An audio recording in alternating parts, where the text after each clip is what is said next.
Come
gentlemen, welcome to the Boise State Esports Arena. Today we're here to bring you the USO Europe Cup. It's Halo Infinite 2v2, powered by the USAA. Since 1941, USO has been the nation's leading organization to serve the men and women of the U.S. military and their families throughout their time in uniform, from the moment they join through their assignments and deployments.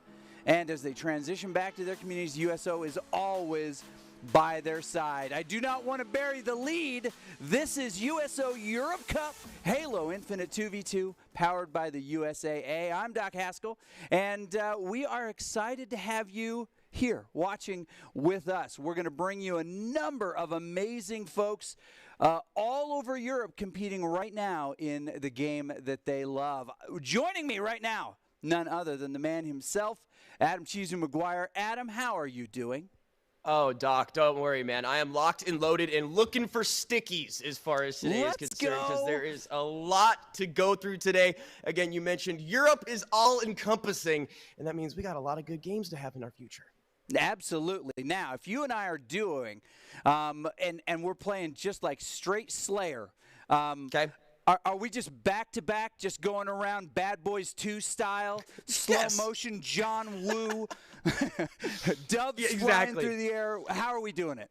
A little equilibrium. Don't forget that. We got to have, the gung fu, if you will, on top of everything. I'm a classic battle rifle guy. I'm looking for, 2 in the chest, 1 in the head to knock it out. But I am also a feeder extraordinaire. I am so good at saying, sorry, I probably shouldn't have been there. So, we'll let you anchor Adam's up on taking a nap somewhere. Excellent. Well, we're going to get to see players today from Germany, from Poland, from Italy, Spain, Turkey, the UK. We expect to see some players possibly even from Iraq, Kuwait, the UAE, Egypt, even your favorite country in the world, Djibouti. Yes, absolutely. I know you love some Djibouti. There's plenty of places. Djibouti is at least top 3. I'm a Switzerland guy as well. I've been trying to get out there for God knows how long, so maybe get some Swiss action up there. That would be nice. But Switzerland aside, we're going to need you to pick a side today as we get into some of these games. Now, 2v2 slaughter. The format is relatively straightforward. It is Slayer. It is best of 3 maps, and we're excited to jump in and see these. So, can you describe, if you would, your first sleepover Halo experience? Remember the international, E for Everyone audience today. Right, not to like bring it all the way back, but I don't want to be like, I was a Sony boy growing up, but my household was a Sony household, so we didn't even have an Xbox. I remember bringing everybody together, slamming them down onto the one system. I had to invite everybody over, entice them with all the snacks and stuff, and then the rest is history. Here we are, almost 15 years later. It's crazy. It's crazy. Now, I don't want to see this in the wrong direction, but there are 15 teams competing. I mean, we don't qualify as European military members, but if there was a 16th slot, you and I, Bad Boys 2. We'd be murking it, dude. Slow-mo. Let's go. So the 3 maps are Streets, Aquarius, and Recharge. And so they're going to kick off the first one. If you're doing well, you're going to win those first 2 maps and move on in the bracket here pretty quick. We'll be able to show the bracket in just a second. But as you and I take this game 1, hopefully we'll jump into Streets here in just a second. Let's get into some keys of the game in Halo 2v2, right? We've got to, you and I, identify our play style. How are we going to do this? Are we going to slash and dash? Are we always going to go in the same direction? Right. Are you going to go and lay down in the middle and it'll tell me where everybody is and I'll just pop them in the head? We've got to look for value over time. Your eliminations don't define you. We've got to make sure that we're getting value and keeping our elim counter going up. We've got to focus targets together. Exactly. Right? We got to focus targets together, call targets. And you know what? A lot of people don't know that you can double jump with the repulsor. And you should. A lot of people don't understand exactly what the repulsor is capable of doing, and the answer is just about everything and then some. Like, talk about just an underrated item that nobody really anticipated using until you see a couple of hyphy clips, and you're like, oh, wait a minute, that should be run like all the time. Now we should tell the audience that we're going to be joined in match 2 by Poly Hype himself. Yes. And this is going to be Awesome. We've got Adam Hype. We'll have Pauly Hype. Pauly Hype, a former pro Halo player. Yes. To school us properly, you may see several changes in the matchup. So we've got. I'll let you pronounce the left one. I'm going to go with Elm. Stahlritter. What? Stahlritter, right? It's got to be. Versus Elm, I mean, one way or the other. I love icons. Wherever we got these from, I am all about this. But yeah, I'm going to go with Stahlritter. Stahlritter versus Elm in our first match today. Excellent. Excited to jump in with these folks and get it rolling. I didn't anticipate the names that we might be getting today as well. Hopefully, you know there's what? not a They bunch always of take me by umlauts surprise or whatever. Creativity notwithstanding, our military members come up with some good ones. Yes, absolutely, and My hopefully it favorite translates one- into the games as well. Yeah, my favorite one from a week ago, of course, none other than Hip Hip Jorge. Yeah, oh, what Still a name. makes What me a giggle. name on that guy. Still makes me giggle. That, of course, from the Madden tournament that USO was doing not too long ago, right? Yeah, Absolutely. What a series Hip that Hip was. Jorge. That was a good one. Well, as we get into this, Streets famous for really recognizable call-outs, Kitchen, Blue, those kinds of things. A little easier for a team that can make call-outs to get coordinated. But what do you think is going to happen if teams haven't played together very much? And I know a few of these teams together today have been placed together. You had somebody saying, hey, I'll play. Somebody over there saying, I'm in. I'll play. Like, all right, you're a team. Here we go. The old drag and drop pug, if you will. The old looking for a group. Pug. Yeah. Yeah. Yeah. Personally, I think in 2v2s, it's not necessarily as detrimental as something like a full fours, if you will. You get a little bit more wiggle room. However, if you have two like top tier assassins that are just like designed to take over the world and then some, you're gonna get bodied, especially over the course. We're talking about not hemorrhaging those resources. If you get really down and out, it's very difficult to come on back. And we're jumping right in, man. Here we go. Looks like we're going down commercial district here. Mr. Sure Shots and Valley going to be here on the Eagle side. And as far as Cobra is concerned, Elantris and Edible Kale. Elantris, I like it, but I'm also about the Kale. And a nice rocket right there. Going to start things off hot and heavy for Valley. Already got 3 to his name. It looks like we may have identified our carry in this match. As we look at Valley right there, they're taking the high ground together, doing a little bit of search, and this is a lot of 2v2. Let's move together and let's find where these folks are. Because it's Slayer, they've got to be a little bit more careful. They can't just run around and try to get quick ones. They got to locate them and come up with a plan on how to get them. It's who reacts quicker as a duo that probably is going to come out on top. Oh, nice exchange The here. old poof and punch. Take a nap. Oh, second fight coming on through. 1 down. The trade goes through. Another kill assist. 2 for 1. I'm sorry, that was actually a 2 for 0 exchange. Thought someone dropped in the prime time, but again, Valley just finds them wanting and makes them pay.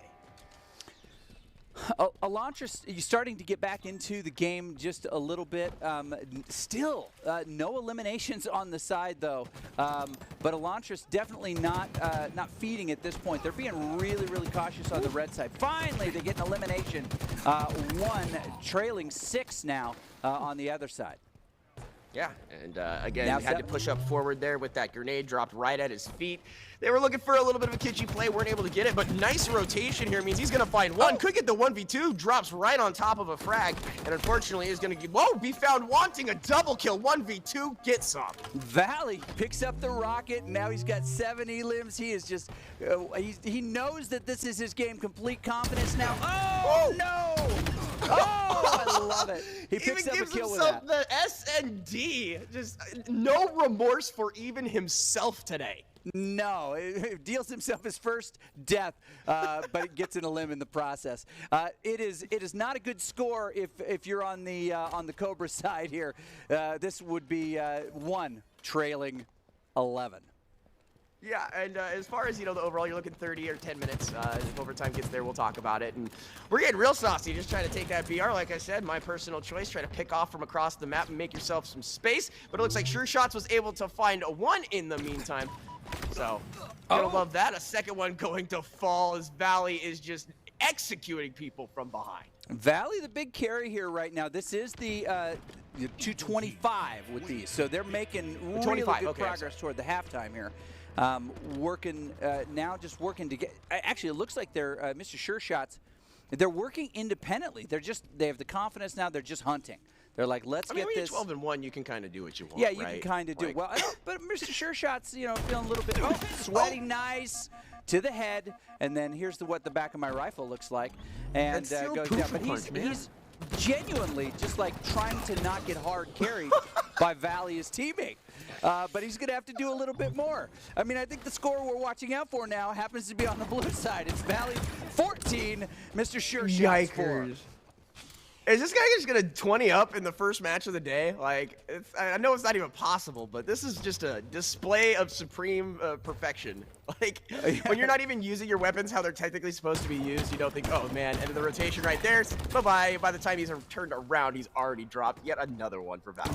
And he's gonna pick up 16 right here. Watch him. Oh, or maybe he's offering hey, up to his mine. teammate. There it is. There it is. Oh, he's got the rocket launcher. Oh my goodness. This is trouble right now. Yeah, this is a brain buster, if you will. You write this one off if you're on the side of Cobra here, and maybe you just like reset for map number 2. I'm not sure if that was a half melee, but he just kind of swung his rifle. Just wants to show what's up, just in case. You never know; they might be right underneath you. But it looks like we do have a little bit of exchange here on the far side. 16. Here's what I need, Mr. Sure Shot. You've got to make sure that he doesn't get your teammate doesn't get 20. Yeah, right. You got to help out at least. Yeah, a little bit because if Valley hits 20, I might have to take off my shirt. Wait. I'm hearing this from. Yeah, please. Can we? Yeah, make sure you get some of those kills real quick. No, nobody wants to see that. I mean, not that nobody wants to see it, but we're here for the Halo, Doc. Come on now. We don't need to see your glorious abs at this point. But it does look like, for sure, on the side of Eagle, this is just a rampant game. Just picking people off of spawn. This is a tilter for sure. I'd have already left, but that's why I'm not playing. Another shot coming through there. Valley finds one. His teammate finds another, and they got one more kill. We could be seeing that Valley dubby.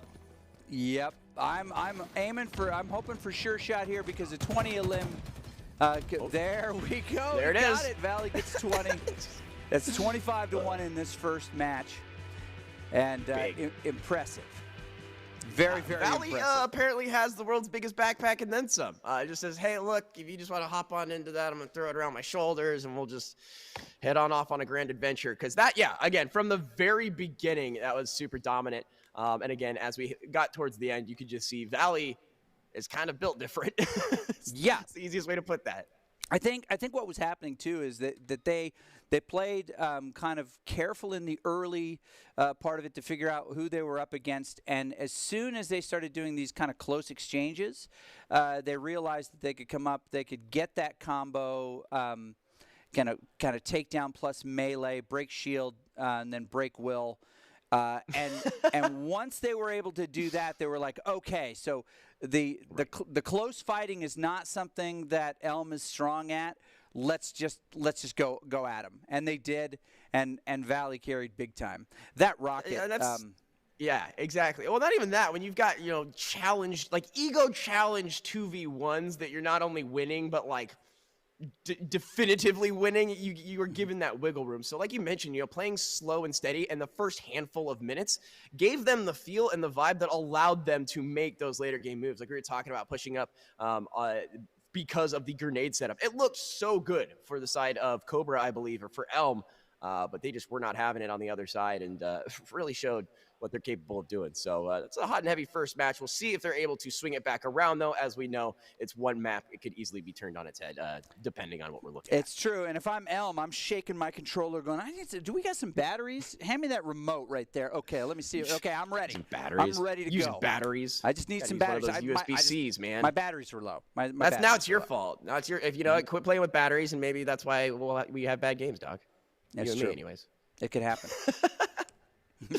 But very excited to see what they have in match 2. And if Valley goes off again, this whole tournament looks a little different. Because again, 20 and a 25 kill game.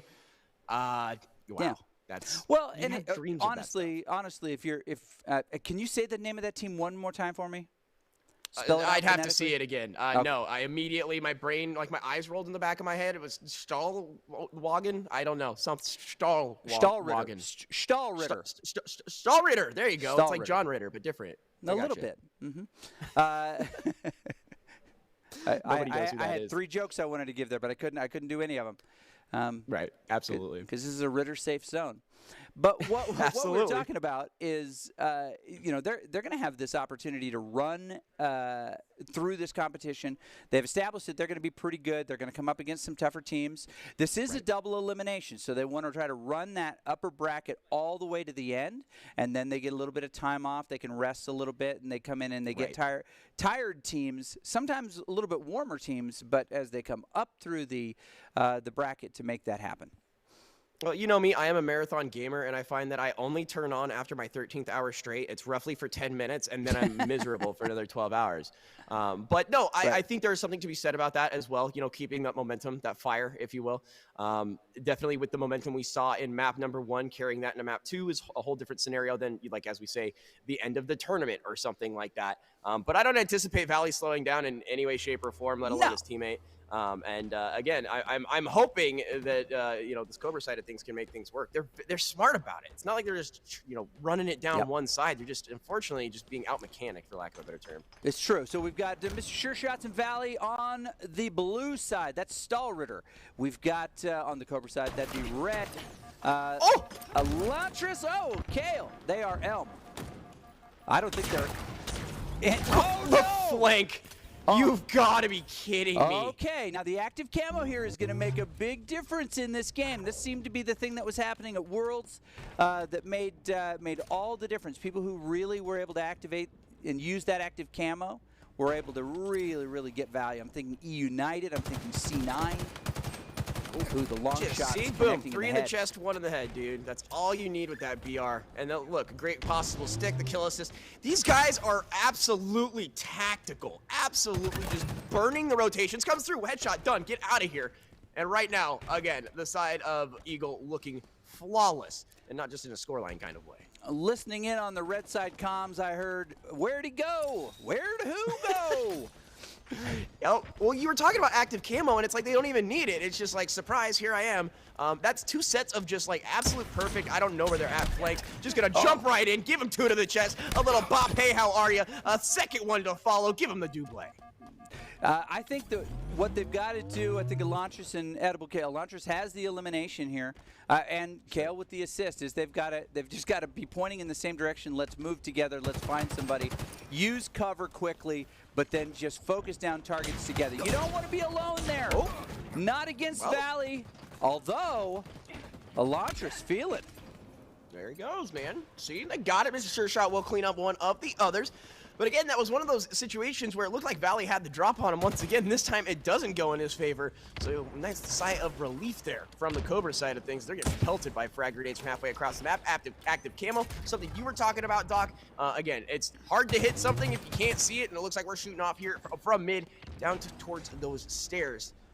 So just a quick burn there, back into the camo mode. Never mind, gonna fire off again through the hallway. Gets one, and that is the power of the BR as his teammate picks up the second.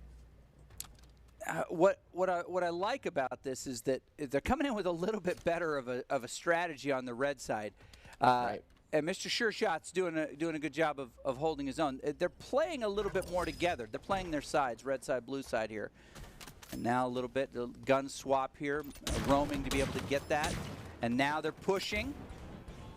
One pushes in, one stays long. And they're scared. They don't even know which way is safe and which one to leave. And honestly, this, with the active camo in play, this is the smart move. Do not separate if you are Elm. The red team needs to stay together. Oh, and the second they leave their little safe hiding hole. See, because you can get a trade. You can get a trade like that. The problem is, Valley, again, not going to let that one fly. So 2-for-1 exchange. Again, Eagle will be willing to take these until the end of time right now with the scoreline of this, but it's what they refer to as like Halo timing, Call of Duty timing, where you move from your safe spot. There's no way they're left. There's no way they're right. You move and, oh yeah, actually they were totally on the left, and you get just murked on. So again, a thing to keep an eye open for if you're the side of Stahlritter, it looks like, unless Elm was, the team that we're looking at, it looks like we might have had things flipped. But again, just looking so solid. Valley and Mr. Sure Shots just willing to take this step by step, if you will. The bigger question will be, will Valley try to put down another 20 burger on these folks? He's capable of doing it. There is a chance. There is a chance, but you know, this tournament is not about the outcome of this game. Nice engage on the stairs here. Look at this push by Red. What? Who are they? Excuse me? I mean, they're both napping now, but I didn't realize we were playing Mike Tyson's Punch-Out. You come in there, you have bullets. Instead, you use the butt of your gun in your fists. Like, okay, respect, I get it. Joe. Right, and looking like they have no jaw whatsoever after they get it redirected by the butt of that gun. Impressive. Now scanning, kind of looking, Mr. Sure Shot, looking for an opportunity. Yeah, they're hanging out in the back corner there. Now they're going to push together. Well, I mean, by safe, I mean, you know. Did I miss something? No, it just looks like Mr. Sure Shot was like, I got it. Where'd they go? Where'd they go? Yeah. I got him. Don't worry about it. I sent him to the other side. Looking at a gray screen. Don't worry about it. But again, if these are the teams we're looking at, so it's Elm. Elm is the team that has just been opening up and saying, hey, how are you? Sounds a name that I am familiar with, I do believe. Nice jump to the left-hand side will allow him to finish this fight. Picks up yet another teammate, will clean up the rest of that and be accredited. But that was all Valley. I love the dash to the left. Such a great use of that ability. It really is. He understands how to work the B button, spin, spin, spin. Sega style, from your days. Oh, he's going to push the stairs here. Gets a nice little bounce. The grenade there to prevent the push. Now he's doing something that Red is not doing. He stays in place to let his shield come back online. It's so hard though, man. Like, as far as like learning this game in general and like any kind of Halo game, realize you can just sit and wait. That is so stressful. Not only is the game yelling at you, there's grenades going off everywhere. So like you said, good use of that time, but it looks like another one gonna be picked up there as Mr. Sure Shots finds one, but it looks like Stall Ritter did find one in the meantime as well. So they're getting points. It's just, you know, it's true. Not a lot of them. when we talk about, you know, you got to identify your play style, and right. in Slayer, your play style is to not get killed and to get killed. It's not the same as Oddball. Dude, they've got families. Like, what are you just? You know what? They're trying to give those, again. They're trying to give them more family time. All right, we're at match point right here. You know, what a kind man saying, hey, I'm going to put you into loser's bracket real quick so you can go have an afternoon. Oh, that was almost a stick, too. He's going to actually not win that fight there, so Sure Shots going down in an uncharacteristic way, but victory score reached. Elm picking up the first set here today. All right.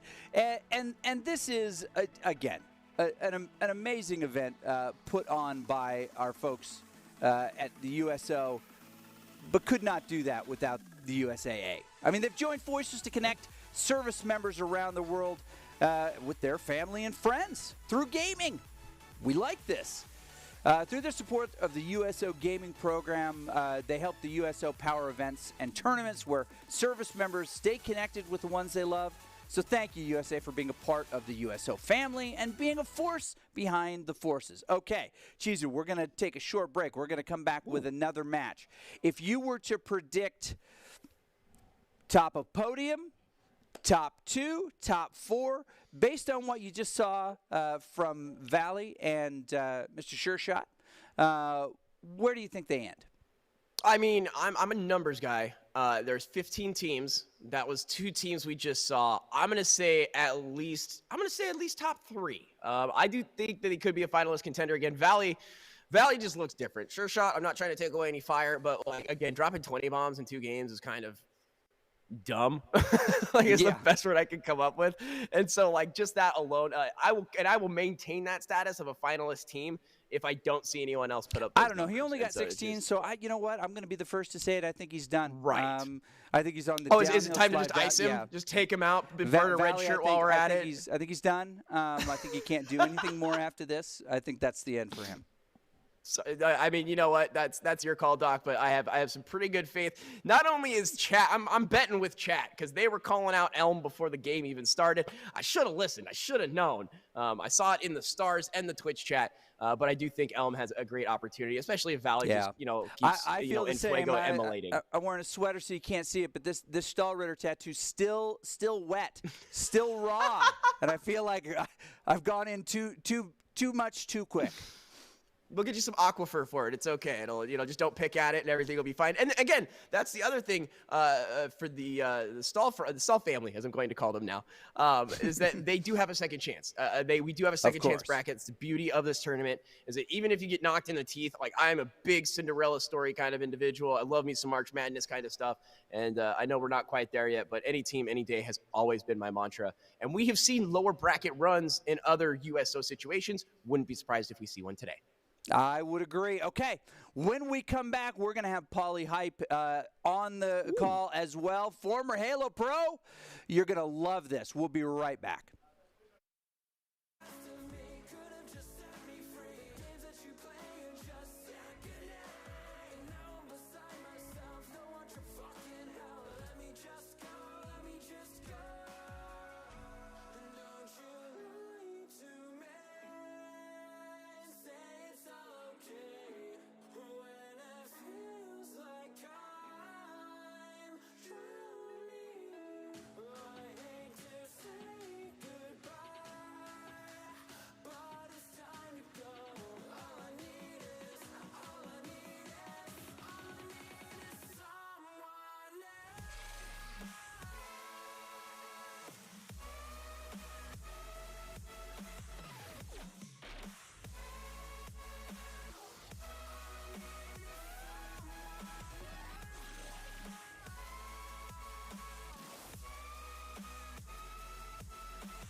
Welcome back, ladies and gentlemen. This is the event that you've been waiting for. This is the USO Europe Cup, presented by USAA. This is going to be an exciting one. We've already seen one match in the books, but since 1941, the USO has been the nation's leading organization to serve the men and women of the U.S. military and their families throughout their time in uniform, from the moment they join through their assignments and deployments, and as they transition back into their communities and they grow big beards and they do interesting work.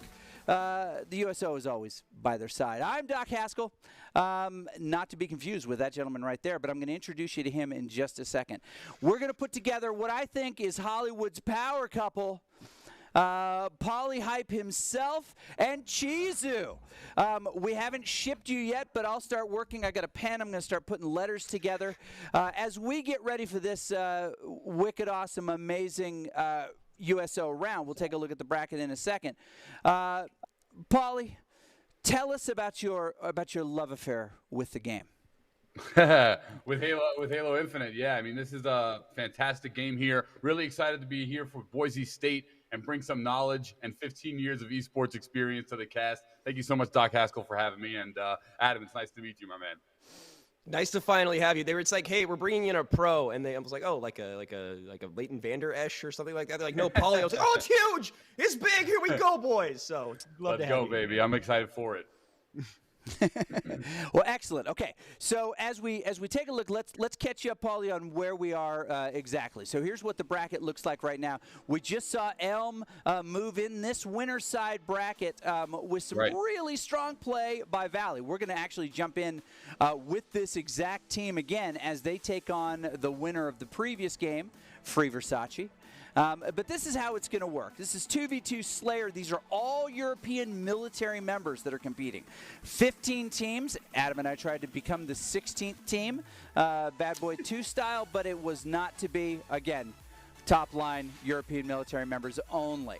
These are best of threes Slayer.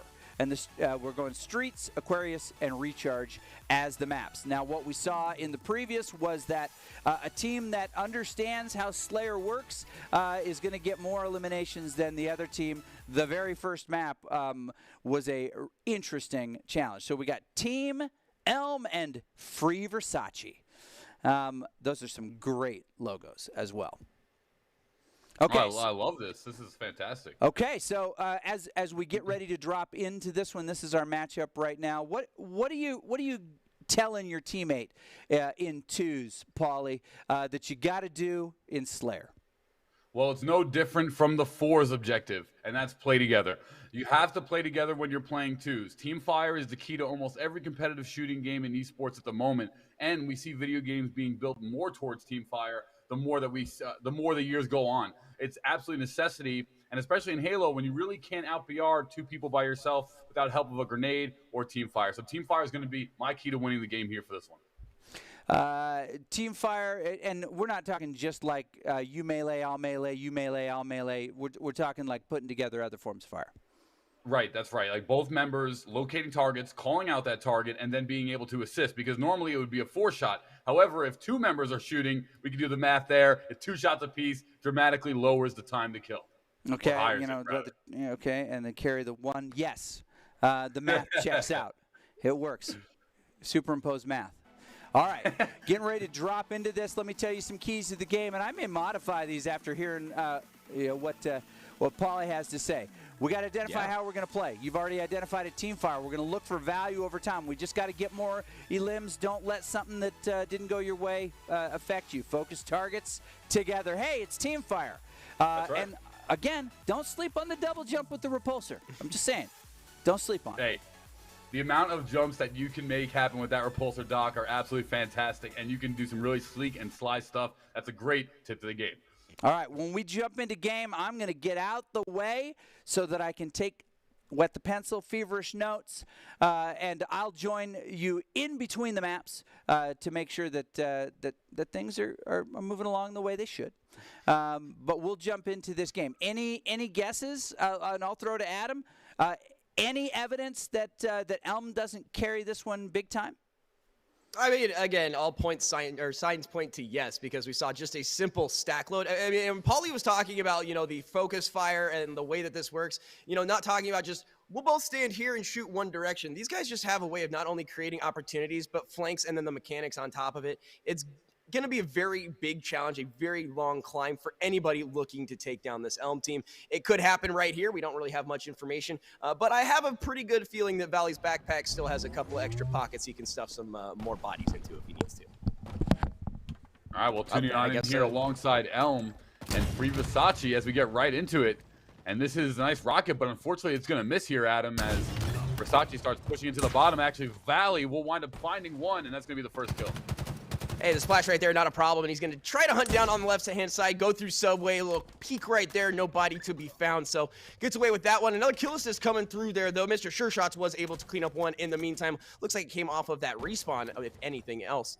But again, right off the bat, Elm is just looking for blood, and they're finding it in all directions. Great fires here. Not able to connect as much as he liked, but hey, he'll finish it off there again. Sure Shots with another. Yes, Sure Shots doing a fantastic job flanking down Pink Street here. They wind up getting some team fire to take out one, and that's going to put them in the lead, 3-0. I really like the approach here as we see Sure Shots and Valley rotating the map together. You can see their player icons there in the top of Pink Street, and they're doing a fantastic job literally sitting hip by hip as we're now seeing Sure Shots approach here into top C. Yeah, and Versace looking for an opportunity. They are going to get the information, but then immediately checked right in the dome. That'll force you to go on down. Ping's coming on out. No bodies dropped. Nades on out. Not going to stick. But it looks like Valley dropped into this corner here. Enough. Going to be one. Going to be two. Sure Shots finds it, but Valley drops in the meantime. Nice little trade. Either way, but the melee to close it out for two. Yeah, well done there for Free Versace. They wind up picking up a kill apiece. They're going to rotate here. Looks like the spawn's going to be Cafe, but one grenade actually came out and took one out for Free Versace, and it's 4-2 now as we're back on alongside that Sure Shot. And I really like this rotation as both members of Free Versace are just sitting inside B Hill, and they're cutting off the line of sight leading over to the A side, which is where both members of Elm are currently sitting. And again, this is a completely different situation that we have been seeing. Again, Elm being put up against the wall as opposed to what we saw him just running rampant. So you have to kind of give credit where it's due as Free Versace here takes the long fight, but just gets smacked by a rocket by his feet. Sure Shots will pick that one up. A use of the rocket, unfortunate, but able to pick themselves up too with relative ease. Yeah, great job there. It's a big-time flank by Sure Shot. Winds up picking up two of the biggest power weapons on this map, the rocket launcher and that shotgun, that auto shotty, as we're seeing both members of Free Versace get caught outside of tires and down PD. And two of those members are going to get taken out here. Elm with a convincing lead of 8-2. And Free Versace has got to find some way to maintain ground here because they're starting to fall quickly behind here, Adam. Oh, and they're just getting so much information so quickly. Every time Elm has a sight on somebody, it's at their back, just out playing, out maneuvering. And again, the shots could be ringing a little bit more true. Thankfully for Free Versace, they are not trying to clear up here on this top right-hand side, not able to do so. Looks like more coming out. Free Faller gets away with a sliver, or so we thought. And there it is, two right there coming out from the side of Elm. Now we're looking a little bit more characteristic of what we saw in round one. Yeah, and Free Versace has got to get some map awareness here because they're approaching every fight from a disadvantageous position. They're approaching every fight from a lower height of elevation, which in shooting games is absolutely crucial at putting your team actually at disadvantage. We saw that last fight there in Pink Street. They got taken out very easily, and all that Elm had to do was rotate just like they are again from top B. There's a reason why they are continually sitting up there, and that is to maintain the highest point of elevation on the map at all times. Yeah, absolutely, giving you a better angle and more opportunity, too, to place your body in an advantageous position as well. Because you see, right, the second he drops down, Mr. Sure Shots gets opened up on. Yes, sure, both members were there, but the point still stands. Decides to take a little route, tries to readjust himself, and is found wanting in the process. And a massive double rocket there from Valley. He's going to love that. Yeah, that's probably one of the situations and times where you don't want to be running together when the enemy has the rocket launcher. So you have to pay attention to the kill feed, know when the power weapons are being picked up. That second rocket going to get used there. Now this is in trouble here. Free Versace once again going to get taken out, and Valley now on a killing frenzy. That's a 10-0 for him.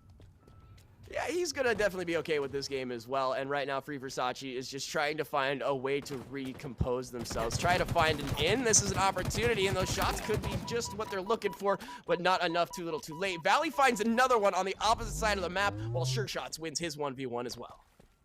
Yeah, Sure Shots and Valley, they're no longer playing together. They're not really worried about it too much. They're in such a lead right now. Sure Shot's going to get some assists there from the carbon rifle there, and Sure Shots finds a second one with the shotgun. Well done. That Bulldog coming in handy. They've had control of the power weapons literally from start to finish in this one, and the score is directly reflective of that.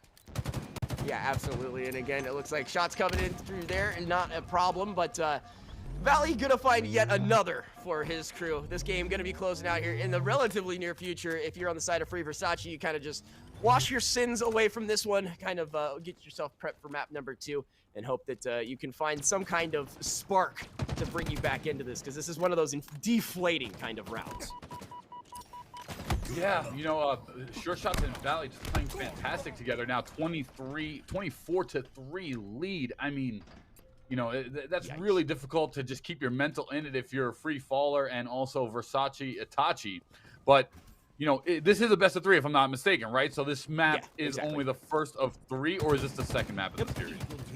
No, this is the first map of this series right here. Excellent. So between Elm and Free Versace. So we will see another one. That's more or less what I was alluding to. Again, if Free Versace had something there in the very beginning, when actually, if I'm not mistaken, had a couple point lead. I think it might have been a UI thing. But with that said, again, Elm just looking not flawless, but damn near close. Yeah, and that's going to do it there. That 25 kill limit. Here we are at the 2v2 presented by the USO. This is fantastic stuff. Thank you all so much for having me. You know, that was a great game, Adam. We saw just complete domination. And unfortunately, in 2v2, you can't give one team the rocket 4 times in a row. There's almost no way to come out of that one. I mean, statistically speaking, again, with how many double kills we saw, just that's like the map itself. That we were talking like just a little bit before we had you on about those really big points of contention, you know, things like active camo, the rockets, like obviously they're strong and they're there for a reason, but the value you get out of the rocket alone, again, as we mentioned, 4 times alone, plus a handful of doubles, that, yeah, good half of the map score alone. So again, Valley's like 1,500 Onyx from what I'm gathering. That's what I was looking at through the information that we have. So again, no surprises, pretty solid stuff, and definitely flaunting it as far as map 1 was concerned. All right, so let me jump in here, gentlemen, and ask you an important question, because I think this is, and we'll go to Polly first. With all of the different tools and abilities, weapons on the map, what are you prioritizing as part of your rotation? What do you have to make sure that you rotate to get? What do you have to set up in advance? Rockets, active cam. What's your order? Yeah, that's a great question. So whenever I've run a team in the past, and whenever I've run a team in the past, it's always got to be there is a weapon prioritization whenever you wipe the enemy team. When you wipe the enemy team, that means you have what? You have time to set up and do exactly what you need to do. So there's 2 things I'm going for. I'm running to whatever the closest power weapon is on the map when I wipe the team, make sure I secure that. And then secondary, I'm going for the point of elevation. That has always been the thing that I've when we competed in Gears of War 1 back in the MLG days, we were one of the best teams in the game. And the reason for it was that every time we got any sort of advantage, we went to the height of elevation and made our shots and our game easier for us moving forward. I love it. Okay, Adam, what are you looking for? What are you prioritizing? Honestly, I am looking for anyone out of place. I'm going to take kind of a weird answer here, because not necessarily rotating based on like what's on the map, but what I see in front of me. I'm a very much reactive player. If I see one person out of position, I do have a tendency of tunnel visioning, so then I'll pull myself out. But if they have made the mistake first, chances are myself plus the callouts will be able to take advantage of that, and that leads to, you know, other things. So I'm looking for anybody not where they should be, if that makes any sense. Also, I'm a long range kind of guy, so I just stand in the back and camp anyway. So. Okay, a quick vote from the 2 of you. Are we going to see a game 3, or are they going to close this out pretty quick? Paulie, you first.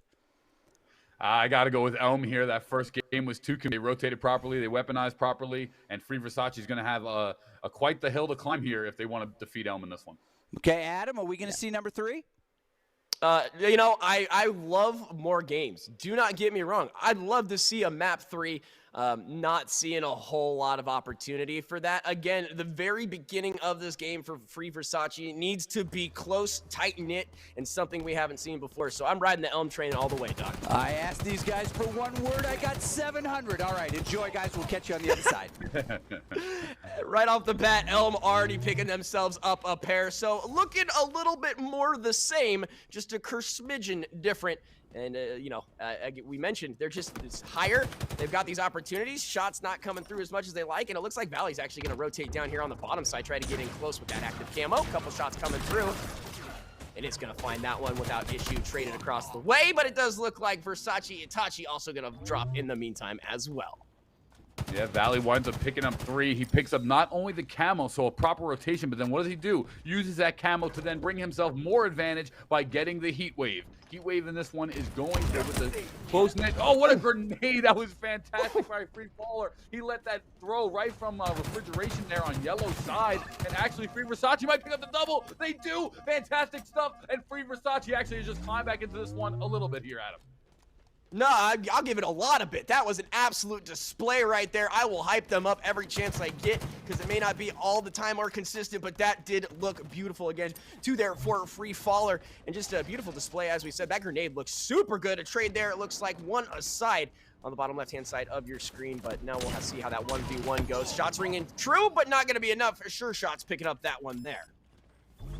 That was a great job, and more importantly, because now Free Versace has picked up the heat wave, especially in 2v2. The battle rifle, which in 4s is the standard weapon. In 2v2, it becomes really kind of a secondary because there's obviously not, there's more power weapons on the map than there is players in a 2v2. But 7-4 so far. Elm's still in the lead, but Free Versace hanging on in this one. This is exactly what you want to see if you're Free Versace coming into game 2. And we already saw those rotations paying off. We were talking about being shot from behind. Versace Itachi going to find yet another one. And Sure Shots is kind of being found out, kind of exposed uncharacteristically as far as this map is concerned. Plenty of being shot from behind. Why situations? But active camo here from the side of Sure Shots should help him at least a smidgen as he moves forward. It does look like the side of Free Versace does not want to give them any room, knows exactly what they're waiting for. And it looks like it's going to force Elm to actually push up here. Active camo shouldn't be a problem. Like a Free Faller now, they follow along over to Sure Shots, who's sitting top mid. He does get the back crack there with that camo, and that's going to lead to a double kill. And just those little interactions are just, they add up so immensely. This is now the second time Elm has picked up the invisibility. They've picked up the heat wave, and Free Versace is kind of reactionary as we see Sure Shots land a grenade there on Free Faller as now 10-5, and it looks like, oh, it's a beautiful, that is the double shot reset using the booster thrust. Wow, that's something you see at high level competitive play, and that was well done here as Elm is starting to pull away. Versace now getting linked into the yellow base. They're tied back there here on Aquarius. That was absolutely nutty, and we saw that in round number 1 as well. So you talk about mechanics and hype plays, they've got it on the side of Elm, and they are just putting Free Versace in the backside of this map, not letting them move. Anytime they try to find a way out, they are quick to push them back in, and now shots coming on through. He's gonna get Valley there, so a change of direction, change of weaponry even. And it finds positive stuff there for Free Versace. We'll see what they can do with it from there. Fight busting out here. Not going to find much of anything, however. Everyone headed back to just wait, see what happens from there. And instead, meleeed, as it looks like Sure Shot's going to find one. He's going to lose his life relatively quickly as well. Yeah, and then 13-7 now, as we're just seeing Free Versace kind of start falling behind here, which is unfortunate. But 13 kills, there's just 12 more left for Elm. And Free Versace has got to find a way to get to the top of Aquarius, your top mid. That's where you're noticing Elm sit down, hold down, because once again, that height elevation, that mid-map pressure, and controlling of the spawn point is why we're seeing Elm become so successful here on Aquarius. And like I said, it feels like Free Versace is basically back up against the wall. When they find an opportunity to move out, they're just almost immediately punched back down and kind of routed here by Elm. Again, that comes from kind of the positioning, the rotations, the respawns. And they do have an idea that he's coming there from the left-hand side. Nade not going to be exactly where he wanted it. Teammate is also getting flanked here on the right. As he comes on in, slides on down, is going to be bopped in the mouth. Valley finds 2 there. Yep, 10 kills now for Valley as he's just doing his thing. 5 for Sure Shots. Versace unfortunately had naded Free Faller there with that turnaround grenade in that last one and made the double kill even easier for Valley, who just finds Free Faller once again. and it is Sure Shots who's aiming down at Versace into the yellow refrigeration, and he'll get taken out as well. 17-7, and Elm has now found their stride once again here on Aquarius as they'll look to close this one out. Free Versace has got to find some way to get some top mid control, top mid pressure here, because right now they're just fighting out of the bases, and that does not give you that quality of a setup with someone closing off half the map with top mid secured. Absolutely, and again, it looked so good for the first 5-10 minutes here, and something just fell apart. They're back on their heels, can't find a way to punch on out of the spawns, as you were saying. And Elm has just done a really good job of holding down the line. Versace Itachi, once again, going to be dropped there, and Elm just continues to stack the scoreline, eyeing victory here. And Free Versace, when they looked aggressive, it looked great. Now they just kind of, I don't know, seem to be sitting back, waiting for some kind of miracle to show up, and I don't think Elm's going to give it to him, especially when that's going to happen, yeah, Valley is just opening up a big old can of whoop and just feeding it to him. Yeah, he's playing well. He's got that double shot using the booster thrust reset on lock. So he's actually doing it perfectly, as two members of Free Versace are going to get called out down in bottom court, as we're seeing Valley wind up finding another one. Nice grenade back away. Sure Shots gets the marksman, and that was a nice one there for Sure Shots, who picks up his 7th kill on the day, and just 2 more kills here as Free Versace looking. Is this a double elim event, or are we doing, is this a singles today? It is double elimination, so Free Versace should be finding okay. themselves in the second chance bracket. So it's not the end of the tournament for them by any means, just the end of this round, this map, and this series. So Elm still looking beautiful as they pick up another sequence in victory here. Yeah, well done there. Elm just controlled the map from top to bottom, Adam, and we just saw Aquarius and Twos executed perfectly. The booster thrust equipment was always in their hands. The invisibility was always in their hands. They controlled the heat wave as well, and they sat top mid, getting that elevation. Well done there by Elm. Yeah, and like we said, just Valley absolutely in control. The rotations looked so good. And again, for a quick second, they did what we asked for. They held on for those first 5-10 minutes. And then again, it just felt like the aggression kind of just, all right, let's just chalk this one. Let's just go on to the next. It almost felt like that momentum completely disappeared. For what reason, I don't know. I felt like the other side was definitely coming on through. But again, Elm just built different, looking super strong as we head into what I could conceivably call our next match. Excellent. Yeah, let's looking forward here. I think that's a fair one. That's a fair one. As we get into kind of the filling out of the bracket a little bit more, we're starting to see some of these teams rise to the top. We've seen it in all tournaments all the time. We may see a tough matchup early for a team that'll be in the finals. Again, Free Versace played pretty well. They definitely put stuff forward, but as you mentioned it, they never had the tempo. They were never able to keep any kind of momentum. They were able to get eliminations, but those rotations made all of the difference for Elm, who really put it together pretty well. And I think Valley kind of showing maybe just kind of echoes of what could be in a player of the day kind of a situation here. You don't have to beat around the bush, Doc. Valley played fantastic. He playing very, very well. Well, I'm going to withhold judgment. I'm not sure. I think, again, first game 20, second game 16, I think 15. I think we're seeing the slide. Trying to throw out a worrying trend there, Doc? Are you trying to say that not putting up 15, 16 points is a detriment to his skill cap? We were seeing this guy doing things like, wait a minute, that's just LeBron uncharacteristic. Is done. Yeah. Stats are on the trash. decline. Yeah. I love it. I love the storyline. I'm all about it. Excellent. All right. Yeah, from what I understand, we're going to take a quick break. We're going to come back in just a couple of minutes. We're going to pick this up, and we're going to keep riding this top bracket until we have some really, I think we're going to get to see some new teams and build some new storylines. We'll take a quick break. We'll come back in just a sec. Some missions don't take a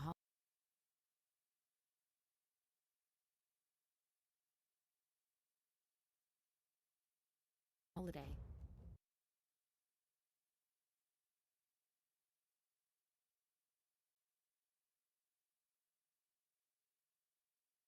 Some work must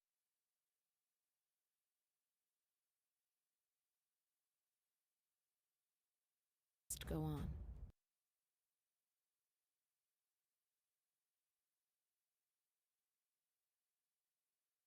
Standing guard.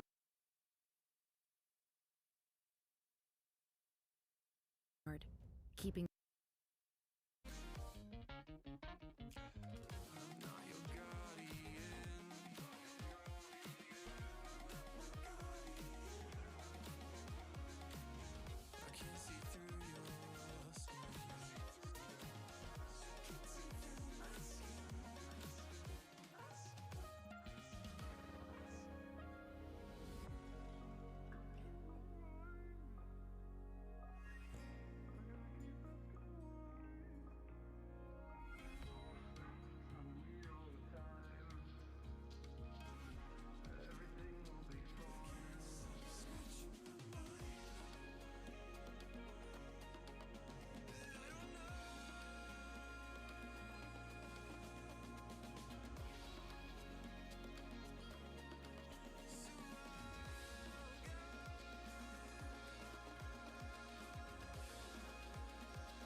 Welcome into the Boise State Esports Arena. Today, of course, we're bringing you the USO Europe Cup Halo Infinite 2v2, powered by the USAA. Since 1941, the USO has been the nation's leading organization to serve the men and women of the U.S. military and their families throughout their time in uniform. From the moment they join through their assignments and deployments, and they transition back into their communities, USO has always been by their side. Again, 2v2 Halo, the Europe Cup. We are seeing some fantastic European military service teams. Now, these are American military folks stationed all over the place. Turkey, Greece, Adam's favorite, Djibouti. And I'm joined, of course, by Chizu and Polyhype themselves, calling all of this action. As we move through this top round bracket, you've seen some phenomenal play. As you look around, and I'll ask Polly first, what do you expect out of a team that's going to be able to defeat this Elm team we've seen so much of so far? Well, we haven't seen the entire playing field, which is actually a positive. Like we don't know I at least don't know exactly who's coming up here, but the Elm team looks like they're going to be tough to defeat only because when I look at the skill set that a professional Halo team brings to the table, I'm noticing some similarities in their play style, and we'll see what other teams come up here, but I think they're going to be kind of tough to beat. I think that top 3 finish prediction earlier from one of you guys could be pretty accurate, but we'll see. We'll see. And Adam, in addition to Valley seeing his countdown respawn timer more often, what's it going to take to really beat this squad? You will have to beat them to the play. If that's one thing we have seen, not only are they aggressive as far as just like landing shots, but they're aggressive at getting positioning. And if you can out kind of mental your opponent, as I mentioned, find a way to just get there before them. I know that sounds like too easy, But if you can make a counterplay before they have an instance to establish, we've seen what happens. Sure Shots gets, caught in the back a couple of times. You're going to have to beat Valley like head on, one-on-one, sure. But if you can get those guys off kilter, we've seen in the early parts of the game specifically, you can go pretty even with them for quite a while. So this will be interesting. We've got Taka and Space and Time up there. As we see in that first round matchup, Space and Time obliterated Team Bai. Which, you know what, Team Bai, historically the Washington Generals of any esports tournament. It'll be interesting to see how Taka does there. But Elm will advance, and we'll move forward there. I think we're going to see another part of the bracket here. Wait, I'm hearing this from production. There's a chance. As we get ready to do this, which of these maps are a little bit more forgiving for less experienced teams? As we look at the event card here, we're looking at streets. We're looking at Aquarius. Aquarius. Yep. Mm-hmm. Aquarius, and then what's our third map? We have Street, Aquarius, and what's our third map here? It'll pop up here in just a second. It's live. I think it's live wire. Yeah. That sounds about right. But yeah, I think it's live wire. So I'm going to go with that for now. I'm going to say this: if you're looking for an escape here, you're not going to find one. All three of these maps are extremely close-knit quarters. Close-knit quarters mean what? Quick rotations. It means what? Quick power-up control if you wipe the enemy team. And means what? Also unforgiving. So if there was some sort of light in the end of the tunnel, I'd probably say it's Streets, because Streets has 5 different power weapons on the map with only 4 players in the game. So even if you do lose 2 of them, you can find the other 2 and kind of bring yourself back in it. But the other maps don't have as many power weapons on them. And if one team is dominating with positioning, it's going to be really hard for one team. 2s is much more punishing than 4s. Okay, as we talked about it before, we want to just get those working for us. The keys, right? Halo 2v2. Identify those playstyles, really identify those power weapons, so that you can, as Adam said, make those quick plays, right? You beat them to the play. Of course, target focus together, focus same target, same time, and we've not seen anybody use it. I'd love to see that double jump with the repulsor. Now, of course, these are brought to us by the USAA, who want to make sure that they support everything that's happening here today. As I mentioned before, we've got folks from Germany, Poland, Italy, Turkey, the UK, Iraq, Kuwait, UAE, and of course, say it for me, Adam. Djibouti. There we go. The Netherlands. No teams in from Switzerland yet. Sorry to tell you. That's unfortunate. I'll have to call my Swiss contacts and make sure that it'll all work out. They could have been that Use 16th my very limited French slot, but instead they got Team Bai, and Team Bai just got blown out again. Oh, just unfortunate. Team Bai really coming in every tournament, really giving it their all, and just, it's tough. Sometimes it's tough to be a Team Bai fan. It's true. Now, we've seen a lot of Streets in Aquarius so far. Of those 2 maps, but which do you like better? Which offers maybe just a little bit more comfort for your play style? We'll start with Paulie. I think I'm a big fan of the Aquarius there, because if you have top mid control, that alone is going to secure your team to victory. I want to pick a map where I can control the variables, and once you can control the variables, you can really dominate. As we take a look here at the 2v2 Europe Halo best of 3 maps are going to be Streets, Aquarius, Recharge. So Recharge, not live fire there. Right. And 2v2 Slayer with 15 teams competing. Everyone in this event is a European military member. That's right, and this will be fun. These are amazing tournaments that the USO puts on, and USAA assists with, and their other partners. So I'm excited to see this. But the prize pool this week is a little different than it was last week. Last week, of course, if you won, you went with 2 tickets to the Super Bowl, but that was Madden. What's the destination that you would love to see as a prize for one of these tournaments? And I'm not saying that I know all the people, but I know some of the people who are putting this together. What would be an amazing prize? Don't we just send them to space? Is that the cop-out answer? A destination prize. To which? Yeah, send me to space. Send me to space. We're playing Halo. Give me 8 people and shoot me off into space. Maybe we can play laser tag while we're up there. I'll write that down. That's one idea. Okay. Thank Are you. there any Thank you. others? Are there any others? Well, it's 21 degrees here in New York City this morning. So, Doc, I'll take a trip over to Hawaii. We can go link up with Angela out there and one of our associates, and I'll take that trip all day. 20 degrees in New York. I'm not feeling the stock. Yeah, I can understand that. But is there an event on the calendar, a Halo event on the calendar that might be a great prize for Oh. one of these in the future?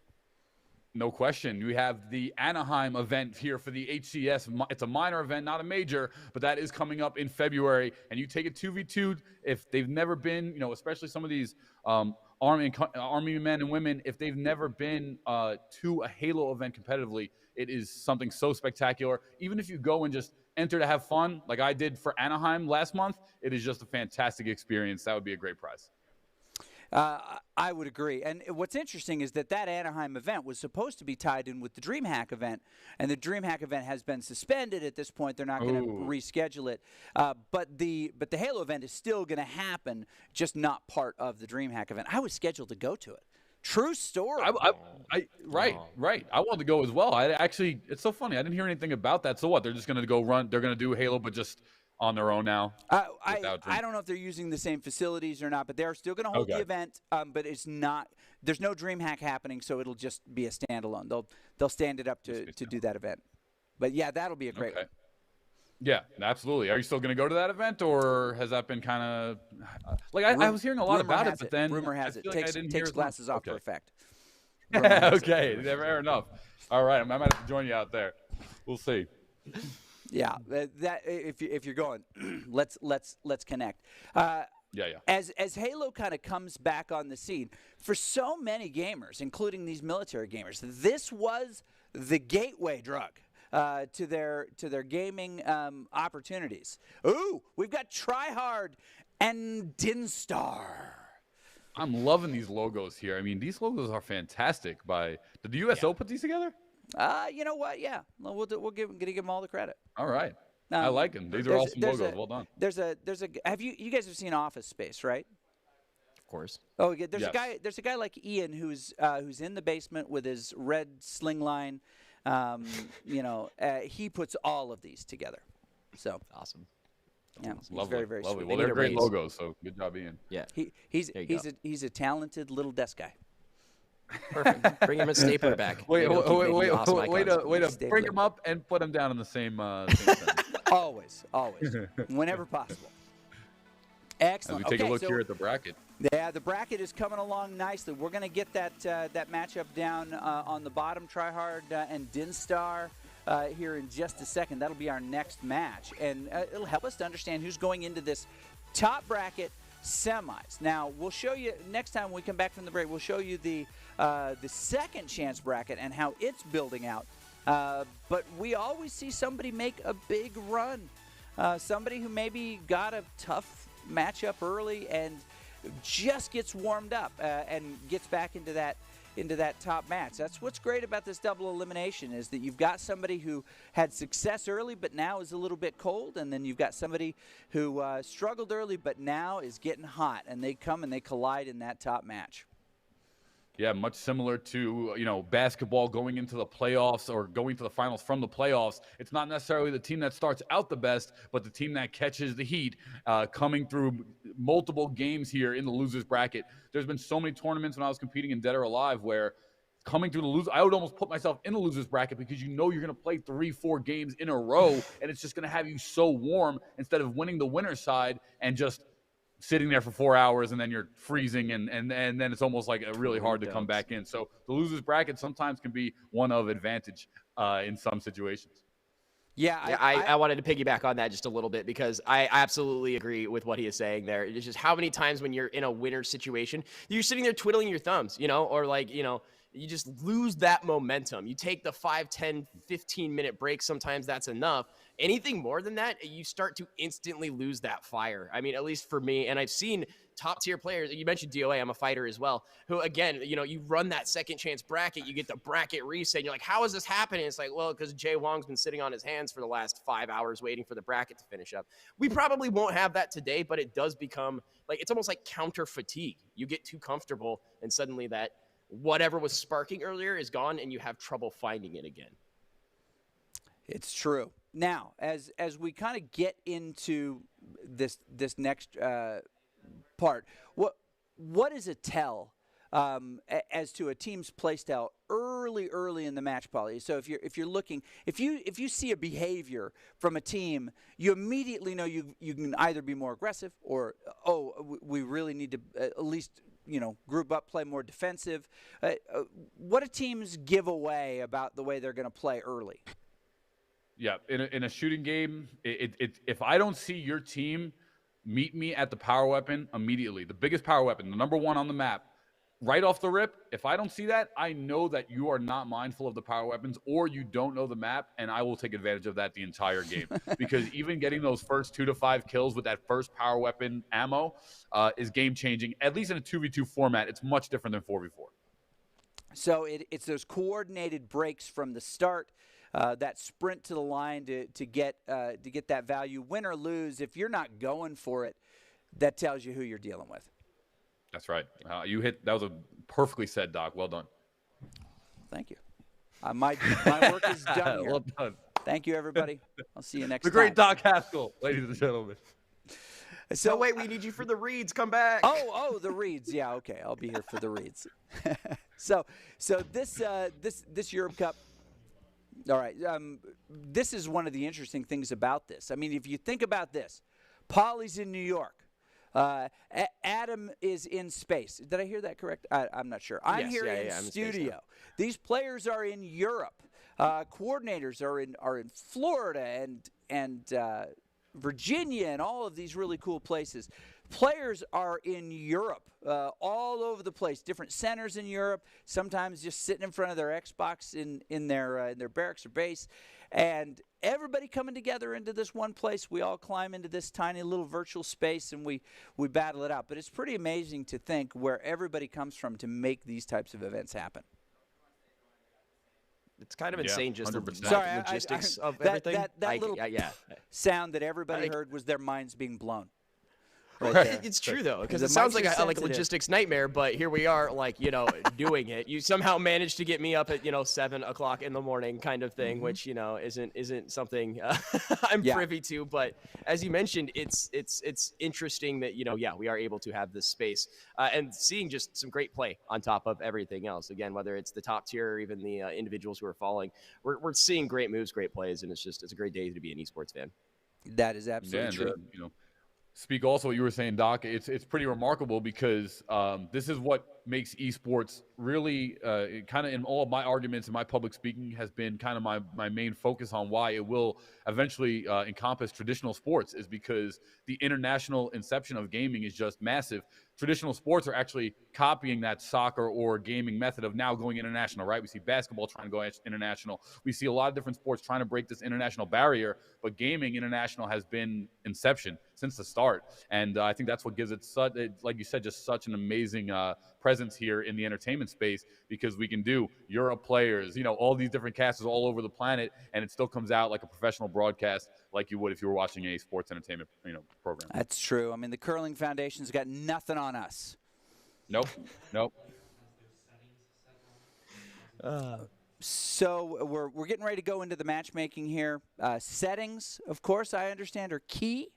So getting the settings right for each of the players is a little bit tricky. That's what's causing our delay. But for the fans at home, gives you an opportunity to look at these faces here, the Brady Bunch menu, right. See, and if you see Adam, he can actually reach up above his. Yeah, what is that? That's new. That's special. That's special is what that is. I love it. No. Playing with the UI. Yeah. Playing with the UI. As you should. Big shout outs to chat, by the way, for keeping us not only on spot, but there's some fun banter going on there. Shout outs to Yaki Mandu, by the way. Always #1 in the chat. Always #1 in the chat. I think that guy needs a job. He's in every one of these chats. Every time we broadcast USO, he's the #1 chatter. Perfect. I think he needs a job. Let's get him a job. Let's do it. Yep. I don't know how I would help with that. I agree. Everybody in chat, let's get Yaki a job. So as we get ready for this match to fire off here, and what I'm hoping we'll be able to do if we have a delay of a little longer is I'd love to see some of these top plays that we've been gathering from. I know we've got a ton from Valley, and those would be great to have a peek at now if we could as well.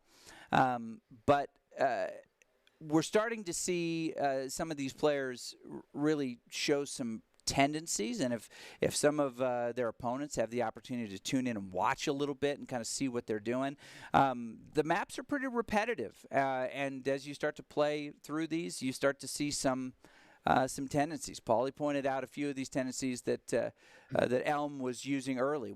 You maybe recount those again for those who are just joining us. What are you seeing that is allowing Team Elm to be so successful? Yeah, they are constantly rotating around the map together. That's going to be the first one. They're staying hip by hip, and the more important thing is that they're doing that while obtaining the power weapons that are on the map. So they have a focus, they have a goal, and their execution of that is working precisely. Yeah, it is. The power weapons are good. Okay. All right, we're going to just check out some of these replays by our folks here. There's Valley doing what Valley does. Yeah, this is fantastic here. He locates the rockets. He sees that they're coming out 7 seconds on the timer, rotates over to Pink, winds up getting a wonderful perfect there, and we see he still has 30% shield. His teammate comes, adds some fire, jumps down into Subway, and then right there, double kill. Once again, perfect rotation, times the rockets on the 8-second timer. Well done by Valley. Rockets on the 8-second timer. And if I remember correctly, it goes down sadly right there. A little bit of the splash, ragdoll effect. Looking good, though. 4-1, though, trade. So 4 kills to his 1 death. That's going to get the job done. Yeah. Take it, yeah. Yeah, and although, Elantris got the credit for that, I think that the assist should have gone in Valley. Yeah, he really did just kill himself. So, well done. Well done. Very Take cool. him where you can get him, especially Aquarius those here. kind of situations. Again, following Valley, just really, really good job of identifying when to use the grenade as a follow-up. Oh, yeah. Have a nap there, my friend. Takes on 2 of them on the stairs, manages to pick himself right back up.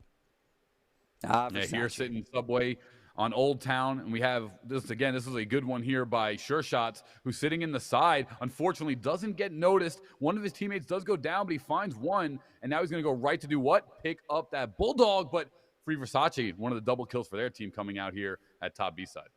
See, I think Free Versace is going to be able to have a little bit of a run in the other bracket. It may be a benefit to them to have met this team so early in the tournament because they didn't play poorly. They actually played pretty well. Mr. Sure Shot with so many more eliminations than previously. Well, it looks like Free Versace actually has already won a couple of rounds in their losers bracket already. So you talk about them coming back and standing tall. It could be an opportunity to see them once again. We'll see if that continues to ring true. Yeah, this is like exactly what you want if you are a team that goes into the losers bracket. They played arguably maybe one of the top teams early. And that just gets you situated for so much. You saw what the skill cap is, right? Like, you got beat down so hard. It's like, all right, now I'm warmed up. Now I understand what we're playing against, and now I can adjust properly. As we look here at the bracket, we've got some teams that did not advance. By that, I mean Hyper Squad, the Schaefer crew, already just jumping down and getting mixed up in there. Stahlritter, which we saw early on, 1 elimination, first round. They did improve on that. Nymphs, I like it. Cud Fam, also with a express ticket. They got the fast pass into the second chance bracket, and we're going to get a chance to possibly see some of those as they go. This is double elimination on this 2v2 USO Europe Cup presented by USAA. Of course, playing Halo Infinite. If you are just joining us, that is a new game. It is not played on the Xbox 360. So it is played on many things. Now this is, which is interesting, this is a cross-platform tournament. So we're seeing folks on different systems.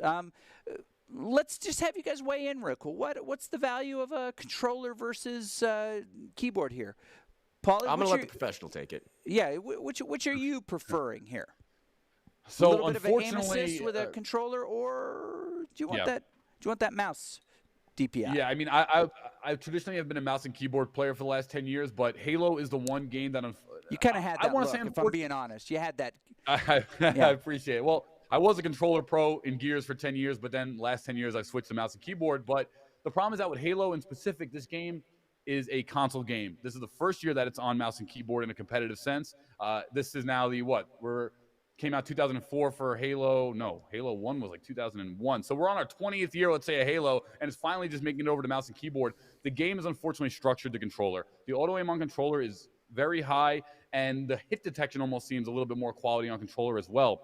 If you're playing mouse and keyboard, you're at a disadvantage because on controller, that micro auto aim, the main gun in the game is the battle rifle, okay? It's a tri-shot burst. On controller, that micro auto aim will make it so that tri-shot burst will always hit its targets with the minute sway between strafing.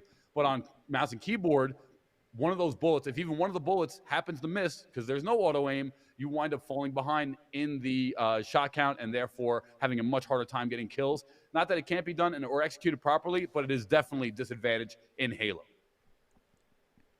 Absolutely. Adam, for you as a trackball player. Yes. Now I use one of those Not editing mouses, just like the big red ball, and then I just I roll the top. Exactly.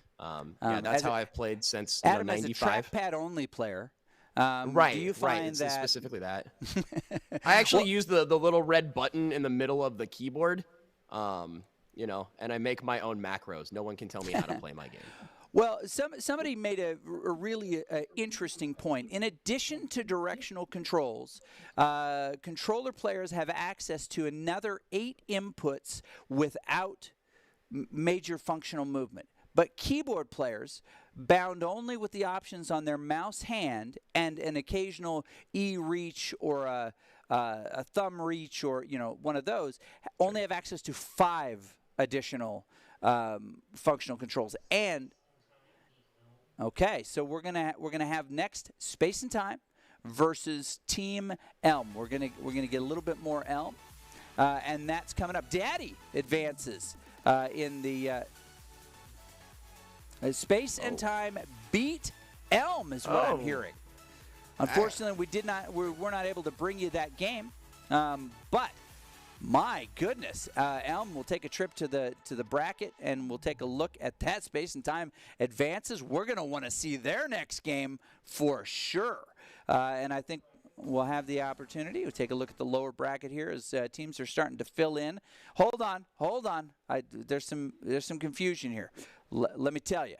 It's coming in clean here. So Team Versace advances from that bottom bracket to place. The Pathfinders absolutely destroying Team Buy, as did Hyper Squad, waiting for theirs. I'm interested to know who that Schaefer crew and Stahlritter is going to be, who advances from that one. It could be Schaefer crew, but it'll be fun to see this Pathfinders Versace and, of course, Nimstaka coming out of it. All right, I think we're going to take a short break here in just a second if we can. But before we do, as you're gearing up in a tournament like this, how important is nutrition and hydration in the process? Go ahead, Paulie. Everything. Yeah, everything. Adam, and feel free to chime in here, man. I don't want to answer all the questions, but I'm the worst. I already know my answer is don't listen to any nutritional advice I give you. I'm like the put it in the microwave or don't eat it kind of guy. So I'm sure it's very valuable. I am not one to tell anybody. Well, I'll take the opposite approach real quick here, but yeah, you have to stay hydrated, no question about it. And we have another match here coming up, Daddy versus Tryhard. But you have to stay hydrated. And in my opinion, like what I would always do when I was competing is I would have fruit in the morning. I would have a light breakfast. I'd be full. I'd feel healthy, and I would. But it would not be a full breakfast that would like take me out of commission for the tournament. So you have to be fed and you have to be hydrated. All right, Daddy versus Tryhard, the next match that we're going to take. Of course, we've come to expect these amazing logos by Yaki coming through. They did not disappoint again. Just a reminder, let's get those play styles identified. Let's look for value over time. Let's focus targets together. They go away much, much quicker. My plus yours equals, it goes really well. And of course, The keys brought to us by USAA. Since 2015, USAA has joined forces with the USO to give back to service members and their families, and this tournament is one example. Those are the keys. If we see those keys and a double jump of the repulsor, I think that we're going to know who our winner is even before the score is in. Okay, we're going to jump into a game here. And it's time. Now, as we do, of course, I will turn over the time to these talented folks to call all the action. Adam, I am going to be taking special note of the number of additional references that you make during this cast. Okay. And we're going to probably complete our Chizu bingo while we do. Get ready for Cattywampus. That should be on your free space. I heard Cattywampus. I think heard I said another one too at some in the point. opening block, and I cannot remember it right now. But we're essentially we're looking for old timey words. That's because I'm old now. At all times. Things that your great grandfather might have said, not the racist things. The other words. The other words. Yep. Okay. As we get ready to jump into this game. Like a kerfluffle. Yep. There you go. All right. That's the whole situation. But here we are jumping on in. Thank you so much, Doc. It looks like we got ourselves a little tryhard, a little daddy, and a little whiffed rocket off the bat as we are back, but he will find the second one there. Sir Mark, gonna love that. Looking at the back of another opponent, but his teammate will pick up that one. Giving him the first two. Yeah, that was well done here, and we're seeing 4 new players here, tryhard and daddy teams. Going up once again on streets. Daddy sitting inside pink. They're going to rotate the top C and do find 2 members, but a nice back play. It allows the bait switch to come out, and this could be a double. Big time grenade. It's got to be finished, though. Both members blinking, and Big Chungus going to pick up the double. Nice job there as a 2-3 deficit still, though, for tryhard. Absolutely huge. Like you were saying, they get the challenge, then they are going to be able to stave off any crazy bleeding. However, that nade right in your face doesn't feel too great. Looking for one is going to find it. So looking good, but destroyed from behind with the melee. So a trade right there. We got ourselves an even score and probably the closest game we've seen all afternoon. As Big Chungus now following alongside them, they are in PD. Police Department, they'll be meeting Daddy here at the B side.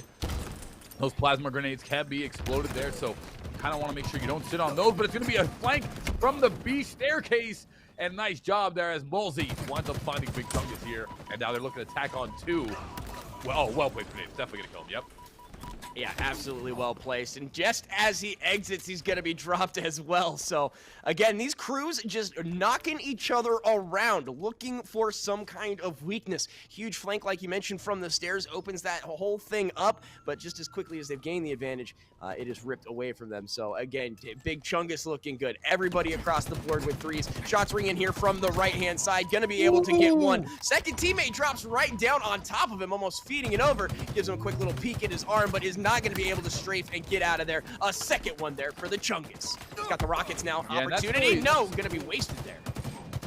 Yeah, well done. And that's really where the controller, we were talking about it before, that's where this controller just looks so beneficial, because you can notice that when the strafe was coming in, not a single, even one of the 3 shots, nice rocket there by Mike Timon, but every one of those 3 shots connected directly is not all auto aim, but it is one of the benefits of playing on controller, which is what we're seeing here. Thought we had a double coming in. It is going to impact. Damage is done. They will find one, as it does look like the other teammate I thought was going to peel on out. He's going to ego challenge and kind of be shown the door in the process. A double kill again coming out from Tryhard. Yeah, Mark Timon, his shot is just on point right now, as we're seeing Daddy take an 11-8 lead, and this battle rifle is just so on point from both these players on Daddy. 9 kills, 5 deaths for Timon, and a nice 4 deaths, 4 kills for Molzy. Daddy's taking the control now with a point lead as they head up over to PD spawn, and they'll rush right into 2 members once again. Now going to be a rotation. Molzy coming in, stalker rifle as well, and Mark Timon winds up finding 2. 15-10 here as Daddy's in control. They'll help claw themselves right back into this. Hopefully they can get something huge off of that. Your team wiped, so you might as well make an adjustment here. It does look like Daddy is, again, not throwing everything away, but this is the first time we've seen the difference between these two teams, and it just came at the hands of one power item, like you were saying there, Paulie. Just so strong, and the points are showing it, but the fight out here, it's right there, going to find 2 falling. And again, Tryhard feeling good. Got to back off here. Very quick, picks up the other one right there, so another reversal for the side of Tryhard. Yeah, and that's just what you don't want to do if you're Tryhard, because they did not pay attention that the Rockets were spawning, and because they didn't, they engaged the fight. Losing that fight gave the Rockets to the enemy team of Daddy, so that's exactly what you want. You don't want to do, rather, if you are setting up for a team fight. You want to play around the power weapons and try to engage at the most opportune time to secure them, not lose them. Such a horrible feeling when you throw your grenades to try to get some kind of information and the guy just shows up in a stairwell directly to your left. You're like, well, I guess I'm going to have to wait to get those back. So rotation's coming through, looking for some way. Everyone taking a second to just breathe, recollect themselves, and find out how they want to expose the other team. A flank on the side will actually work out. They're going to find one, looking for the second. He's already damaged. Those cat ears not doing him any good as Daddy finds yet another pair. Yeah, and that's just the benefit of having the Rockets. When, Daddy had the Rockets intact and it was almost impossible. In twos especially, it is so really, really difficult to come back against Rockets Bulldog setup, which is what we're seeing every team on this map try to secure, as 2 members of Tryhard are now locked down bottom middle, and this looks like it's going to be a double once again for Daddy, as their team winds up picking up. It will be a 2v2 trade, but that's still going to go in favor of Daddy, who's sitting on 21 out of 25 kills needed to win this one. For a quick second, the patience right there on Tryhard was something just to be commended. Looking at the back of your opponent and just waiting for him to put himself in a disadvantageous situation, waiting for your teammate to show up as well.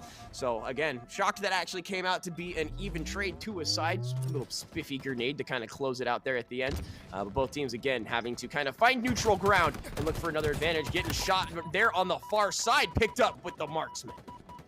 Yeah, well done, as Daddy now still sitting on 21 kills, so 7 kills away for Tryhard. They can get back into this one, but it's going to need some quality power weapon control to secure it.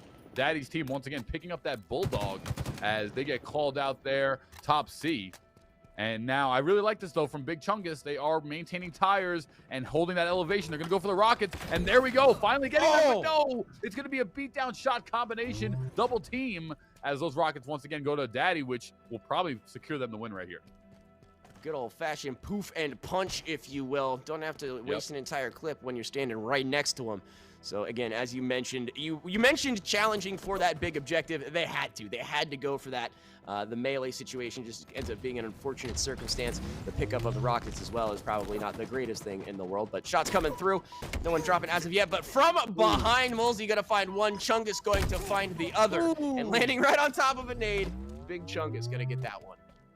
That was a great job by Big Chungus. He knew that the enemy was coming behind him. That Rocket's going to connect. Definitely. Big Chungus now gets his team back into it. Only down 6, which is still a bit of a deficit, but it gives a chance here to try hard. That Rocket is going to miss.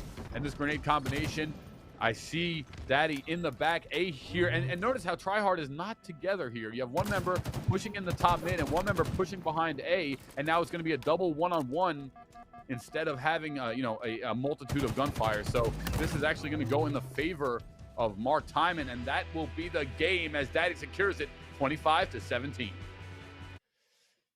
Absolutely massive match out of Daddy as well. As we mentioned, it was very, very close there for a little bit. Daddy just got a hold of the rocket launchers. When you're direct impacting dudes and then getting what I assumed was going to be a double kill once again immediately after the spawn, it led to the cleanup after the fact. That's a huge 3-point sway any way you look at it, and probably one of the most mentally deflating situations of all time. I don't know if you've ever been double rocketed recently, but my God, is it annoying.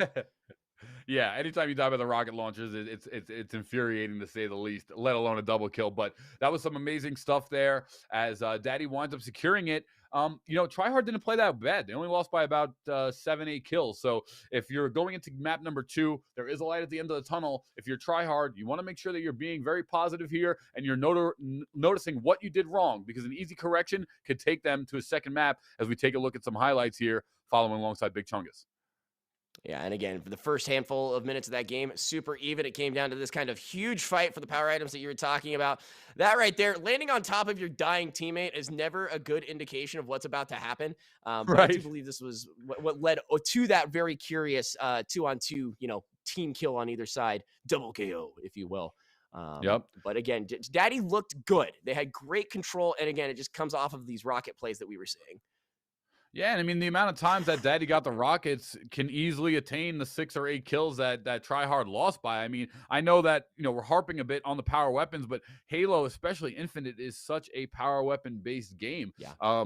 Like in fours, the battle rifle is so devastating because let's just say each member of your team lands a shot, someone dies in a millisecond. Exactly. But in twos, you don't have there's so many power weapons on the map that the battle rifle almost becomes a secondary gun instead of a main gun like in fours. So that's what changes so much, and why in twos especially there's so much focus, Adam, on the power weapon control.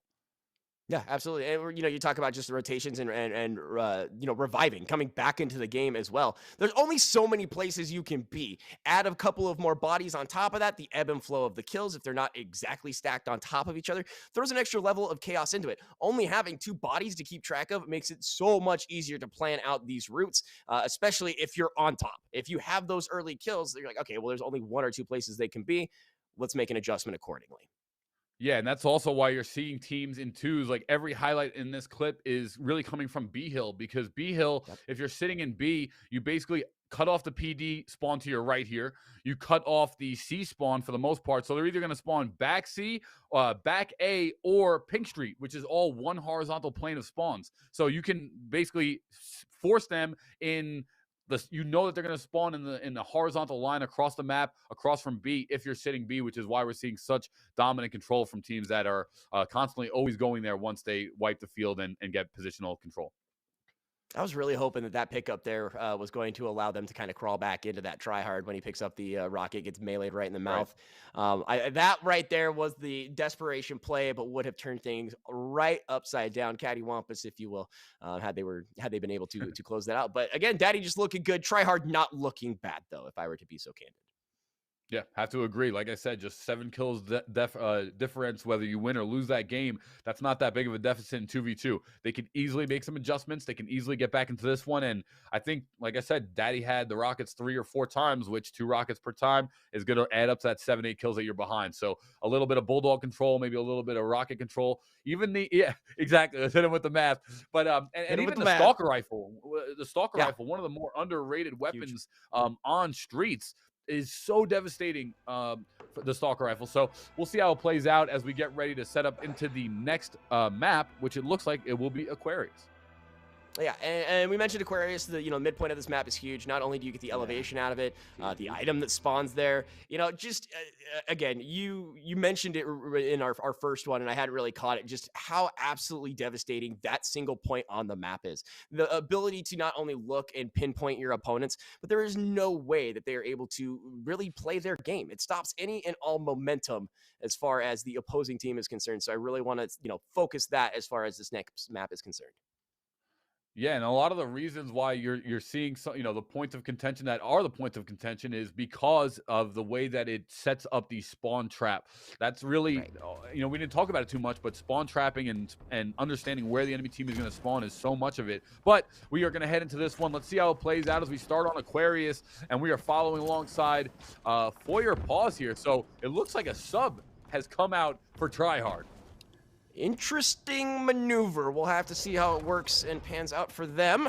And again, maybe a little sleeper situation, but Active Camo up. His teammate going to be dropped. He'll be able to equalize there. But from behind, it looks like they're going to be able to pick up one, and Tryhard will come out with the early advantage. Yeah, and that was fantastic, actually, because not only did Tryhard get the first 2 kills, but they also eliminated the invisibility from Daddy there on their team. So that'll be a nice thing. Invisibility can lead to a lot of kills. Once again, Daddy returning directly to top center. And the reason why you're seeing, and even in the Pro Series, you're seeing everyone rush to top center on Aquarius is because it locks the spawn points up to kind of force the enemy team to either spawn in refrigeration or spawn in utility or back plat of one of the bases. So you don't have to worry about them spawning on the side. You always want to cut the map in half, as we see Timon find one there, but you always want to cut the map in half when you try to spawn control, and that's exactly what we're seeing Daddy doing and why they're having such success. 4-2 now as we start this one early on Aquarius. Yeah, they are just playing fast and aggressive as well. You mentioned, holding the side. They're playing more on the outsides, just playing fast, heavy, and direct. They know that they've caught their team slacking for that point, and just want to continue to push this aggression. None of these 1v1 fights that we were seeing in the previous game, and you love it. You love to see the back of your opponent. You know you have them beat. You know you can cut them off and get a little tricky with it. Tries to kind of smoke somebody out there, but instead finds himself eating a little bit of plasma in the process. Shots coming on out here as he drops on down from the higher point. Gonna drop in the process as Foyer Pause puts him in a body bag. Yeah, wow, well done. Foyer Pause here has come out and immediately changed the tides. 4-3, and 2 of the kills are now on Foyer. Nice use of the thrust there, but it's, I believe, Molesy who winds up getting taken out. Active Camo does get picked up by Timon, though, once again, but they're going to locate him right away. Tryhard getting some shots in him, but Timon looks like he's going to get away. He's still top mid, one shot, but he winds up picking up a kill. Well done there for Daddy, who has now taken a 6-4 lead. Yeah, and I respect the switch over to the sidearm. Wasn't exactly what he was looking for. And again, Mark just opens up on the opposing team. The active camo certainly helps, making sure his team is certainly not out of this, and in fact that they've got the lead here. Again, Big Chungus and Foyer Pause haven't done much in the last handful of minutes other than look at the respawn timer. And again, Daddy has just had these rotations, has had their number, and has had multiple bullets in the back of the opposing team, as they've been first to pretty much every spot that they would like to be. Shots are coming on through. Again, we're talking about getting shot from behind. Here's Big Chungus taking a couple of shots, but he'll be just fine as he waits for his shield to come on back. Yeah, I mean, Foyer Pause is doing fantastic right now. The dude has locked up 4 kills, and actually shouldn't even say he, because I don't know if it is, but Foyer Pause is doing fantastic. Sure. 4 kills, and on 3 deaths, they've got their team in it. It's 6-6, and right now, this sub, well, whether it's a sub due to connection or I don't know why they subbed, but either way, it is definitely paying off for them. They are hanging in this one much better than the last map. Not to totally get off topic, but I have this idea where, like, it's like someone's older brother. He's like, they're being mean to me online. Can you play for me? And so he just, like, hands him the controllers. Like, let me show you, kid. Because it's just a different player in and of itself. But with that said, we sing his praises, and he gets mowed down. Foyer Pause going to fall there. And Mark Timon looking good. 6-1 right now. Just feeling himself, feeling the vibe. Whether or not they have a new player on the opposite end, he's got an opportunity here. He's got the active camo, and they'll be able to make some moves with this, as Mark says, hey, let's get the blue base side of things, see what we can do with it. Yeah. And, I mean, if we follow alongside the first map, it kind of went the same way, right? It was tied 6-6, and then it was that big win in the mid by Daddy that wound up giving them the rockets to open up the game. And right now we almost saw something similar, 6-6, and now Daddy's picked up 3 kills in the last 60 seconds alone, now starting them to snowball them away. There's the heat wave, and does he have invisibility too? No, he doesn't. So just the heat wave, but still power weapons in control here for Daddy. Yeah, and again, started off with the active camo, finds 2 right off of that, and again, just an unknowing situation. It's like, you can't see him, so you're not going to know he's there. It's just a great sequence. The shots coming through here on the mid, just burned on down, a trade either way. The double kill, I'm sorry, for the side of Daddy.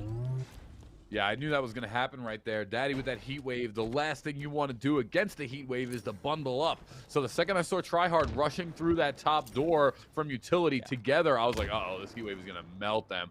And that's exactly what Timon did, who's now sitting on 10 kills. And now Daddy, Team Daddy, has started to pull away here, 12-8, only 4 kill difference, and make that 5 as Mark Timon now sitting on 11. That heat wave has been spectacular. Can he pick up a double? And he will trade out with Chungus. Yeah, absolutely. I mean, I guess it's the 5-minute buff that Team Daddy decides to get. As you mentioned, the 7, 8, 9 mark looking to be where they start to catch fire and really start playing, the objective game, if you will. Shots coming out, not going to find what they're looking for. Molesy going to bite the dust.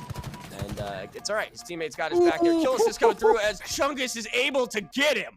Filthy. Wow. Disgusting. Fantastic Absolutely grenade. disrespectful. Bounce it off the back wall. Team fire distracts Molesy. The grenade goes over his head, hits off the back wall, and explodes right behind him. Grenades in this one, Adam, have massive explosion radius. Yeah, and it's, looks flashy while you do it as well. I said I wanted sticks, but I'll take some bounces. I'll take a melee to the back of the dome while we're at it as well. Switches on over, looking to just, make something happen here. Instead decides to peel out, reassess the situation, and it should work out beautifully in his favor. Gonna find one, has an opportunity on two, possibly nade coming on out, not going to find anything there, and is going to force Molesy here to peel on out. And this is actually, I think, a big mistake by Tryhard. The Invis has been up for 30 plus seconds already. Tryhard has had top mid control, and they did not go for it. And just like that, Team Daddy has just picked it up in the top left corner of our screen.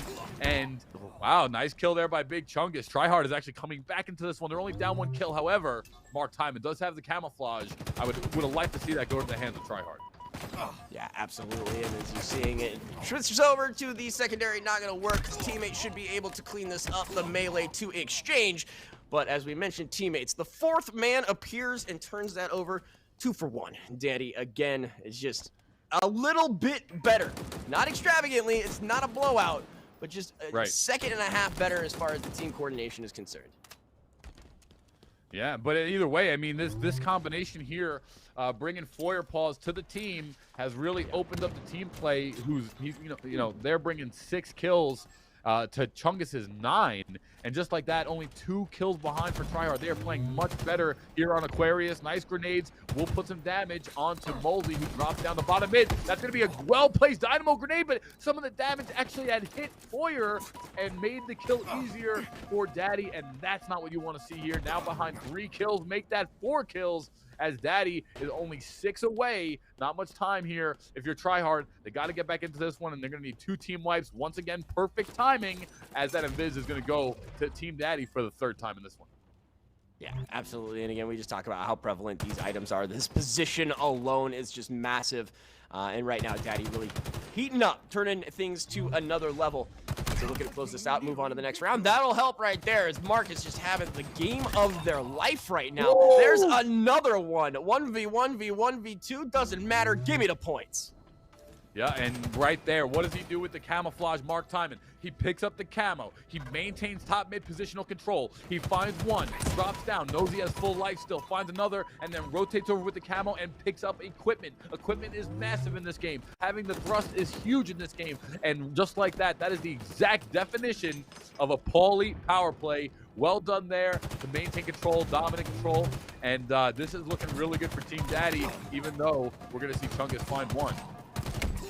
Yeah, and again, just falling just short here. A couple of kills will secure this one. I like the Paulie power play. That's amazing. I want to hear that forever and then some, even if it's not a situation like that. But as you mentioned, Daddy just doing everything and then some, from the rotations to the equipment management to just being in the right place, right time. And the mechanics right there will put you down for a while. Wow. Oh, man. Fantastic stuff here. And, I mean, we got to give credit where credit's due. Tryhard has... They're going to finish around the same score they did the first game, so not too much of an adjustment. They will get to 18 here. They're still behind 6, not over just yet. But Mark Timon there, up top, we saw him use one of the mechanics of the double plasma explosion. So what you do if you have 2 plasma grenades, you throw one. Let's make sure, you know what? I'm going to save it for the recap. We need to see that again. Yeah, might as well. Hey, we can talk about it as many times as you want. Speaking of recap, Daddy is going to close it down. They'll pick up the match. They'll be moving on in the winner's bracket, and we will see what is in store as we move on to the those would next be piece. the Sparks notes of what happened in that. Daddy advances. Sadness ensues. So the USAA and the USO have joined forces to connect service members around the world to their families and their friends through gaming. Through their support of the USO's gaming program, they help the USO power events and tournaments where service members stay connected with the ones they love. Thank you, USAA, for being a part of the USO family and for being a force behind the forces. So, gentlemen, as we start to see this fill out a little bit more, Daddy and Tryhard battle it out. That was pretty good. Daddy showed that they were pretty strong. We're now going to see here in just a moment Space and Time versus Daddy. Space and Time we have not seen yet, but they defeated Elm. And I just want to say, Adam said that they were the best he'd ever seen. That's the way I remember it. And that I said, well, I don't know. I think they're on the downhill slide. But Space and Time facing off in Daddy in the winners finals to see who is going to play for the championship today. I mean, to be fair, I said top 3 when it comes to Elm. So if you want to like bus toss me that hard, like that's fine. I'll accept it. But you know, we didn't have a nice what's the word I'm looking for, like litmus test. You know, they were kind of the initial introduction. I mean, maybe I would say they still are. I don't know. Daddy's looking pretty good. We haven't seen Time and Space, but if they took out Elm, statistically speaking, I'm still kind of right. So we'll have to take a look at the losers bracket. still kind of right. Well, still I kind hope of you right. enjoy the hollow victory that contains. So, Polly, for you, real quick, what did you see out of Daddy that tells you that they're a contender for this? Yeah, I mean they played very, very well. What you're gonna see something similar out of teams that are making it to this top 3. I think that was a pretty good educated guess by Adam here to say top 3 for Elm, because I personally think the top 4 are going to be Elm, Try Hard, Daddy, and Space Time. Now that I've kind of seen this bracket and seen how it's kind of playing out a little bit, but hold on. Yeah, you're going to see a lot of the similarities for fortune cookie. From it's Adam's fortune cookie. Even a blind squirrel. Okay, all right. Right, yeah, I know the rest of that one. Rest of that one. Fine, you know. But, yeah, so a lot of the same stuff here. Positional awareness. Daddy never left top center there on Aquarius. They controlled spawn points. They found power weapons. They made the proper rotations. And that's all you can ask for. Those are the bullet points that a pro team in order to win a match needs to hit, and they're hitting all of them. So all right, we're going to jump into the winners final next. But Adam, as we get ready to do that, you're a player with a good set of headphones, and it looked to me like Daddy was responding not to what they see, but also what they heard. Can you talk about the value of actually being plugged in with really good audio and I mean, as an audio guy, the game sounds? Yeah. Yeah, as an audio guy professionally, I have multiple different headsets for like what games I'm going to be playing and what I need to hear. And like especially, you know, my teammates' communications. This isn't so much a game where it's like shut up, I need to hear if they're moving, like a Valorant or something like that. So it's not absolutely detrimental if you can pick up on the cues from your kill spread. Your opponents, or not your opponents, your teammate than anything else. I mean, sure, you can listen for footsteps and things of that nature, but I'd argue this isn't one of those games where like the top quality headphone is going to make the difference by any means. But looks like we got some replays to take a look at. Coming in. Very good. Yeah, the active camo being used early, getting the drop right there. That's some good stuff. What are you seeing here, Paulie, that tells you that these guys are contenders? Honestly, this is an underrated aspect of kind of telling a nice player or not, but the control of the equipment. Equipment in this game is not underrated at the pro play, but maybe at the lower level of play, underrated. Not many people try to focus it. Even the thrust, even the portable drop wall, all those different equipments are very valuable and can lead to easy kills, especially on 2v2. And I'm noticing Daddy control the equipment a lot more than Tryhard was, and that's going to be a tell for me that one team is playing better than the other, or can play better than the other, rather. So what is the power ranking for equipment in your mind? What's the you got to fight for this no matter what to they can have it if we can get high ground instead? What's the power ranking? The equipment isn't as strong as the power weapon ranking. However, in equipment, I would say the grappling hook is probably number 1. But now that there has been a new mechanic that has been found out in the competitive Halo scene, and what that is that if you have the power thruster, which is what we saw on Aquarius, that's the main equipment on Aquarius, you can actually shoot any gun. After you shoot the gun, you can then reload. Once you reload, you can instantaneously activate the quick thrust, which will cancel a reload and still reload the gun. So you can shoot if you're using the battle rifle, reload, thrust, shoot again, and do like a quad shot back in like Halo 2 using that equipment. So that has dramatically increased the tier list usage of power thrust, if you ask me. So that'll be number 2. And then behind that is drop wall. Adam, am I forgetting any other equipment here? No, I think you're dead on. Again, it just, I'm one of those situational guys. But yeah, like as far as you said, that quad shot alone has kind of flipped everything that we kind of initially thought. Right. And so I agree with you on that. And we saw one too, which was the filthy part. I don't know if we caught it, but we have seen it pay dividends. All right, Absolutely. as we get ready for this winner's final match, we have Space and Time, which we have not seen, but they were able to eliminate pretty quickly a pretty powerful team that we may see again as we climb into the winners. The grand finals. They could come through the second chance bracket all the way, and by that I mean Elm. But Space and Time, an unknown quantity. We know a little bit about Daddy. Just on the limited evidence we see here, who are you leaning toward first? I'll go to Paulie. I think Elm looked better than Daddy did, and Space and Time eliminated them. So I don't need to see them. I think this one's going to go to Space and Time. That's right. Exactly. Yeah, as far as I'm concerned, absolutely on this. I mean, again, we've been playing with a lot of numbers today, whether it's like the amount of rockets you get from kills to just like statistics alone. I think it's a pretty safe bet that Space and Time has got something that we are going to be very, very privileged to see here in this, I guess, winners final. Okay, well, let's see if the transitive property holds up. In 1991, I knocked over Arnold Schwarzenegger. True story. Therefore, I was the governor of California. Ladies and gentlemen, Halo 2v2. Identify your play style. Look for value over time. Focus targets together. Double jump. I've not seen it. We got to see it. These are Doc's keys to the game, and of course those are brought to us by the USAA today, which reminds us a number of things. But they've joined forces to connect the service members to their families, their friends through gaming. Through their support of the USO's gaming program, they helped USO power events like this and tournaments like this, where service members stay connected with the ones they love. Thank you, USAA, for being USO family and a force behind the forces. Okay, we're about to drop into this game. Let's see if they follow my keys or maybe listen to some more Paulies.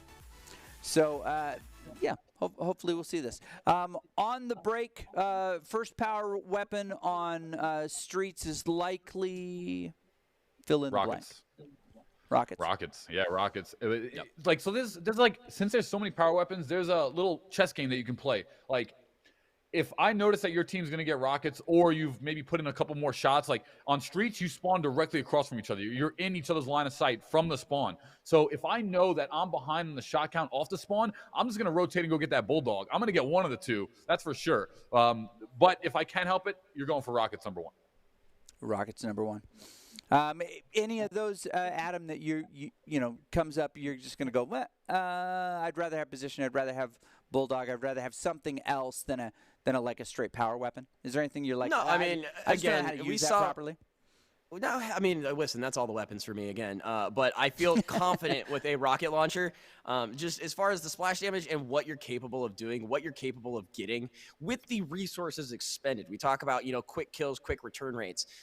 We saw it again. I keep flashing back, and I can't remember who it was, to a nice, rocket to the face, respawn. There's the double kill. That's 3 kills in less than 5 seconds. It's kind of disgusting, and you can't ask for. You're not going to get that from any other item. Maybe a well-placed grenade, but that takes, trajectory, trigonometry. We'll talk about other maths as we go through this. A rocket launcher, any Bungie-related or whatever company has made it, you aim, you pull the trigger, you hope for the best. Usually, it's not that hard. All right, well, as we wait for this to get going, I believe production has for us our fly-through of this map. I'd like you guys to point out some of the areas that that are the most valuable to hold and contain as we do. Of course, here's our matchup. Those graphics are so fabulous. Yaki, great work.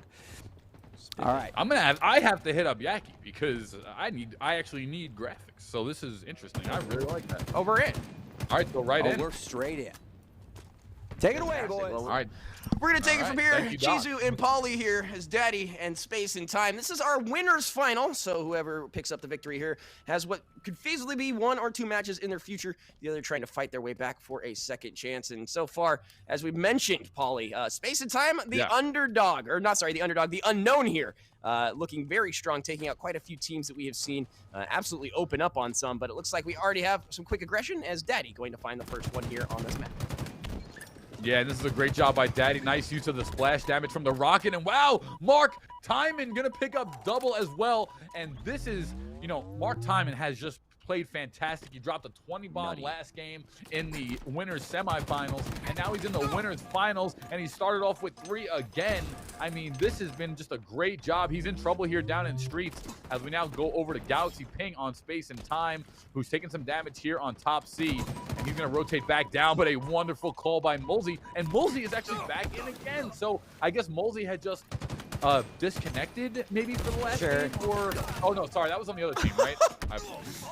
Nice shot. Yeah, I see what you're saying. Yeah, the older brother had things to do, so he's handed the controller back to the younger brother to continue the meme from last round. But yeah, Mully is back, but Mark is also back in action for to his name, looking so good right now. Again, we talked about how Space and Time was the unknown. Ninja 1-up has got a couple of kills up their sleeve. They're going to go ahead and find another one here, closing that gap ever so slightly. Yeah, well done there. Galaxy Ping and Ninja 1-up here. Ninja finds 3 kills. They are going to pick up the Rockets here. And what are we noticing right away is that Space and Time is already doing a fantastic job at power weapon control. And Galaxy Ping, who has the Rockets, does miss it. Doesn't get the one shot there. And he's in trouble as he's in tires, taking some shots. He's one shot here, and he does get taken out there from top A. Mulsey with the support fire, as we're now seeing an 8-5 lead for Daddy. So they're playing a lot better than I thought. I thought Space and Time was going to maybe run with this one, but Daddy's showing exactly why they are in the winners finals here in this one. Well, we got to pick up that one there and getting screwed again by math. You know what I'm saying? We went with the transitive property to blow it up in our faces, theoretically speaking. But again, another sequence right here as Daddy just looking to continue the aggression they've had since, the 2 maps prior we just saw. Looking very clean, looking just fine, but definitely being challenged in the overall. They're not getting what they had as easily as far as last round is concerned. So Space and Time still looking to put on a long fight here. There's Mark Timon again, just carrying his team 7-2. Feels great about that spread. Wants to continue that momentum as Ninja 1-up, sitting at 5-1. Might as well hit him with the laser while you're at it. Not going to find anything off of that one other than a chance to retreat. Galaxy Ping now getting some shots. Does make the call that the 2 enemies are outside on P Street. One will head back A, and I think they lost one. And no, but it's going to be Ninja 1-up who winds up finding both kills. They both went back A for Team Daddy, who gets eliminated by Ninja 1-up, who's now sitting on 7 kills. And just like that, Space and Time is only 1 behind as they control the P Street, forcing the spawn here, I believe, inside C. And it will be, It's got to feel great when your teammate disappears and comes back with a pair. You're like, hey, how'd it go? He's like, oh, just fine. It definitely closes up that gap a little bit. From behind, the laser finding what it was looking for earlier, and it's going to remove one from the field immediately. It's going to force the rest of the team to just peel on back out of here, but Space and Time starting to pull away now.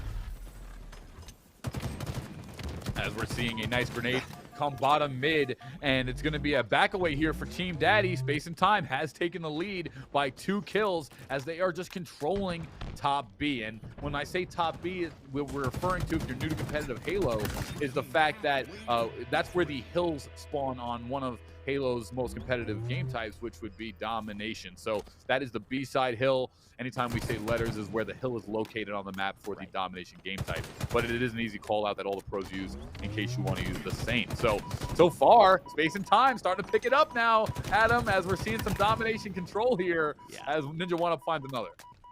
Absolutely. Got him up on the stairwell, and then just the information I didn't want to cut you off. He somehow magically knew the left-hand side, that the other side of Daddy was there, and so the flick mechanic, if you will, pushes one guy out, finds the second guy just chilling, and puts him right into a body bag.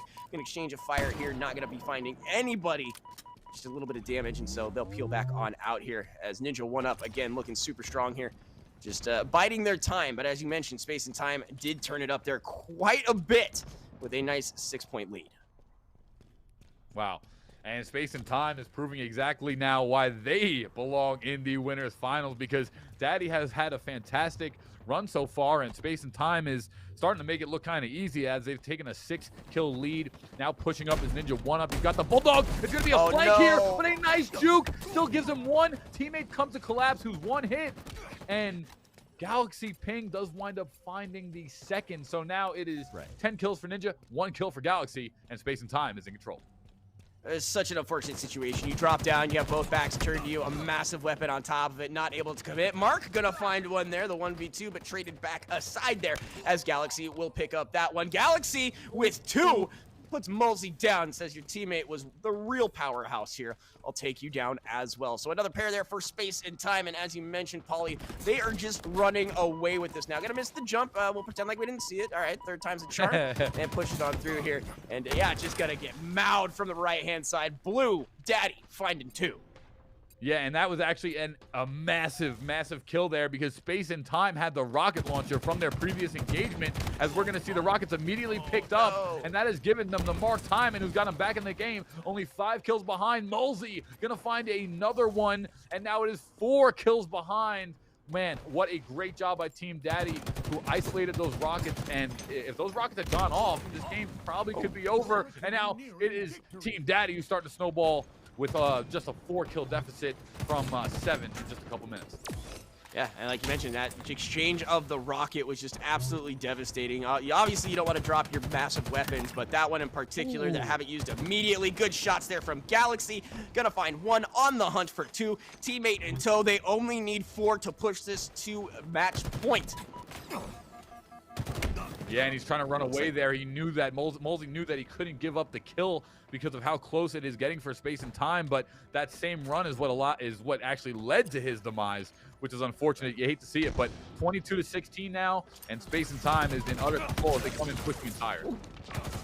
Ninja 1 up there just absolutely shredded. They are 1 point away from closing out this map, and such a devastating way too. And again, we mentioned just how close these games have been up to about the 4.5 mark, but Space and Time just pushed on the skinny pedal on the right and accelerated all the way through, but not over yet as Mulsey's gonna find 1, Mark gonna find the other, so they're not going down without a fight.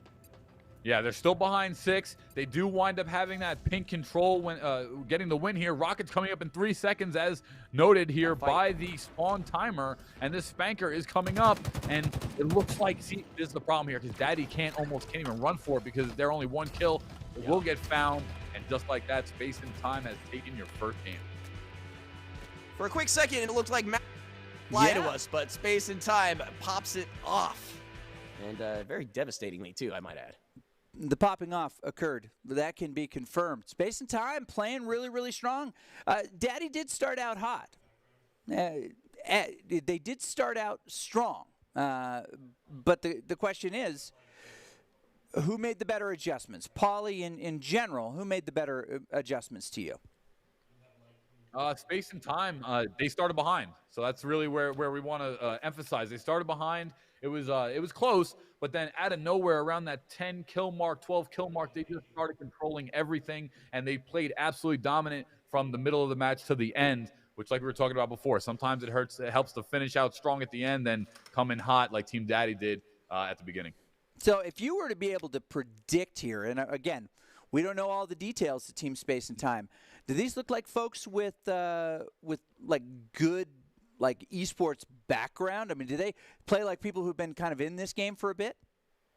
I don't, if you're competing in a tournament, you're part of the esports space. I think that's really the point to kind of locate and focus in on. I'm sure, look, if you compare them to a pro, 99.9% of people are going to run into some walls with people that are playing the game professionally, 10 plus hours a day. So they're playing fantastic, and I think it's enough to get them this tournament based on what I saw from this first set.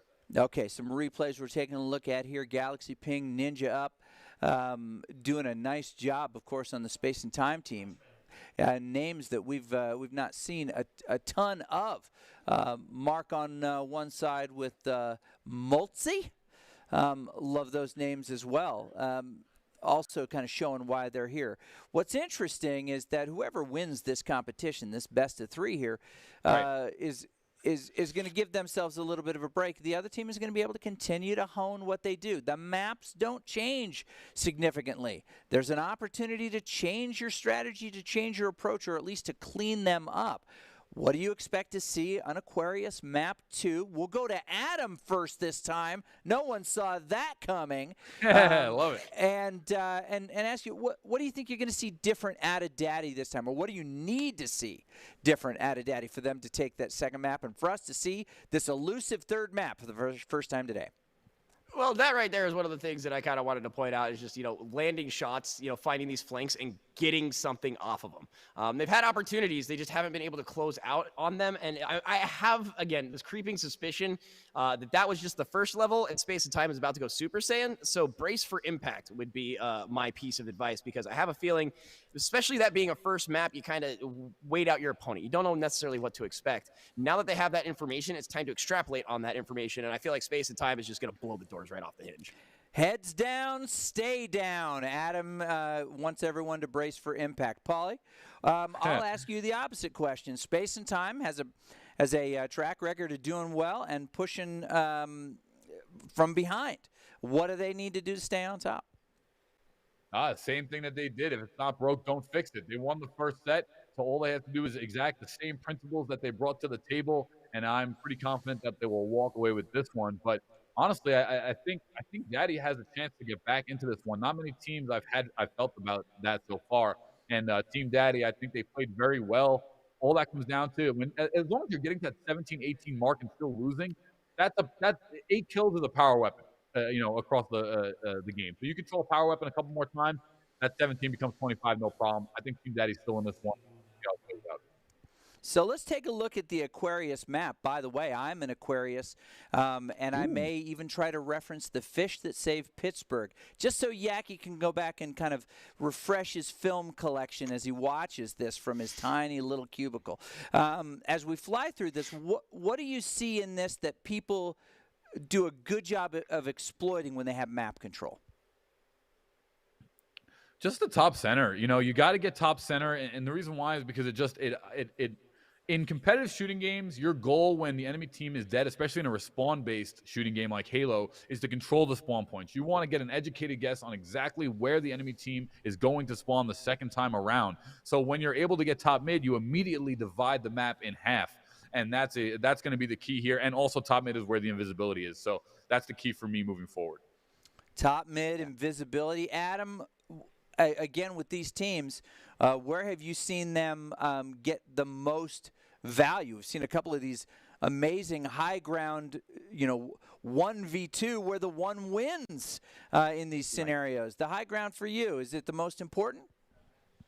I mean, yeah, we've kind of just hit it over the head multiple times today, just what it allows you to do. I mean, it's simply from having like more of the body to hit. I mean, depending on how you're looking at it, someone's behind 3/4 cover, you still have half of their, options available as far as what you can hit. So having the top side, the items that are up there, great. But the positional advantage alone and the ability to bail out. If you drop a guy in front of you and you get tagged from behind, you drop down and congratulations, there's a 15-foot wall probably behind you or a way for you to rat on out of there. So just for me, having those options allotted to you are huge. Here's where we're jumping into what could easily be the final match of the winner's side.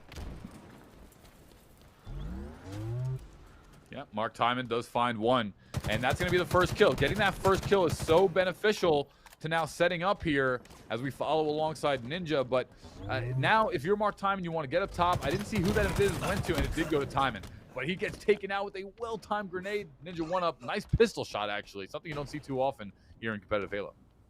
Yeah, traded off some melee action. 2 dudes punching each other right in the mouth. A little boxing match is going to net each side 1-2 apiece. As it looks like we're taking this thing a little bit slower. Never mind, that was just the lag on my side of things. So with that said, it looks like Daddy here looking for an opportunity. They'll clear out this courtyard.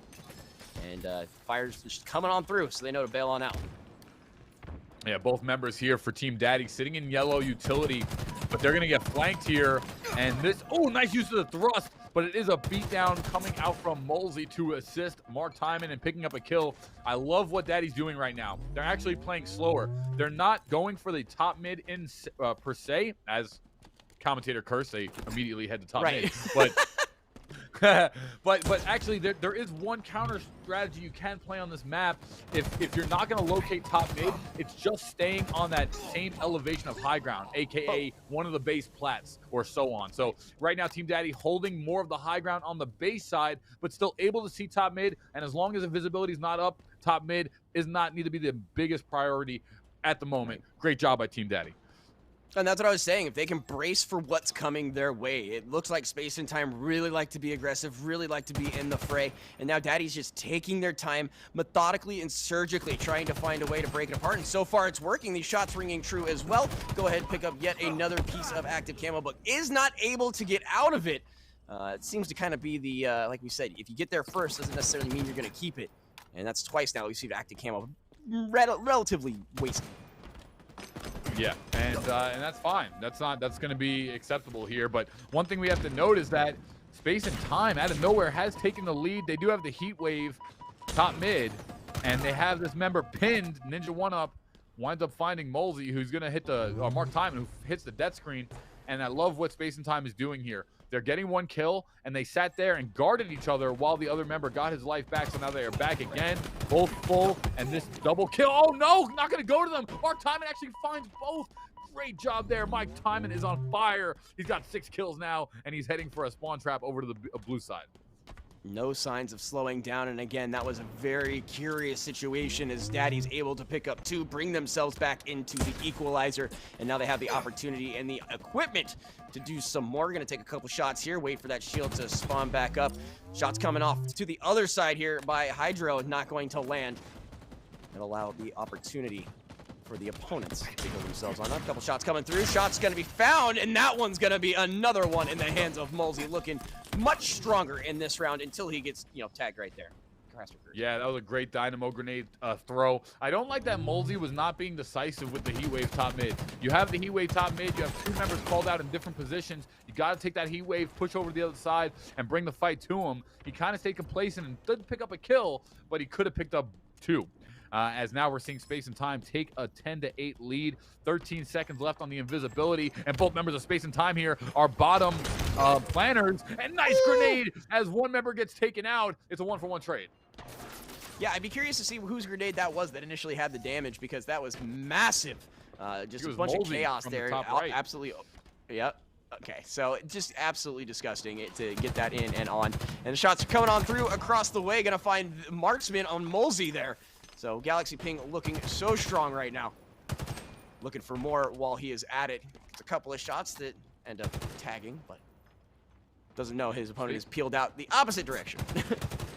So one of the things I'm kind of noticing is that, Molzy is kind of struggling right now. Space and Time, both games, both of their members are within like 5 kills of each other, which is what you want to have. And every time that I'm seeing, Team Daddy play, I'm noticing Mark Timon have a massive game, and I'm not seeing as much from Molzy. Molzy, if he picks it up even just a little bit, right there, nice back crack by Mark Timon. But if Molzy picks up it just a little bit, this can easily go in favor of Daddy. So Molzy right there getting the kill with the Needler. Will wind up switching out for the heat wave. Great use of the power weapons and control there.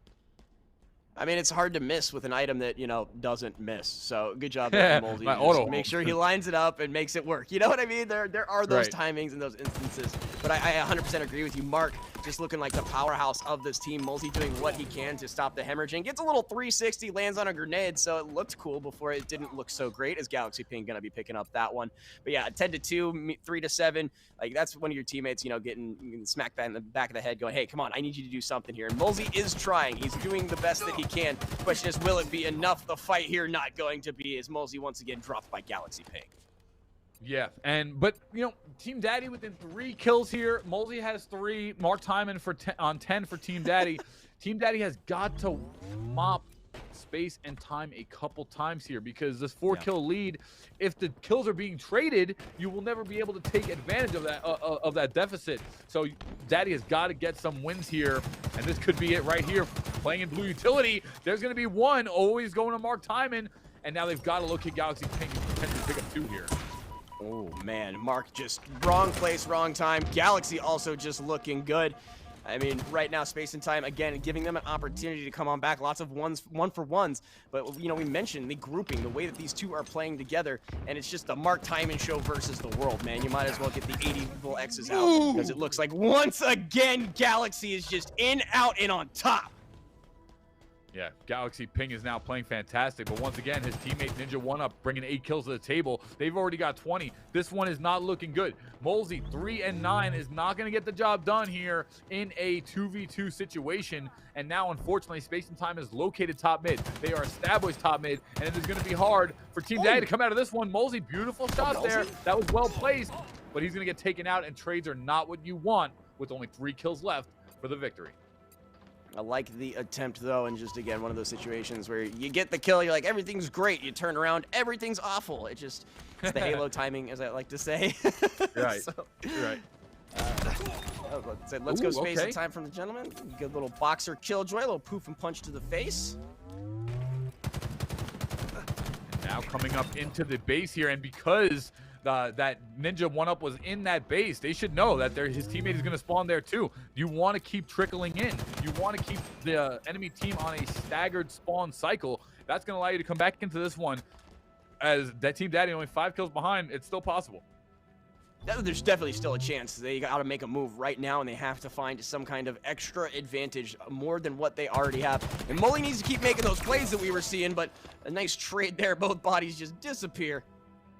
And again, we were talking, trades are not exactly what you want at this point. In fact, they're the exact opposite of what you Mark want. stayed alive there. He didn't die. Oh, did he? It was, yeah. They still have 22 kills, so it's now a 4-point deficit. I don't know how they didn't trade. I thought they were going to trade. Right. But, I thought they both they didn't disappeared. trade somehow, so very lucky. There, nice kill for Molesy, and this is exactly what Daddy needs. They don't want to get that trade as Galaxy Ping flanks behind, but Molesy has got to use this invisibility and get some kills here because, oh, he gets seen.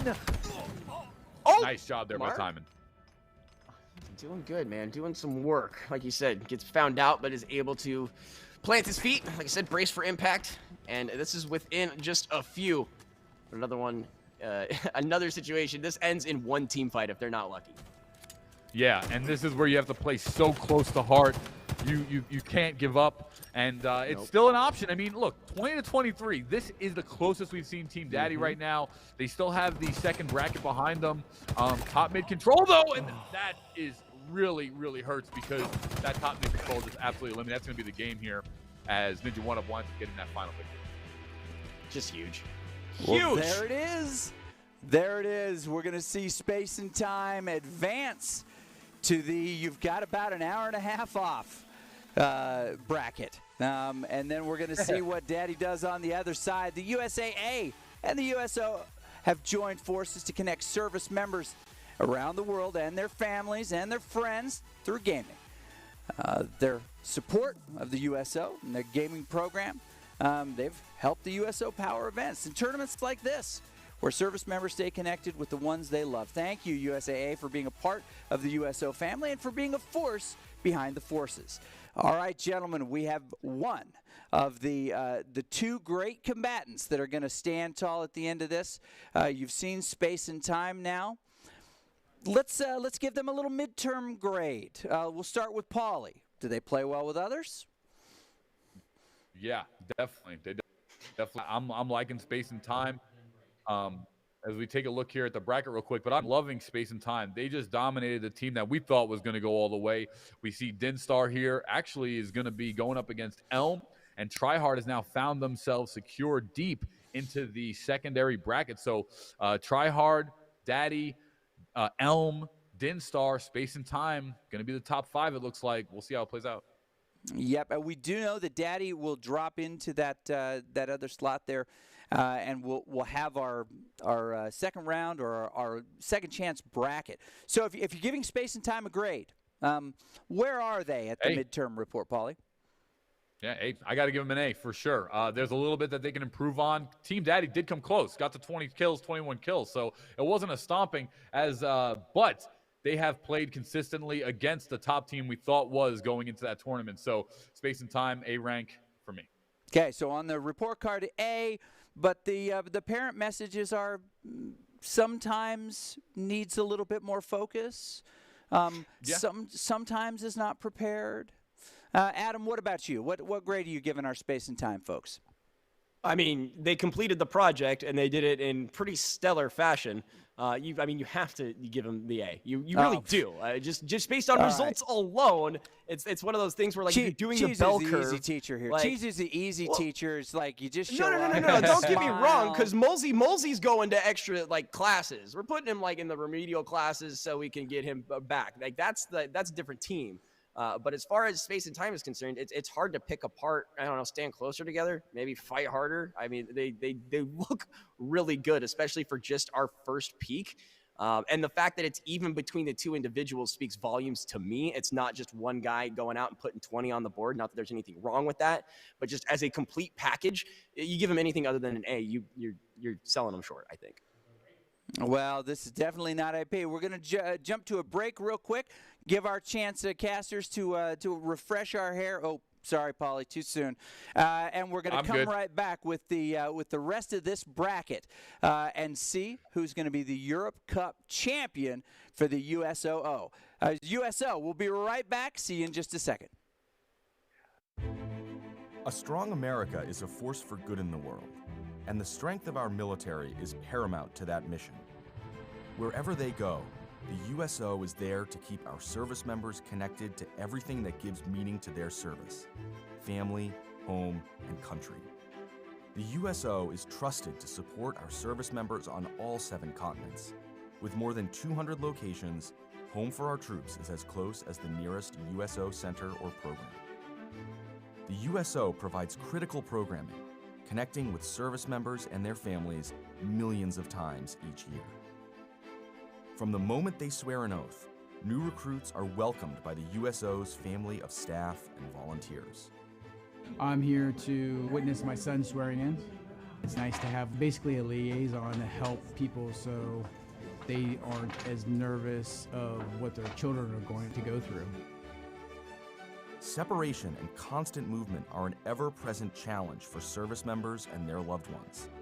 The USO keeps military families strong, providing connection home and events for families and couples. From the little Christmas events for the kids, or like we had a date night, the USO has given us time, not only together, time with our children, and things to do. When troops are deployed, the USO provides a home away from home to help bridge the distance. On the front lines, a care package, a phone call home, comfort food, a familiar song, or a moment to relax can mean everything. When their military service to the nation is complete, the USO connects transitioning veterans with resources in their new communities and helps them plan for their next chapter. We spend most of our time servicing the country, that when it's time to get out, we're usually behind the curve a little. The USO has come in and kind of get us a leg up on that transition so we can make the best move into a second career. We are the USO, the force behind the forces. Go to USO.org to learn more. Some missions don't take a holiday. Some work must go on. Standing guard, keeping the peace, lending a hand. This is our chance to lend one back. There are more than 1 million active duty service members stationed around the world, and this holiday season, hundreds of thousands of them will remain on duty. On the water, on patrol, away from home. Now more than ever, they need your help to bridge the distance to family, home, and country. So this year, as you celebrate your favorite traditions, take a moment to send a piece of home to our nation's heroes, because even the smallest gesture can lighten the load. Be a force behind the forces. Visit USO.org/holidays to send the gift of home to our service members.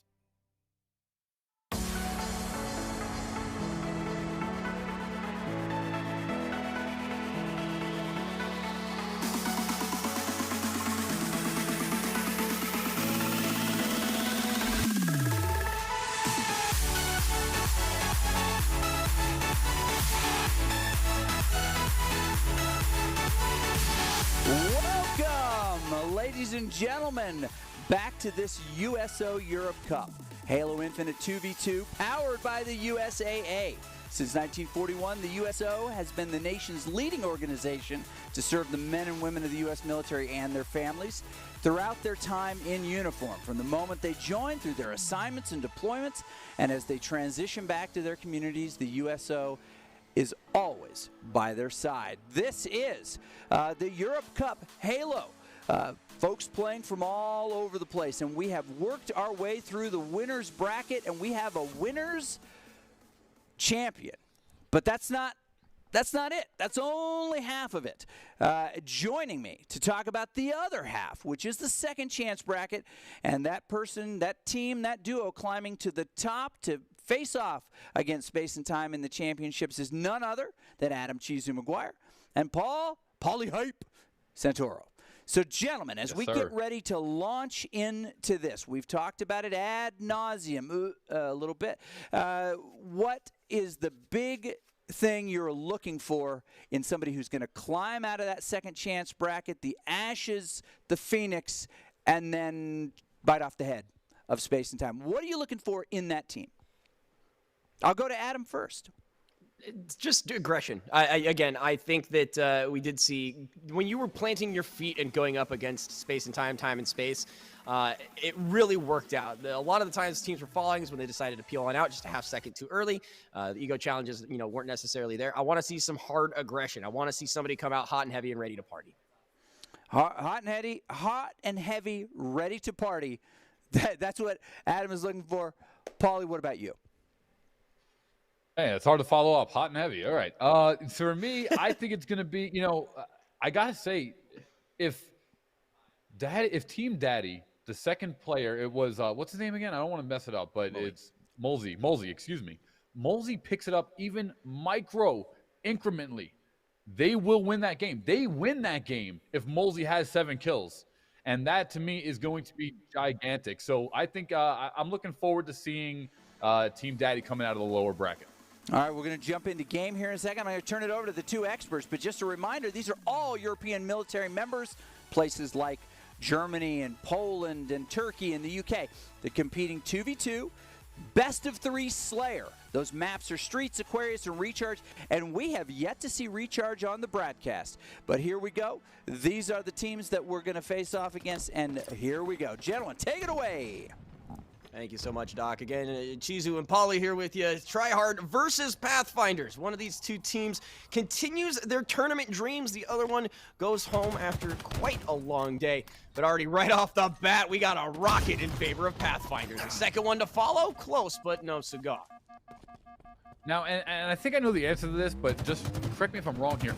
In the spectator client, if you know, does it always show PC as the client? I think it does. Because that's why we're not really seeing like who's playing on controller versus mouse and keyboard. I think it always shows PC.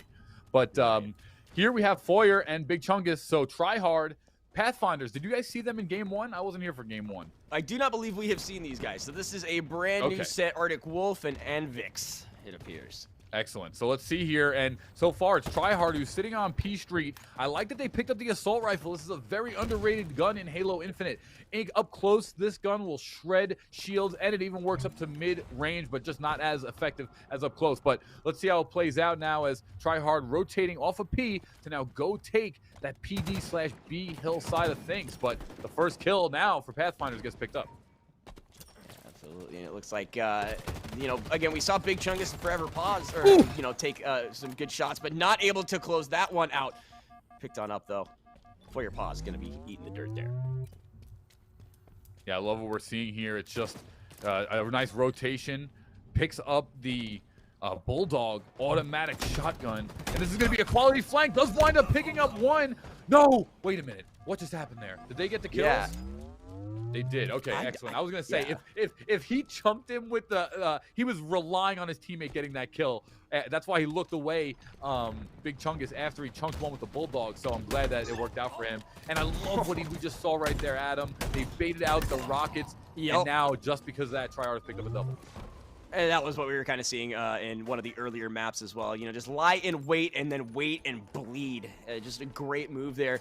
Just go ahead and, as you mentioned, use that as bait. You don't have to pick it up if you can just take it from them. And that's exactly what happens. And Tryhard's just looking so good right now. 7-2, up quite a bit. Maintaining that bulldog and use of the thruster. Now right here, he can do that. It's like right there, you can bulldog, reload, thrust, bulldog, like really fast. If you had to, it'd be almost a quick double shot, but we didn't see it right there. Yeah, there was an opportunity. Well, you can't dodge that either. Explosion's good and good to go. Melee's not enough, but the kill assist will come through. Big Chungus making sure that's a 2-for-1 there. So once again, Tryhard's doing exactly just that, and they will take a rocket for their troubles as well. Should be able to pick up 1, if not 2, if they're lucky. All right, that was a risky rocket. He does wind up connecting a lot of damage, but doesn't quite get it here as he jumps to the tires. Adam. Oh, the stressful feeling of popping through a window and finding the opposing player there. A nice attempt, a couple of swings and misses, but it looks like Big Chunk is going to pick up that one. And fought very hard for that. Looking for a second to follow. The challenge there is not enough, as Arctic is also going to get punched in the jugular. I'm loving what I'm seeing from Chungus right now. 7 kills, rotating the map perfectly, always has a power weapon in hand. Here he picks up the laser, another underrated gun in Halo Infinite. Not as strong as the rockets, but if you have the tracking accuracy, like, it is absolutely fantastic gun here to shred shields. Let's see how it plays out as 2 members of Tryhard are going to try to come out of tires, but it was a flank, and it was Arctic Wolf. He needed that so bad. Arctic Wolf had 0 kills before the last 15 to 20 seconds. Pathfinder's climbing back into this one. And finds a very sneaky behind-the-back double kill with his melee. Like, they had no idea. You saw the panic turn there. And Arctic Wolf back into this, even has the rockets now. Looks to make their stay in this game, but doesn't see anyone right off the bat. Trying to just get that information. Doesn't want to overstep their bounds. So it looks like they'll head up on this stairwell right here. Grenade is out. Damage is down. Is it going to be enough? It is after a couple shots from the BR. Do we have a second opportunity? It does not look like it right off the bat. Nice grenade and nice use of the rockets. Arctic Wolf went from 0 kills to 5 in the last 60 seconds of gameplay, and just like that, Pathfinder's still down 5, but they're at least back in it. And if Arctic Wolf keeps riding the slope he's on right now, Pathfinders could find success late here in Streets. Now, like I said, it's not that they're out yet. They do have a pulse. That punch right there going to launch him up in a very cattywampus direction. He's able to find it there as Arctic Wolf apparently just doesn't need weapons. He's just going to punch you all game. Melee's only. Big Chungus picks up 2. Huge there. Yeah, and that just put Tryhard now at a 5-point lead and the spawn point of top B, which is one of the best in 2v2 if you ask me. And I'm just loving what I'm seeing here. Big Chungus is in total control, and we saw that highlight from the Twitch chat earlier, or maybe that was Twitter, but it said Big Chungus was popping off, and that he is. Absolutely, man, and you love to see it. Again, we were just talking about how if you want to pick up these wins, it appears the faster and stronger team, obviously, is going to win. And right now, Tryhard is just bulldozing everyone in their path. Arctic Wolf had a nice little sway there. It looks like Anvix has kind of fallen off as far as the last few minutes, but definitely still a chance. They're still in this. They have a pulse. They're not done fighting yet. Yeah, and that's going to be a big kill for Foyer. Unfortunately, it's the team Tryhard who's in the lead. And right now, what Pathfinders need to do, they need to make a play for these rockets. They're coming up right now, 4 seconds on the timer. They don't have the best spawn advantage coming out of C. However, it was a kill. Nice use of the drop wall, and that's going to pick up the rockets and provide cover to get out of there for Big Chungus, Foyer, excuse me. And just like that, as a third member checks into the game for the Pathfinders, excuse me? Probably just an error. Probably someone bounced in, bounced out. So far, everything's... Let's see what happens here, because I don't actually know. No, he didn't get any deaths. So, okay, yeah. Someone bounced in and bounced out. Oh! Oh, now right we got there. a death. Okay. So... Yeah, I don't know what they're going to do here. That's kind of interesting. I've never seen that this before. Is a very curious scenario. Maybe this is the whole, younger brother, older brother thing I was talking about. Like, dude, get out of my game. Sorry. But, yeah, all right, so we're going to end it here. We're going to end it here. Yeah. So, I'm curious. There's 2 ways you either play this. You either, for the entertainment of the stream, reset the map, and right. You let one team get, both teams get to the kills that they were at. I believe it was 17 to 10, if I'm not mistaken. It was 15 or 17 to 10. And you wind up starting the game from there. So we'll see how it plays out. But so far as it looked, Tryhard had a good chance at taking that one. They had a nice 7-kill lead. I believe the score was 17-10. Oh, yeah, absolutely. That definitely wasn't my account. I just want to be completely clear. clear. What are you doing, Doc? Well, this is why we don't give you the passwords to the servers, Doc. I thought they needed a little help, and I just wanted to jump in. And, you know, I always say, don't take a fair fight. 3v2 is the way we like it. I think that's even more unfair as far as the kills are concerned. If we're getting advantage, I'm agreeing. Bring it. All right, so hearing this from production. Wait.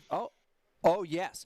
We're going to jump in. We're going to restart with a spotted 9-point lead. So this means Adam's going to have to take off a shoe so we can keep an accurate count. My hope is that when we come back to you, there'll be just a big foot sitting in the middle of the screen that you'll be counting. So I put on a tie because they were flaming me in chat, so I don't know if I, can do anything else to save myself. This chat does not deserve to see your feet. I'm just gonna say it. This chat has not done what they need to see your feet. So very cool. Okay, so yeah, we're gonna jump in with some replays here real quick before we went 3v2. Your take, Paulie, on what was really going on. I mean, it was it was a 9-point lead when we ended. So we'll that's get that. Big, yeah. Mm-hmm. Right. That's a big lead. I know it was at least 7. So Tryhard is focused in here. Feuerpaws and Big Chungus are playing together. And one of the things that we're kind of noticing from any team that's successful in today's tournament is both players having a good game.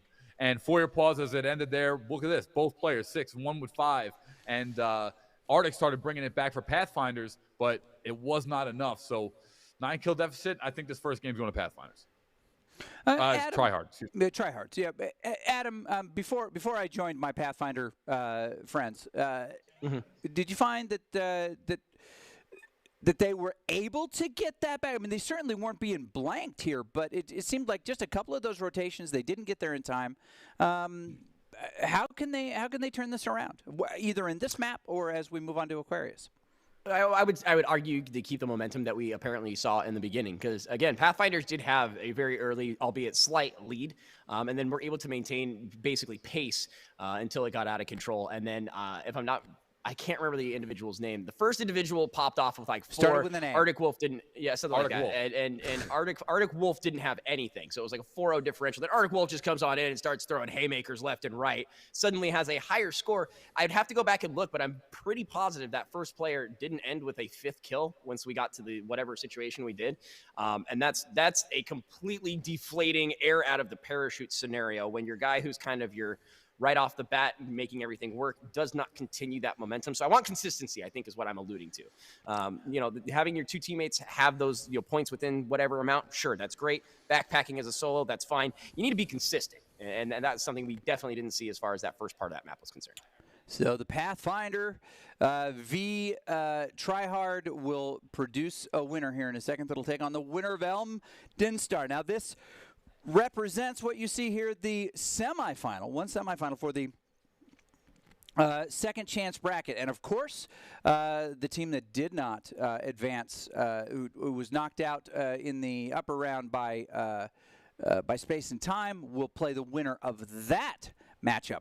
We're down to only 5 teams that have the potential of matching off against Space and Time in this final. So as we get into this, we're going to, I believe, jump back into it. I'm waiting for confirmation from the team of officials. They're huddled right now. So Tryhards will need 18, and the other team will need 25. So we're just going to start at 0, and we're going to go with a 9-point spread starting at 0. So we're not going to start at, say, 21. Right. Again, Right. Adam was going to have to take off a shoe. 13. Not happening. We're starting 0-0. Winning score for Tryhards will be 19. We'll have to keep that in mind. As we throw back to our casters, here we are jumping in. Hold on. Let me see if I could get my train to New Mombasa. Doggone it, I missed it again. I missed that one an awful lot. It's a beautiful, beautiful space here as we fly through.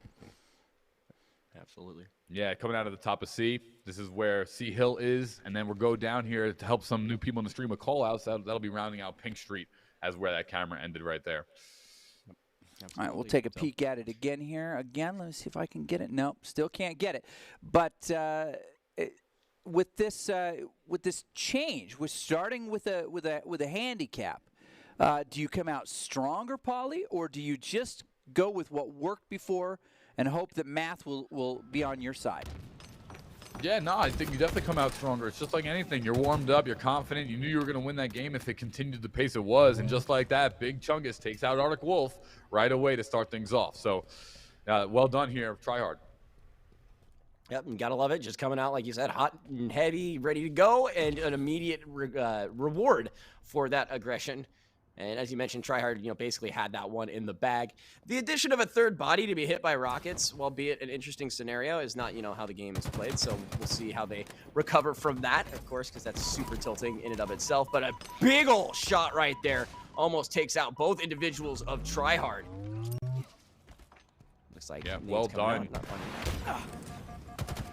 Rockets in favor here, though, and it's Arctic Wolf. And honestly, Arctic Wolf I think he started out 0 for 7 in the first game, and then he wound up getting 5 kills within 60 seconds later on. But now he's warmed up, and now he's starting the game 2-0. I think this break really helped Pathfinders quite a bit. We'll see how it plays out, as it is a big deficit to make up for. But so far, Arctic Wolf starting it out strong here, as both this fight is going to go down ramp side over by the B and C hill. Yeah, just crazy exchange there. Anvix is going to fall there. Big Chungus finds a pair as well. So Big Chungus staying true to the name and coming up huge there. But as you mentioned, Arctic Wolf heating up. The last game, more melee kills than actual weapon kills at a certain point in that game. So we'll see if that heads up aggression, the ability to get in close range, will be something they kind of rely on this time around. But again, shots just ringing out, just trying to find a position. And no eyes on anybody is just going to mean a little bit more stall. As we take a look now at the Rockets, who get picked up by Arctic Wolf, and so far the Pathfinders have done such a better job at controlling the power weapons here in this one on Streets. And we're following alongside NV, who has now taken over tires alongside Arctic Wolf. Does get that rocket. That's not going to connect. Too far away. No value yet here. And Arctic Wolf is actually going to fall. Nice use of the drop shield. That can easily secure Big Chungus a double kill. And Pathfinders are still down. They need to find a lead here at some point if they want a chance. All right, and they have to run the whole gamut of the board, as we were talking about beforehand. So at this point, you just hope for the best. Tryhard's looking super strong, though. Immediately, the explosion right there is not going to feel too great, however. And the shot comes through, clips Big Chungus. It's a little pixel shot there, is able to connect. That's a big one for them. Yeah, and this is going to be interesting because Big Chungus and Forever only have to get to 18. Pathfinders have to get to 25. It was a 7-point lead coming into the second game.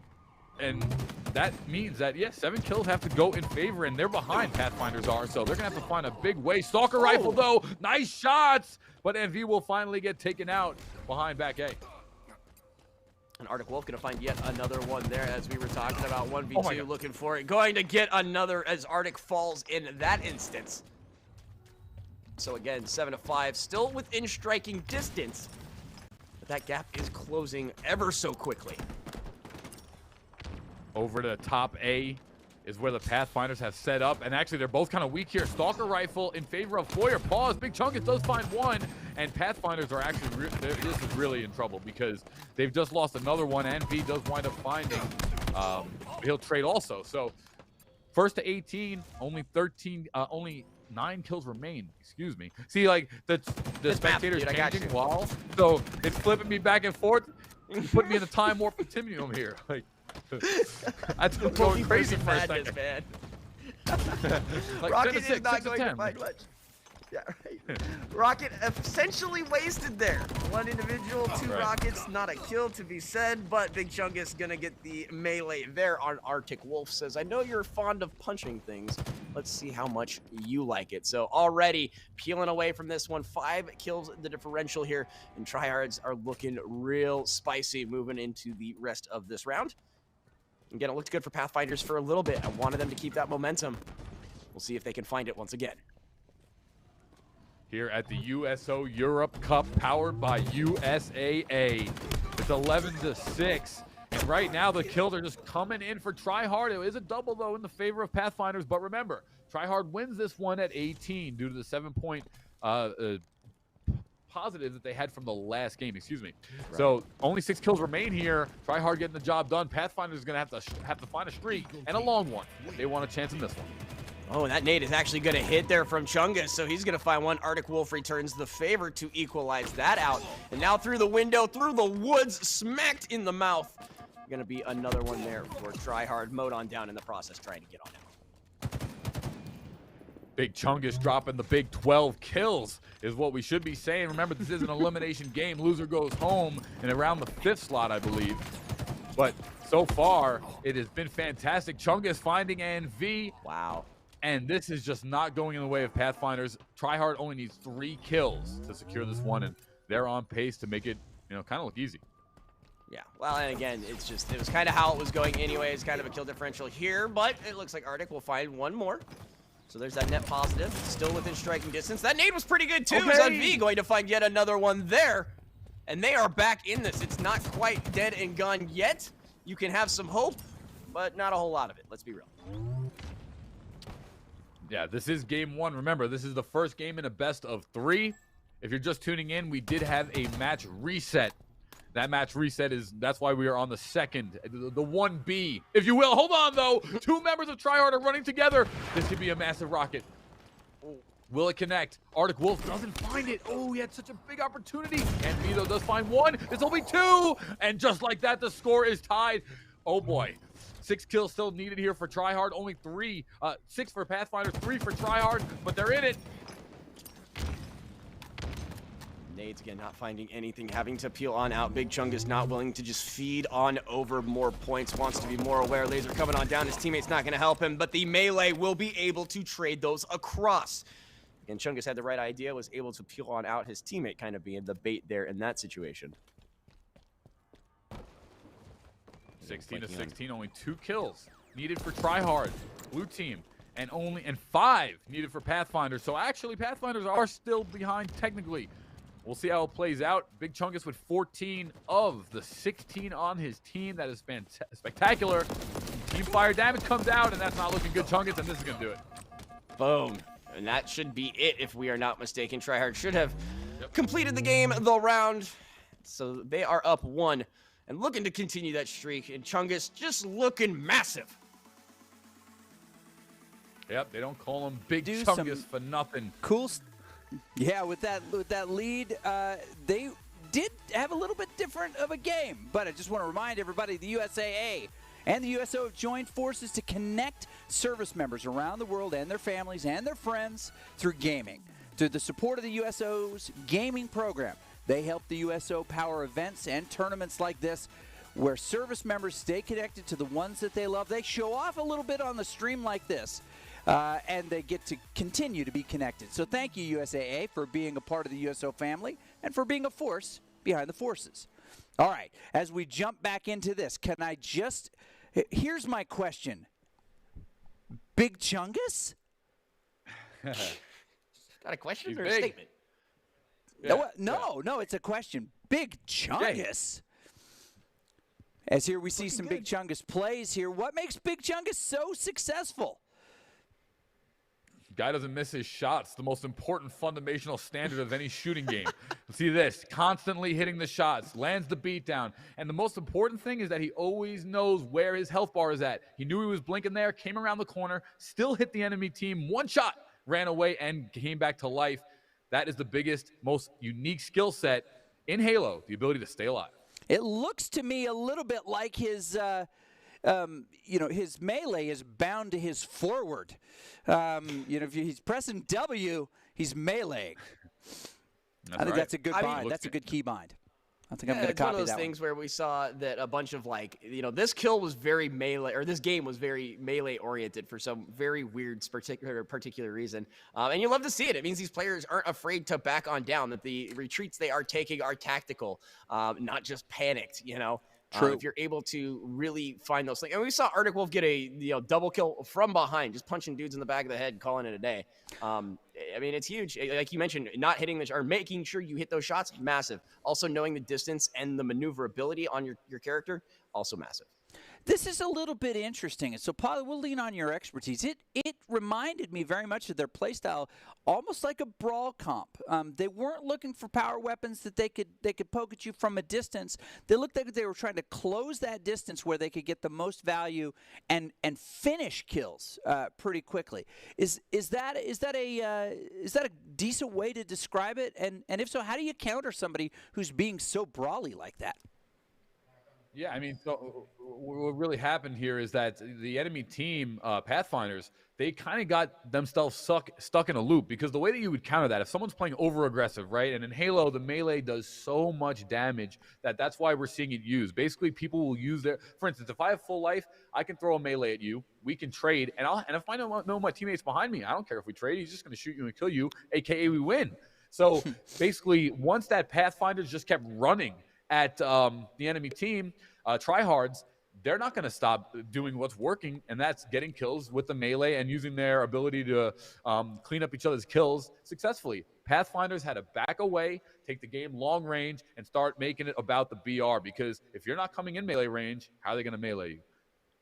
Now, this map sets up a little different. It doesn't bring people together in so many choke points. It's easy to have high ground and drop and prevent those close engagements a little bit. How are these guys going to do it different? Oh, you know what? We're just throwing it straight to them.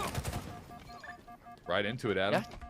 Yeah, jumping on in. Tryhards versus Pathfinders. Again, one of these teams going home and the other moving on and having their tournament dreams continue on. For your pause, looking for one. Gonna find it two for the side of Tryhard. A little bit of spastic controls there for a quick second. Looking for the opposing member. He's gonna find him. He's gonna pick up another one. Foyer dropped just as quickly by a very well-placed grenade out of nowhere. Yep. Tryhard takes an early lead as a fight coming out of each utility. And now it's top mid control, top mid spawn here for the Pathfinders, and that's a great place to be. They're sitting on side of planners, and both teams here are going to start going against each other. Arctic Wolf throws some quality grenades, and one member does get taken down. Pathfinders are staying in this one. Absolutely, and a good trade right there. We got flank right there. He's going to find one. He's going to find two. Chungus with the secondary collects a pair. Just a great flank. They knew that they were firing from across the map, and just gets a nice angle, picks up two.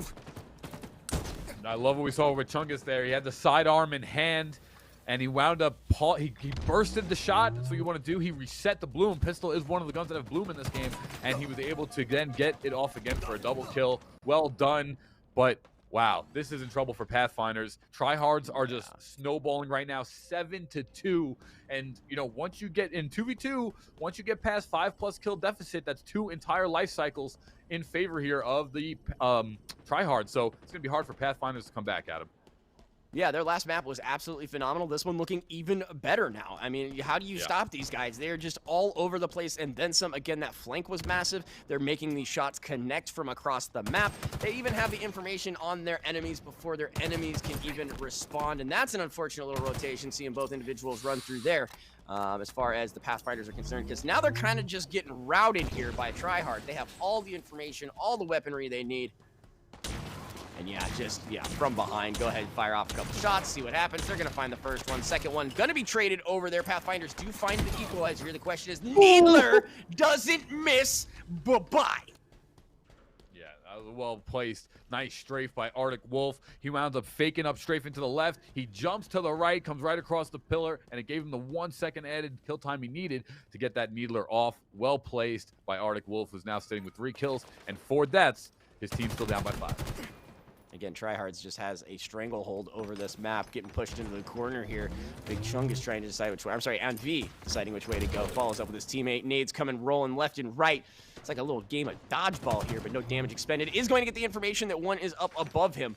How they decide to react to this. Nade goes down, decides to peel back on out, just wait it out. And there it is, that patience that we were talking about. Although those shots need to connect. Here comes the second man. It looked so good, became so bad, and my goodness, what an opportunity. Tryhard, 11-4, and that's exactly what they're doing. They're playing fantastic, and Pathfinders have got to find something here. But I also just noticed it's very possible that we've been saying ANV, but I think it's An. Wait, is that Roman numerals? Or maybe it is ANV. I don't know. See, that's the interesting about gaming. Love it, I don't know what it is. Yeah. And if we're wrong, they'll yell at us later. It's fine.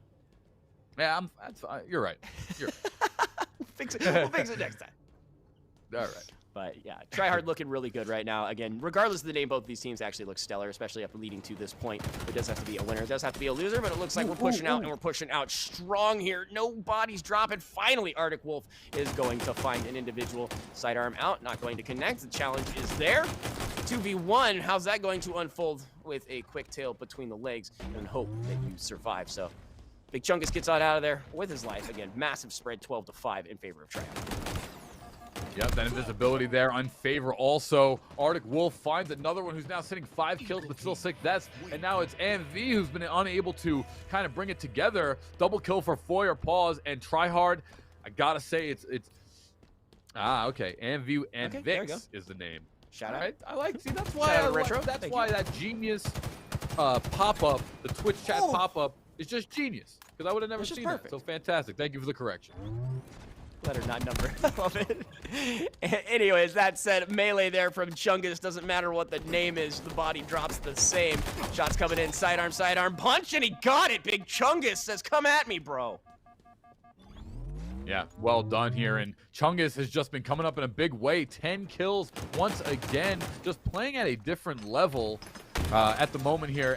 And even on the day, I think he's one of the better players overall that we've just seen. Foyer Paws, his teammate, is just helping him so much as well. 7 kills on the board for Foyer as well. And so far, Tryhard is just looking to complete this in utter perfection. 17-6, pure domination. Yeah, and it's just unfortunate, especially after such a great first map. You know, that we talk about confidence, we talk about heating up. This fight right here looks like could be an opportunity for Pathfinders, and by opportunity, I mean a complete waste. This Big Chunk is gonna pick up 2 there and extend the lead even further now. But you have to kind of question: is it just the map is better for Tryhards, or is just this round connecting better for them? And what does Pathfinders have to adjust? But this could be the end of their tournament dreams right here. Yeah, and right now, 19-7, as these grenades are going to be big here, locking them in, point game for the life, and Chungus again with the pistol, picking up a double 14, and wow, that is just an amazing, amazing play. Foyer does have 7 assists, which is helping Big Chungus, and that invisibility is going to go over to Chungus as well. So they're feeding him right now. Oh, Lord. He coming. The Big Chungus is looking for everyone and then some and finding it. Look at this. 1v2. He's going to pick up 1. Give him the second. Oh, my gosh. Gets the teammate help. But still, the ego challenge is paying off. This is nothing but flight, glitz, and glamour from the side of Tryhards on the back of Big Chungus. Yeah, I love it. I love it. I mean, Tryhard is earning this one. Purely. Oh, wow. What a absolute murder. With that pistol was so dead on. That's God's game. All right. Well, immediately right off the bat, Tryhard's going to pick up their second round and find the round forward as they're fighting their way out of this loser's bracket. They are. And it's starting to take shape, folks. It really is. USAA and the USO have joined forces to connect service members around the world with their families and friends through gaming. Through the support of the USO's gaming program, they've helped USO power events and tournaments where service members get to stay connected. And these are all over the place. Germany, Djibouti, all the G's. And that's a joke, everybody. That's a spelling joke. But the USA powers events like this with the help of the USAA. And thank you, USAA, for being a part of the USO family and for being a force behind the forces. All right, gentlemen, we have another advance here. The second map did not work out quite like the first. It seemed a lot closer on streets. Aquarius was definitely not the map, and we see them really come through. Big Chungus maybe being the standout in that. As they advance, can they exist on the carry of a Chungus shoulder? I mean, we've seen a lot of backpack opportunities here. Not that it hasn't worked out, but we were talking about that second man. I feel like Tryhards does have a great setup. I don't know if it takes them to the finals. Just looking at who we have ahead of them, I'd be a little concerned to make that kind of a statement, but definitely has an opportunity to stand tall, stand close, if I were to be candid. So as we're getting ready, I mean, by the end of the day, we're going to have a player of the match, player of the day. We've got a couple of early standouts. I just want to get your take on this, and we'll take a look at some of these. Starting right away, we've got Valley right here. Thoughts, Chizu? I mean, I immediately threw my hat into the Valley ring, right? Like, immediately. The tournament has told a different tale. Still think they do have an opportunity. But after seeing some of these other crews, Valley's good. I do believe there might be one or two better as we continue on. On the next side, we've got, of course, Mark. We're seeing Galaxy Ping right now, but you're about to get Mark Timon right there. Mark is a candidate also for our player of the match, the day, the game, the year. Thoughts real quick on this, Paulie? Yeah, Mark Timon has had fantastic success.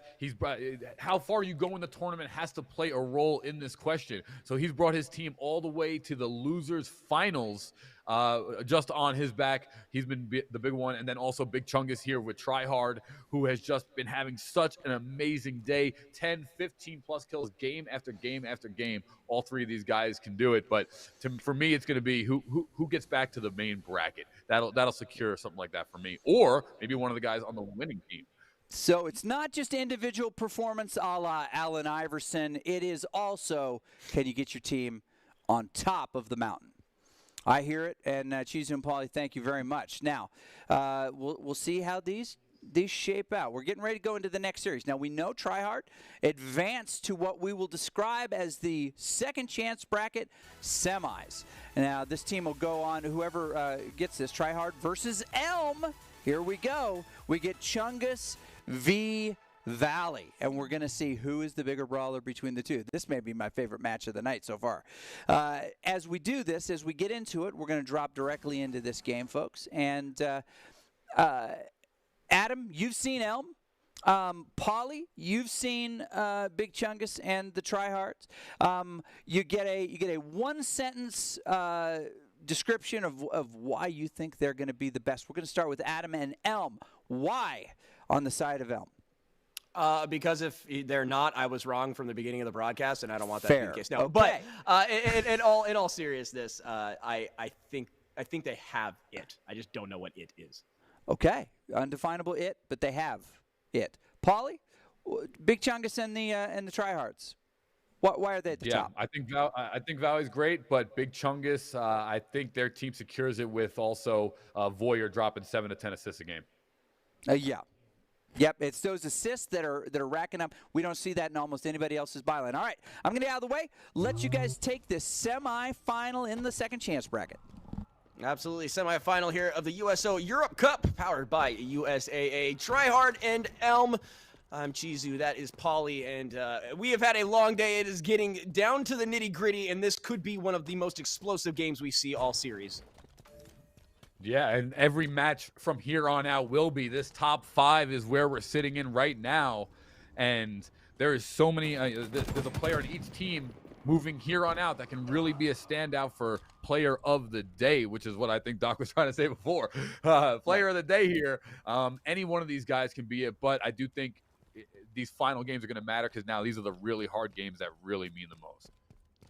Yeah, and like I was saying, I think we're going to not see as many, 15-point games, you know what I mean, where it's just absolutely explosive. Rockets right off the bat, though, because we've got an equalized game already. This one already starting off quick and heavy. Misses the rocket and eats a fist. Valley going to fall there. Yep, well done. The Rockets, Valley did pick them up early, but they got used late. 3-2, and the spawn point does come out to sea as we're sitting one by ramp, and Sure Shots actually winds up finding one member of Tryhard. Tryhard versus Elm here as this Tire's location is going to get used with the Stalker Rifle. I don't think he's going to get out of there. He does, is Big Chungus as he goes to the back of A. Yeah, it's just scary. You know you're already low. You know you got to get out looking for a way, but instead you get pinched by the opposing players. Foyer going to find that one there. So Elm looking a little suspect right now. Again, we were talking, wow! Manages to clip from the top. Great sequence of shots. I would never have been able to do that in a million years. Well, right there, nice trade-off here is Chungus once again, who has only 2 kills so far. Both of these teams 3-2 and 2-3 early. Sure Shots finds the Rockets for a second time.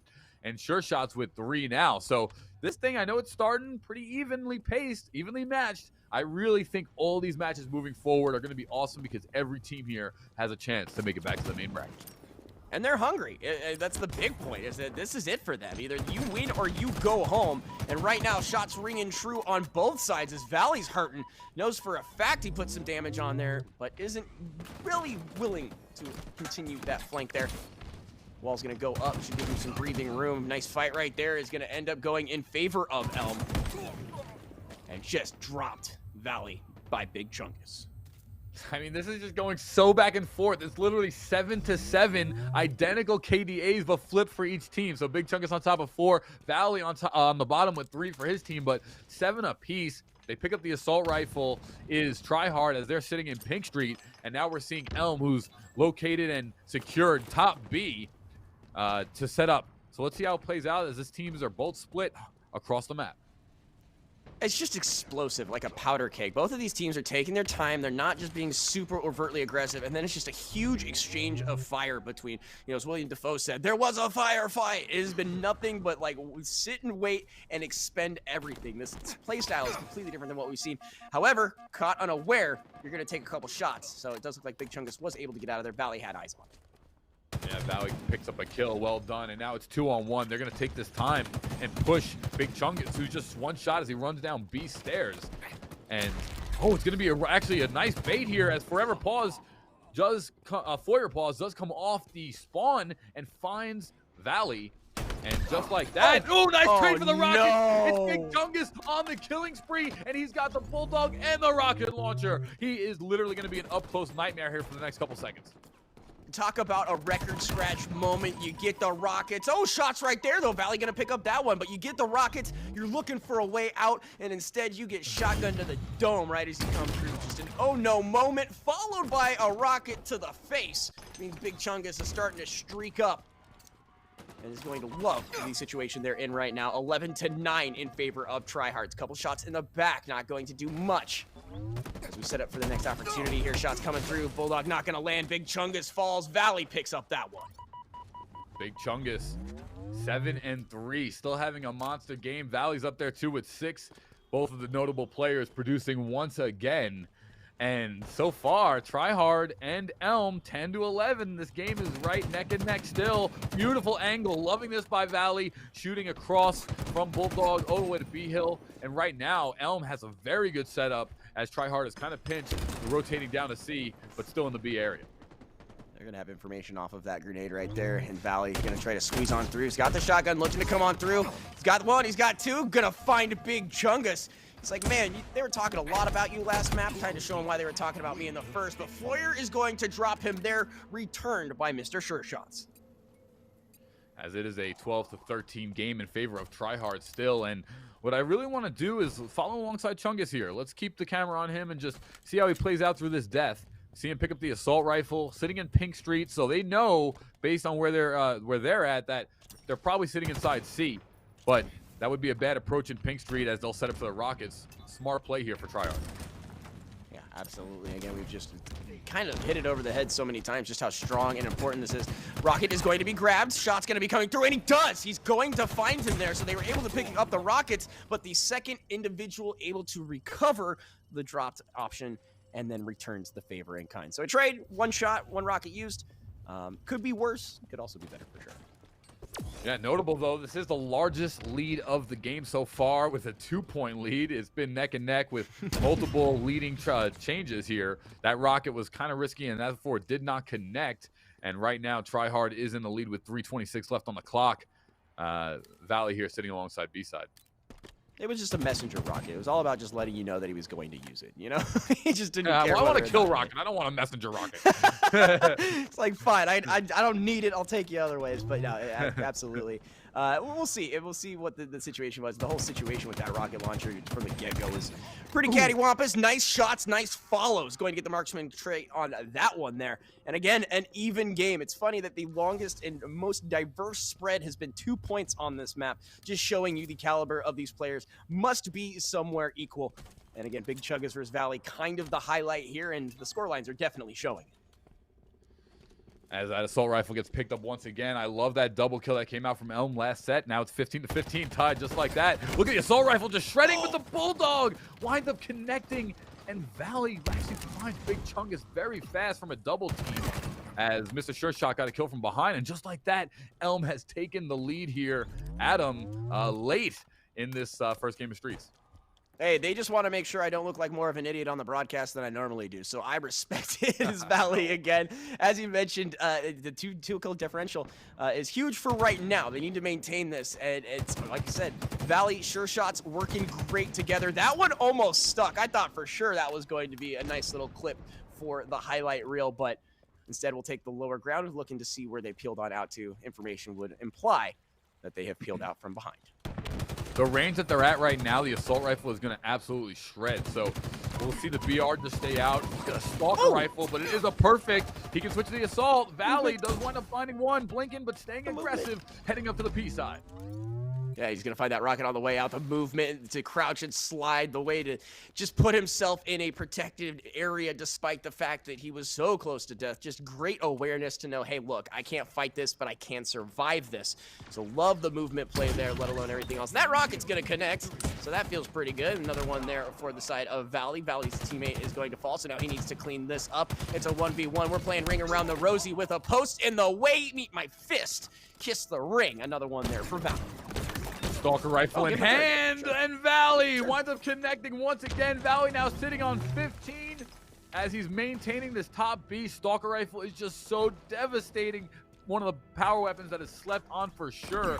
And I love what we just saw there by Valley. He had one equipment, he dropped it, knowing he was going to pick up the quick shot, so he got a double value use instead of just picking up the thruster and not getting anything from the drop wall. Just an awareness like we were talking about. You know, the flashy plays sure are your 360 no-scopes, but to be able to use the situation that you have at hand, that mental awareness to not only know, hey, I need to switch some things out, but then to commit and connect on it just works out so well. And again, huge moves here from Valley. We were talking about being one of the highlight players here for Elm as they're looking to close this one out. 17-22, and there's only 20 seconds left. Tryhard has to do something here. Oh, yeah, no, well, there's nothing they can do. This game's over. Because it's 13 seconds and death timers take 7 or 8 or so. So one spawn here is all they'll get left, and that's going to do it. So huge. In the first game going to time as far as the USO Europe Cup is concerned. So an interesting indicator of what we have in the future, as it does look like Tryhard will suffer the loss there. But Elm coming back from the loser's bracket, finding yet another. Oh, look at that thing. This thing out of the way. I apologize for that. Welcome back, everybody. These things are everywhere. I apologize. But Elm proving what they demonstrated earlier today, helping us get a sense of what they could still accomplish. Tryhards doing a nice job, but the Chungus v. Valley battle came out clearly on the side of Valley. Adam, you're vindicated. Paulie, you know, pro, superstar, you've done everything. Evidently, you're just wrong now on all accounts, right? Well, I got to step up for Paulie. You did kind of put us in that box and force us to defend it. So, yes, I did. It's only 50% Paulie's fault, you know? Yes, I did. I'll take it. I'll take it. You got to take the L when you're handed it. Chungus was fantastic. Chungus was great on the whole day, but Valley just came out and dropped 15 and made him really look like not much. So this is why I'm saying, like, every game we're really going to see Adam, and Doc, who's like really the big boys here. Yeah, what I thought was really interesting, maybe you can comment on this, is that Elm's use of the creative high ground on Streets was something we haven't seen in these teams so far. Use of the multi-layers when they had really nice explosive splash weapons like rockets. They used the map more creatively than we've seen other folks do. Can you throw some thoughts in on that? I absolutely agree with you. One of the things we kept reiterating was just situational awareness and response to stimuli, if you will. I know I sound like a textbook here, but I really feel like Valley in particular, we saw the one with the rifle, that play alone. It's just an awareness of what is going on around you that you don't really get from reps of the game. It's not like you need to go into a training mode and try to land your shots better. It's just knowing what's going on around you and how to get the best opportunity. I loved it. And Paulie, did we see a little bit of a step back from the super brawly style of tryhards in this one?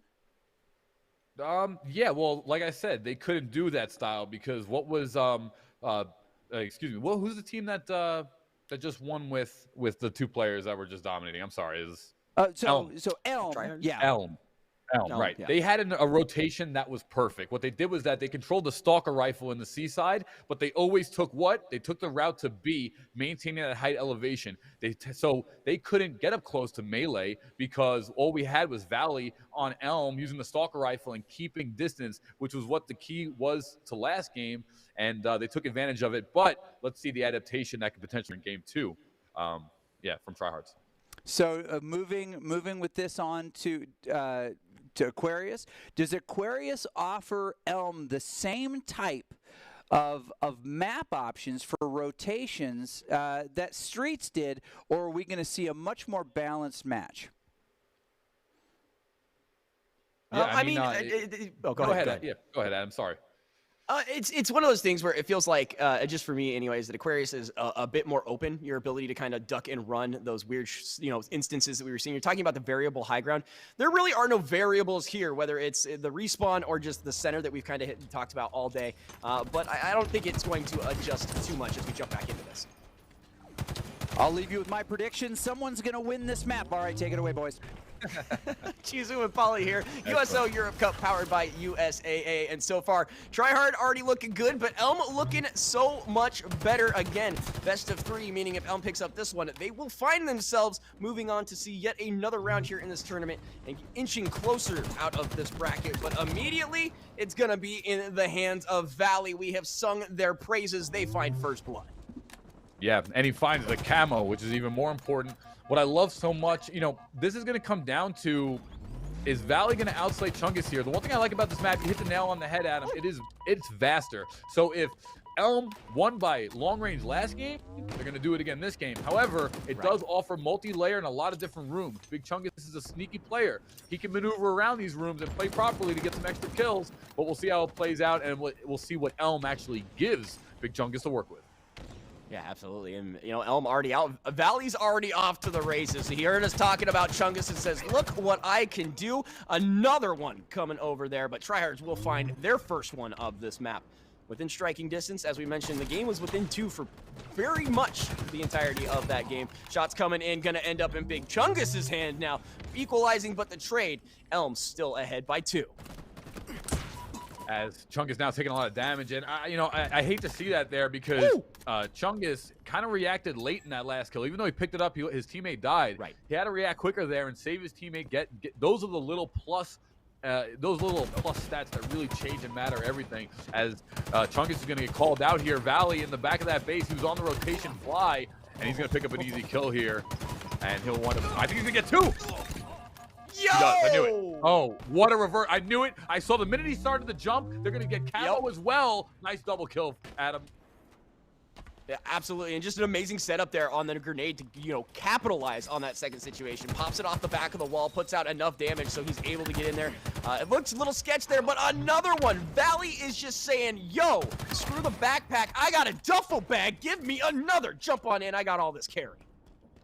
If someone in chat knows, please answer this for me. Is Valley on mouse and keyboard or controller? I would just love to know for my own personal. But right now, Valley is absolutely destructive. 7 kills. And I'm telling you right now, Elm looking like they're going to advance here. And if they do, it's going to be Valley who's going to go up right now in the stock draft for that MVP of the day.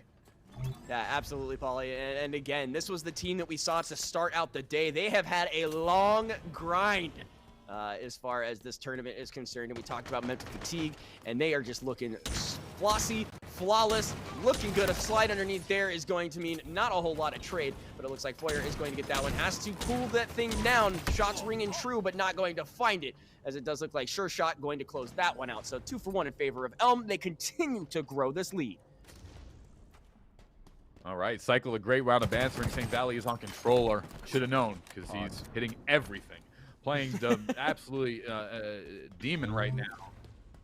Okay, Really so eight kills here for Valley, and This is just, you know, we haven't seen Big Chungus in a defensive role on the day so far, and right now, Valley just picked up a double off that. I mean, this is getting out of hand here. Valley's just picking it up to a whole nother level, 13-5, and absolute destruction by Elm here in the second game of the set. If that was a sound, it would be wah, wah, because both of those teammates just walked right into Valley, and Valley said, I'm not sure what you're trying to do here, but I'll take it, because again, tried to jump up there on the right-hand side. Valley turns around, just unleashes, and finds himself too, so not too unusual for the man, but just kind of gifted over a pair at that point. Figure you might as well grab that, peel on out, got the camo, you might as well do something with it. Yeah, I love the rotation that we just saw from Valley. He stayed alive, blinking with the camo. Talk about value off the charts, and it's right there. You lose that camo right there, you change the whole offense that you have setting up right now. Look, he has no clue where he is, totally invisible. This is going to be an easily free kill for Valley, who's just playing. Oh, hits that nade too? Wow, these guys are playing great together. Elm with a big-time 9-point lead. Yeah, and this is looking pretty drastic if you're on the side of tryhard. What do you do here other than, I mean, and again, they're being shot from behind. We talk about the rotations and kind of key indicators that you have your opponent beat. Popping them in the back of the head a couple of times is a key indicator that you have the advantage on the situation, and it's been nothing but that in the screen of Elm. So just huge right there. They're just taking this lead and just running with it. And again, they can trade the days away if they want. Like that one right there, not really going to land, not going to find anything. But they're willing to take those fights. Yeah, and so far, I mean, you know, the one thing they can do, tryhard, when they die and there's only one alive or they trade one, they need to make sure that they're running to a point to get a better spawn. That's the whole point when you're playing twos. The alive person rotate to the point of the map so that you control the spawn. So, like, right there when they were getting shot in the back, that's because whoever was alive was running to, I believe it was planner side. You're going to spawn your teammate planner there and put yourself in, you know, on the dynamo and not really have the best situation. So that matters also. But right now, Elm is just in total control. Yeah, this is not even a game at this point. We talked about how these were the closest matches we have seen, and now this one is completely opposite of everything that we have seen all day. It's just an absolute steamroll here at this point. And again, Valley with 13-3. Just kind of disgusting. Make that 14 while we're at it. And now has the heat wave in his hands, and I can only imagine more destruction will be ringing from those mitts. Yeah, -5 for Chungs and -7 for Feuerpaws. That Invis is once again going to go over to Valley. Let's just stay on him right now. Totally invisible, coming right back up the top mid. Once again, control. Heat wave from behind. That's going to be a free double again for Elm, as they are just 4 kills away. There's no way tryhard's coming back into this one. They can't trade it all for 14 straight kills. There's a light at the end of the tunnel, unless your tunnel is tryhard's tunnel. In that case, there's no light. The end is closed. Yeah, it's just like a literal light. Like you're going to heaven. Like everyone's screaming for you to come back, but no, it is your time to go. Unfortunately. Yeah, unfortunately it is 23-7. Yeah, that's going to be quite enough. But Valley, again, looking to just close this one out here. And just a supreme display of perfection out of the side of Elm. We talked about how they were kind of our litmus test for the rest of the afternoon, morning, or whatever. Another kill right there for Valley. Is able to just kind of route him with the grenades. Go ahead, shoot off the heat wave through the hallway. See what happens. This should be the end right here. Nice slide, nice dash, nice finish. Looking like a Destiny player over there with a fusion rifle for a quick second. My God. Right. That was awesome. Well done. Well, the USAA and the USO have joined forces, as you see here, to connect service members around the world with their family and friends through gaming. Through the support of the USO's gaming program, they've helped the USO power events and tournaments where service members can stay connected to the ones that they love. Thank you, USA, for being a part of the USO family and for being a force behind the forces. We have a little, these things, so many of them, I apologize, that we have a sense now of where this is going. And we saw Valley really show some incredible skill against Big Chungus. We know that these players are, at the top or Onyx level. We know that of Valley. We have a sense of that. Pretty sure Big Chungus also in that category. But when faced head-to-head, it's the little adjustments that they make. So before we jump to a break here real quick, just let me know what I'm seeing here in Valley's performance. And I'll ask Paulie, why is this performance special, not just in the kill count? He's playing with pure confidence. That's really what's going to give you the most rewarding results. Excuse me. He's just playing with pure confidence, pure decision making. He's never second guessing. You're never seeing him running back and forth and kind of like lollygagging around. He knows where he's going every time. He knows where he's looking for to spawn trap and get a good educated guess. And I'm going to assume he's making the right call outs because his teammates following his lead perfectly. But the confidence is just Valley's played extremely differently the first match we saw him on the day to where he's at right now. And Adam, as you're looking forward in this, is this confidence going to carry over? Is there anybody that can stop Elm? I mean, we did not see them versus Space and Time, but do you see them slowing down at any point? I absolutely do not. That was an absolute huge confidence booster. Again, that first match was so close. And then for them to turn on the turbojets, and then Paulie even brought it up. He says, I think this is where things get really nasty if you're going up against Elm. They're just going to unleash. And that is exactly what happened. We were talking about long-range shot. They flipped the script and were in their faces over and over and over again, coming out with some crazy stuff. Statistically, we keep using that word. Yes, there is a team that can beat them. There's a reason they're in the second chance bracket. The question is, have they shrugged off that rust, and are they going to continue? I think the answer is yes. Okay, well, we're going to take a short break. When we come back, we're going to crown a champion. We're going to run this all the way to the end. We're nearly there. There's people who want you to mow the lawn, go to Costco. The answer is no. You're staying here. This is the USO Europe Cup powered by the USAA, and don't go anywhere. We're going to crown a champion when we return. A strong America is a force for good in the world, and the strength of our military is paramount to that mission. Wherever they go, the USO is there to keep our service members connected to everything that gives meaning to their service: family, home, and country. The USO is trusted to support our service members on all 7 continents.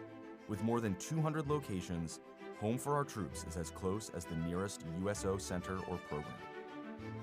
The USO provides critical programming, connecting with service members and their families millions of times each year. From the moment they swear an oath, new recruits are welcomed by the USO's family of staff and volunteers. I'm here to witness my son swearing in. It's nice to have basically a liaison to help people so they aren't as nervous of what their children are going to go through. Separation and constant movement are an ever-present challenge for service members and their loved ones. The USO keeps military families strong, providing connection home and events for families and couples. From the little Christmas events for the kids, or like we had a date night, the USO has given us time, not only together, time with our children, and things to do. When troops are deployed, the USO provides a home away from home to help bridge the distance. On the front lines, a care package, a phone call home, comfort food, a familiar song, or a moment to relax can mean everything. When their military service to the nation is complete, the USO connects transitioning veterans with resources in their new communities and helps them plan for their next chapter. We spend most of our time servicing the country that when it's time to get out, we're usually behind the curve a little. The USO has come in and kind of get us a leg up on that transition so we can make the best move into a second career. We are the USO, the force behind the forces. Go to USO.org to learn more. Some missions don't take a holiday. Some work must go on. Standing guard, keeping the peace, lending a hand. This is our chance to lend one back. There are more than 1 million active duty service members stationed around the world, and this holiday season, hundreds of thousands of them will remain on duty. On the water, on patrol, away from home. Now more than ever, they need your help to bridge the distance to family, home, and country. So this year, as you celebrate your favorite traditions, take a moment to send a piece of home to our nation's heroes, because even the smallest gesture can lighten the load. Be a force behind the forces. Visit USO.org/holidays to send the gift of home to our service members.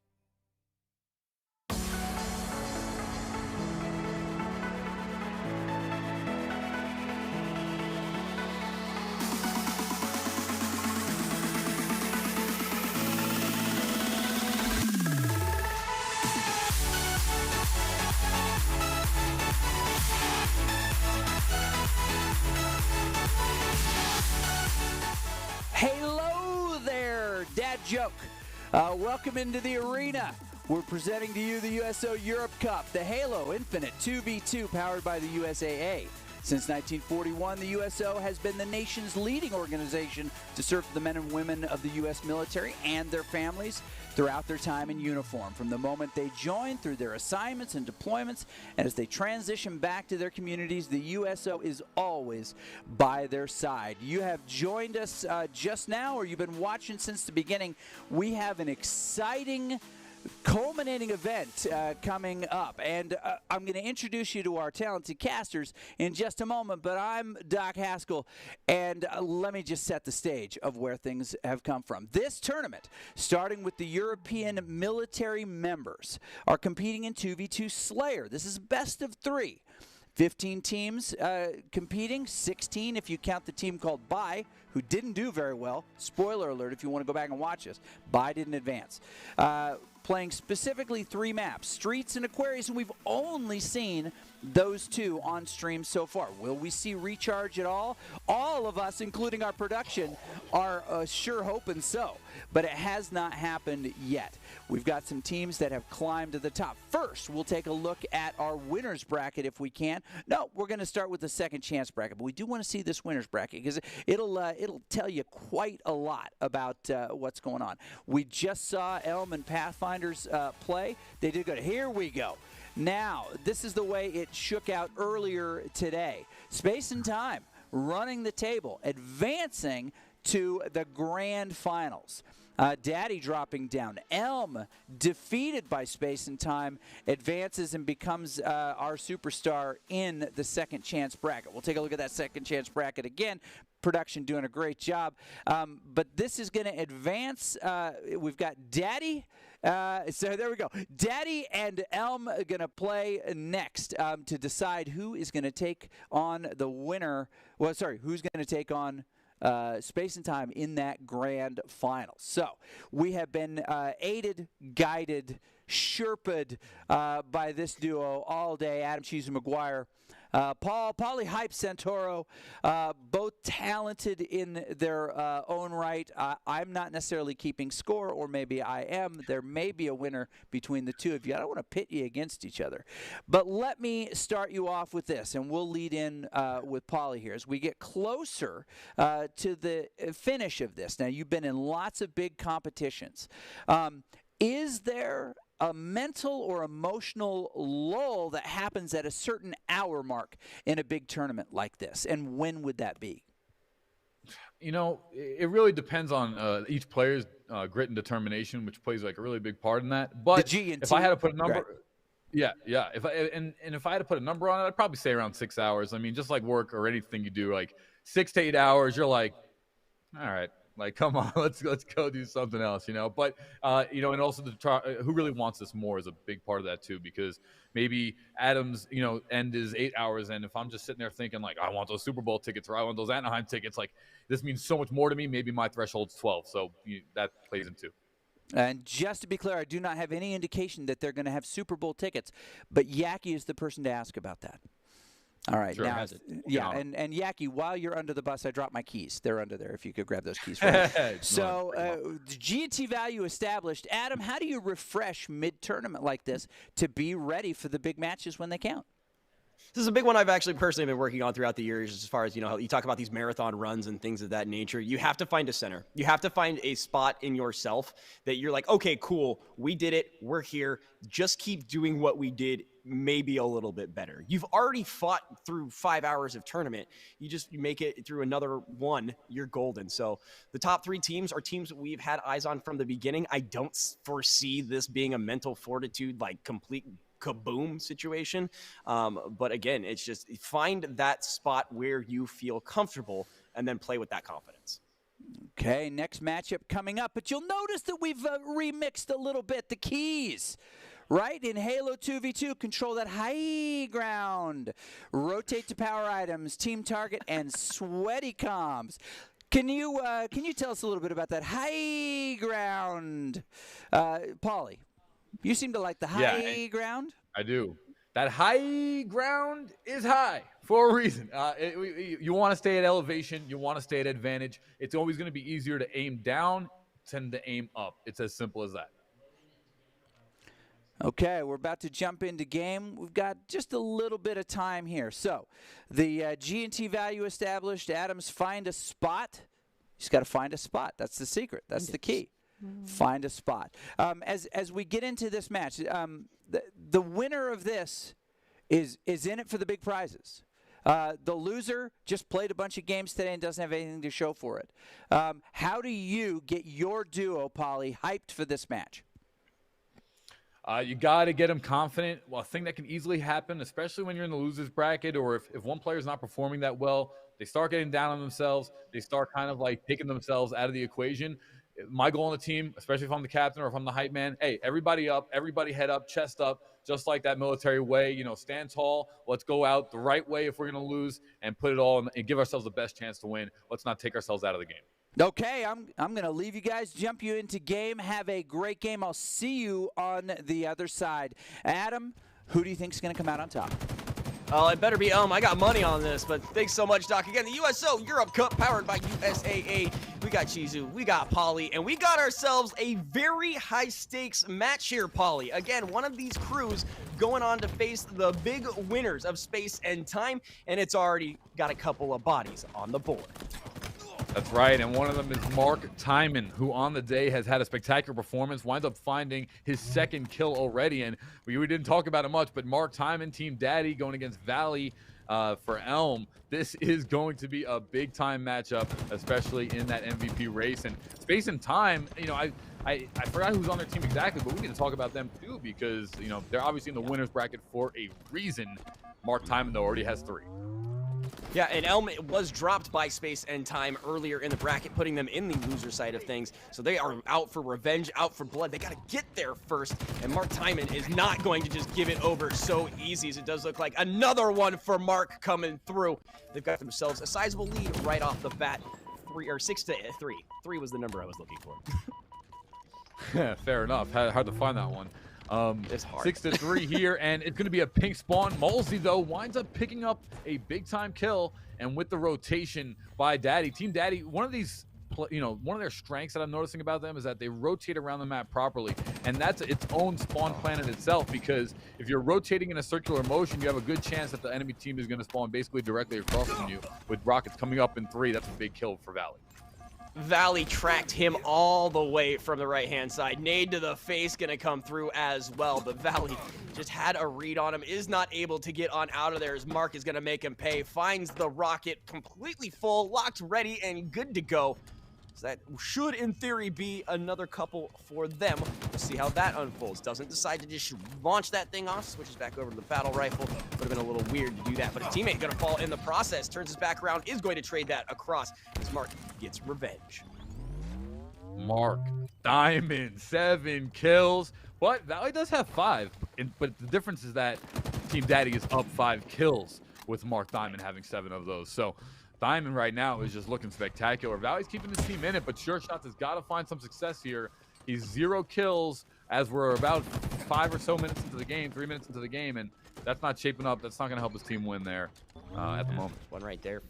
Once again for the side of Daddy. And they've had this rocket launcher forever. That one's going to go off, and a nice duck out of the way. Was going to land regardless, but puts himself in a safer position. So 1 shot, 1 kill, but more of an explosive version, if you were to be so candid. One more time. And what you were saying, you know, quality is about as Sure Shots finally gets a kill, but you were saying about Mark holding those rockets. That's because he's landing a kill. He had a mindset of, I'm not shooting this unless it's a guaranteed kill. Yep. He does miss the second one, but duly noted there, Adam, on the length of the rockets. Yeah, absolutely. And it's something we've seen. You know, you're talking about the messenger rocket, if you will. But again, the fight for that material was just absolutely deadly for both of these crews. So to not only gather it, but gain something from it is absolutely massive. Again, an exchange here. Not going to find any bodies quite yet, but plenty of beeping in caution. As it does look like Mark was able to find one off screen here. And again, Molly looking right now, okay. Yeah. Go ahead, Adam. Rockets up, I was just saying, Molly was looking good until that happened right there. Valley is going to pick up that one as well. And just going to continue to push on the aggression here. We're going to climb up this direction. Going to be shot from behind and dropped in tandem. Mark Timon finally seeing a gray screen. Mark Diamond with 9 kills here. And it's 13, though, for Team Daddy. They are playing fantastic. Valley has 8, though, so he's climbing back up himself, but he's got to get his team back in it. Elm, 10 to 13. They're not far behind. And it's also Sure Shot sitting with a rocket. Just a couple of his kills here, Adam, have dramatically brought them back in the game. I don't like that rocket's too far. Messenger rocket. Yep, that's After the it. rocket jumps into a fray, is going to find one, even though he should have fell there. There's the equalizer to get it on back. But yeah, I could hear you crying on the inside when that rocket was launched. I'm sorry, Paulie. Yeah, dude. You know, your team is down. You've got to land that rocket. That's why it's so detrimental, in my opinion. But right here, they're climbing themselves back in it. Sure Shots is starting to come alive, and that was the key here, as they're now on the board and only 2 behind with 4:50 on the clock. Yeah, Valley not nearly as hot as he was before, but Sure Shot's picking up the slack where they can. Looks like this flank here towards the center. Just make sure everything is set and good to go. They've got to be there. There's the first one. Doesn't know the second one is right above him. So he needs to be very careful. There's the second setup. And is going to find it, but Mark Timon is going to lose his life in tandem, thankfully. Mulsey was able to pick up the kill there. Mulsey just gets dome checked as Mark Timon once again going to see the respawn at screen. And we're close, man. Again, Daddy only up by 1 now. Elm has fought their way back into this. They do have a leg to stand on here, albeit wobbly. And speaking of legs, you no longer have one, as it's removed right there by Valley. Yeah, great job here. And it's all behind Valley, who's now got 12 kills. Knew that the rotation was going to come out of top C. He's got the Bulldog also. Valley is set up to take this back, as he's now going to rotate. Perfect rotation for the Rockets. And he's again going with the Bulldog Rocket situation. Valley might just be a late player here, coming alive. And honestly, I think it's still going to come down to short shots as Valley picks up another. Well done. Yeah, just always unfortunate. You turn the corner hoping to maybe get a firefight. Instead, you get a rocket in your teeth. Not the most ideal situation by any means, but a great setup and great use. So we'll see if they can get any more off of that. But it does look like fight going to break out here. And instead, it's going to be dropping and trading. Valley for Mark, but Valley picks up 2 in the process.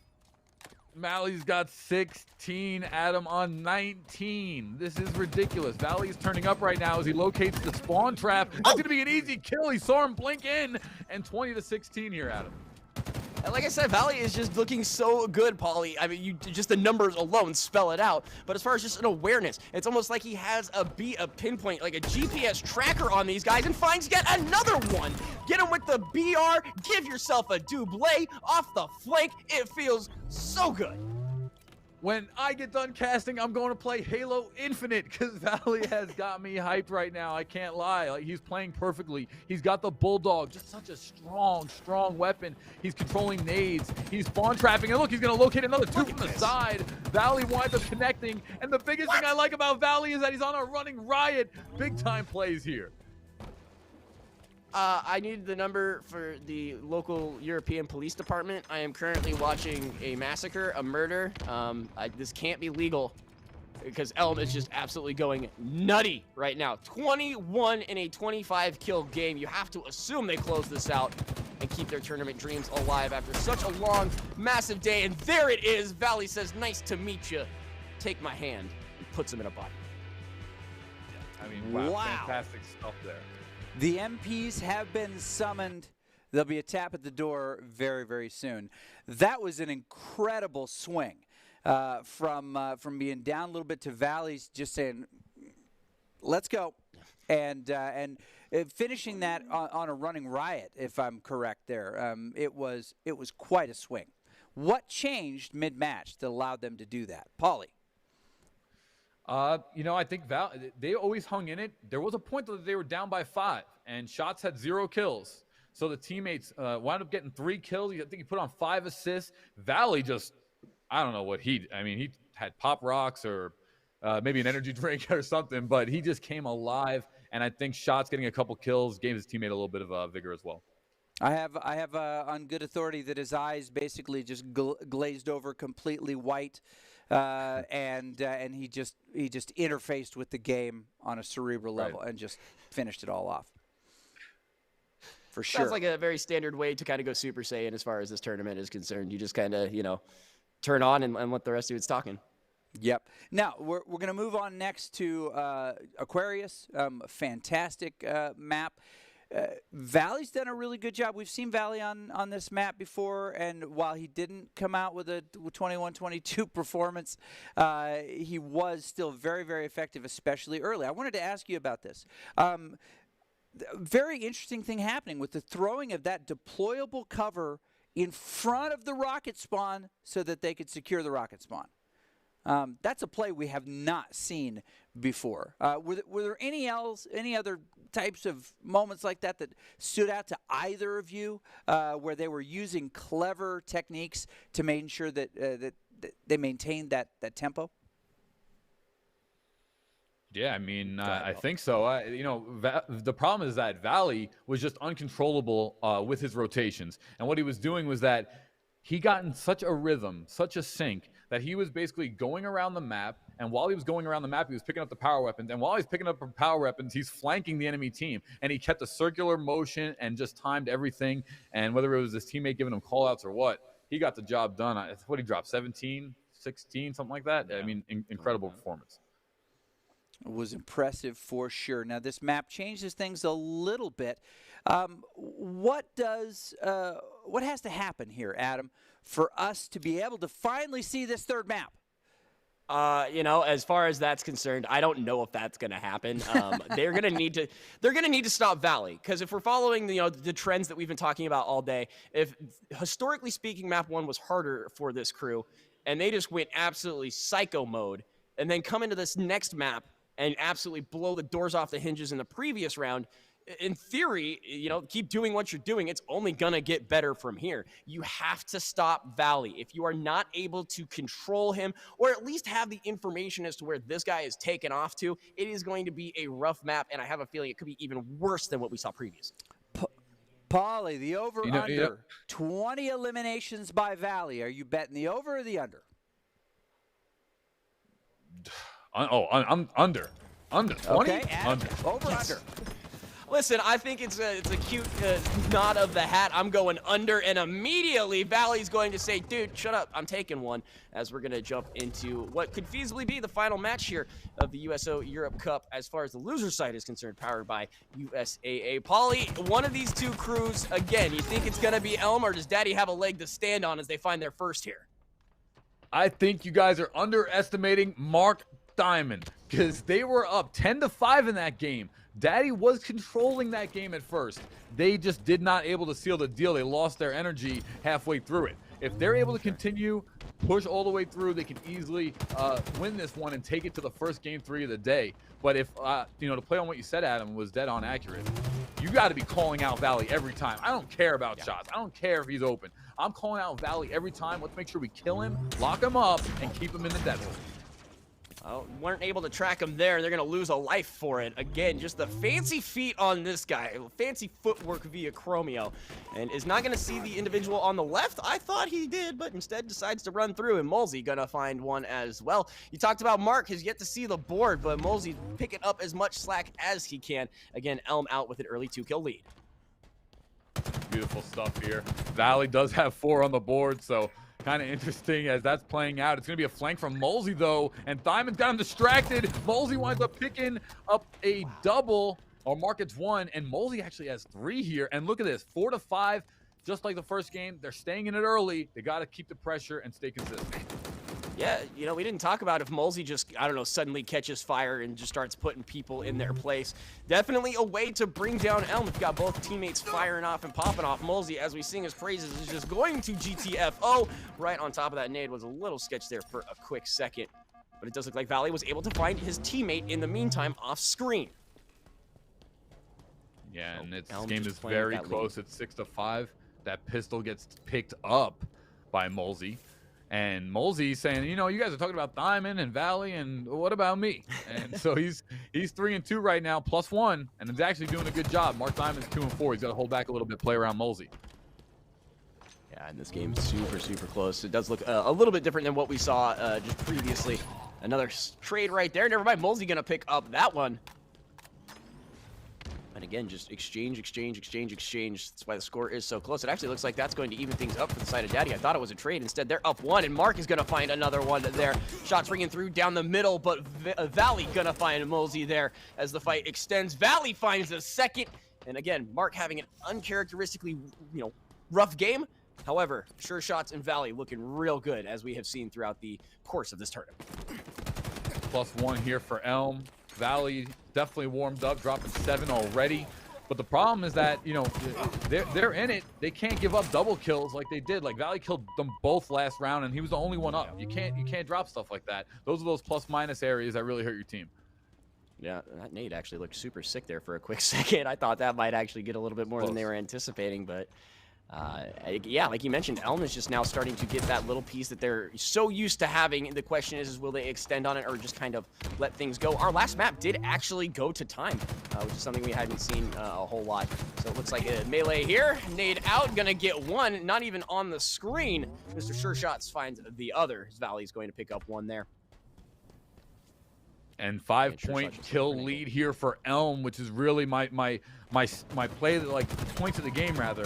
You get to that 5+ kill mark in 2v2, that 2 full rotation spawn cushion, and it's gonna be hard to come back. Valley dropping 11 already, and Elm is definitely warmed up. And this is what we were talking about earlier, Adam, about a team coming through the back of the playoff bracket or the second bracket and getting warmed up going to the grand finals. This could be devastating. You're absolutely correct, and that was one of the things, not that I was quote-unquote worried about, but whenever you see a trend, you got to point it out, and I mentioned I thought Elm was going to come out even crazier in this map. It feels like they almost enjoy this map more, just the way that they move, the way they rotate. It almost looks like they're having fun. I know that sounds like such a stupid thing to say, but they're really doing whatever they can. Molsey going to grab that one. That was a 1v2 that once again could have ended up in Valley's hands. It's not uncharacteristic. We've already seen multiple of them today and on this map alone, so unless Daddy has some way to stop this momentum, I have a feeling the Valley show is just going to continue on. Well, Pistol does get picked up by Molsey. Pistol is there. Oh, Dynamo Grenade eats the whole thing. Good use, though, of the thruster jet. Molsey still gets out of there with half life. And right there, Mark Diamond picking up one from behind. Quality play. But Valley does have 12. And their team is still up 5. 2.5 full spawn rotations. This doesn't look good, Adam. Yeah, I don't anticipate, Valley dropping this. I don't anticipate, Sure Shots just falling apart. That right there was a disrespectful ego challenge. 1v2 dives into it, shows you, again, a level of comfort and awareness that we have been talking about and highlighting. Specifically for this team, that was fancy. I like it, but I thought he was toast. Great escape there. Should have time to turn around, try to reorient himself, and he's out. Valley just looking sneaky, dangerous, looking filthy. Says, gotcha, after the cat and mouse chase. Not just talking about the helmet. Another one there for the side of Elm. Oh, 8 to 10, 4 full spawn rotations, an advantage here for Elm. Right here, we have Shots playing fantastic. He's 4 kills on 6 deaths with 5 assists, all gone over to Valley, who's 14 and 4 plus 10, a 5.0 KD right now, and is just looking amazing. This is very quality play here by Valley. This is going to be so interesting to see if Elm goes against Space and Time in the grand final. Yeah, and this is the map that will differentiate who will be going on to see Space and Time trade right there. It's, again, just not enough. Daddy needs to be cleaning the house. They need to be making sure that they, clean everything up, leave no moves or spaces for Elm to continue this lead. I like the slow play here, but they've got to do something. That's right not now, it. Valley's got Invis, and he's just going to clean up this double easily. Yeah, Invis and Heatwave, that is a monster combination. And he's got Thruster Pack for the double reload. Yikes. Okay, he's just Valley built 17. different, man. Built different. He's built different. But it does appear, like you were saying, Elm should be walking away with this. Nice couple of bops right there. Kill assist coming through. And again, another situation where the 1v2, but it should not have been in favor of Elm, and it ends up coming out somehow positive for them. So one more kill to finish this one out, but it does appear that our predictions of Elm being a top 3 team is not only true, but possibly one better, as they will be facing off the crew that sent them to losers bracket. But Mark Diamond's not going down without a fight yet. He says, look, I know you need one, but I'm going to do everything I can that's in my power to try to stop the bleeding. Yeah, this is the Diamond that we needed to see from the beginning. Where was this Diamond? Because his team needed it. That's going to do it. And there it is. That is the conclusion of this true Second Chance Bracket semifinal. It is nice to see it in the books. All right. This event, like many, brought to us by the USO, and of course, proudly supported by the USAA. They are doing things all over. Since 2015, the USAA joined forces with the USO to give back to service members and their families. This tournament is just one example of those. We now know, gentlemen, who is going to be in this championship bracket, and it is the grand finals, which could see a bracket reset. Best of three, Space and Time against Elm. They defeated them in the quarters of the winners bracket, and now we'll come back a chance to see them in the finals. They're going to take a second to get warmed up. So we're going to actually, unexpectedly, take a short break. Before we do, what are you hoping to see in this grand final that you have not yet seen today, besides a third map? Oh, I was going to say a third map. I was going to say third map, actually. I know. That was my answer. Yeah, that's the one I wrote down. I'll change my answer then. Sorry, Adam. Real quick. I will say I would like a team a losers bracket team to maybe win the tournament. That's something you don't see too often, so I would like that. Oh, okay. And I think that could happen in this case. Adam, what do you want to see? Besides I was going to say, I've already gotten everything I needed. I made an outlandish claim earlier in the day about seedings of a team without seeing the rest of the bracket. That's come to fruition. I want to see a map 3 just because I want more game time. Honestly, I want to see a knockdown drag them out of epic proportions. We were talking about how that first map was pretty gnarly and then explosive. I want a 24-25 game. I want it to come down to the nitty gritty. I want everybody going, biting their knuckles, waiting for this thing to end. And I think we might have that kind of a map and match ahead of us. I would love to see that as well. And Paula, you have not witnessed this before, but when matches come down to the last possible second, Chizu goes straight Jack, molten red baby mode, and little mushroom cloud comes out the top. We famously say around here, Adam losing his mind is good TV. All right, well, we're going to take a quick break. We'll come back. We'll get these teams reset, lobbied up, ready to go. Thank you for joining us. Do not go away. This could be super explosive to see who's going to be our winner. We'll be back in just a sec. A strong America is a force for good in the world, and the strength of our military is paramount to that mission. Wherever they go, the USO is there to keep our service members connected to everything that gives meaning to their service: family, home, and country. The USO is trusted to support our service members on all 7 continents. With more than 200 locations, Home for Our Troops is as close as the nearest USO center or program. The USO provides critical programming, connecting with service members and their families millions of times each year. From the moment they swear an oath, new recruits are welcomed by the USO's family of staff and volunteers. I'm here to witness my son swearing in. It's nice to have basically a liaison to help people so they aren't as nervous of what their children are going to go through. Separation and constant movement are an ever-present challenge for service members and their loved ones. The USO keeps military families strong, providing connection home and events for families and couples. From the little Christmas events for the kids, or like we had a date night, the USO has given us time, not only together, time with our children, and things to do. When troops are deployed, the USO provides a home away from home to help bridge the distance. On the front lines, a care package, a phone call home, comfort food, a familiar song, or a moment to relax can mean everything. When their military service to the nation is complete, the USO connects transitioning veterans with resources in their new communities and helps them plan for their next chapter. We spend most of our time serving the country that when it's time to get out, we're usually behind the curve a little. The USO has come in and kind of get us a leg up on that transition so we can make the best move into a second career. We are the USO, the force behind the forces. Go to USO.org to learn more. Some missions don't take a holiday. Some work must go on. Standing guard, keeping the peace, lending a hand. This is our chance to lend one back. There are more than 1 million active duty service members stationed around the world, and this holiday season, hundreds of thousands of them will remain on duty. On the water, on patrol, away from home. Now more than ever, they need your help to bridge the distance to family, home, and country.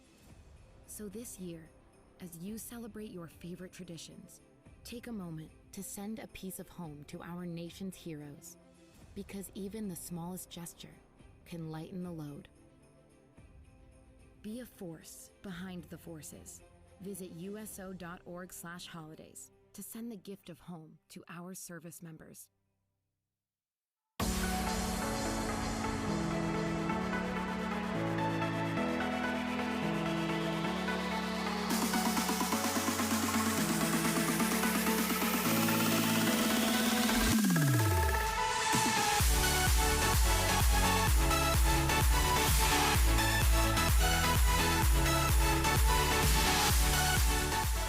All right, welcome.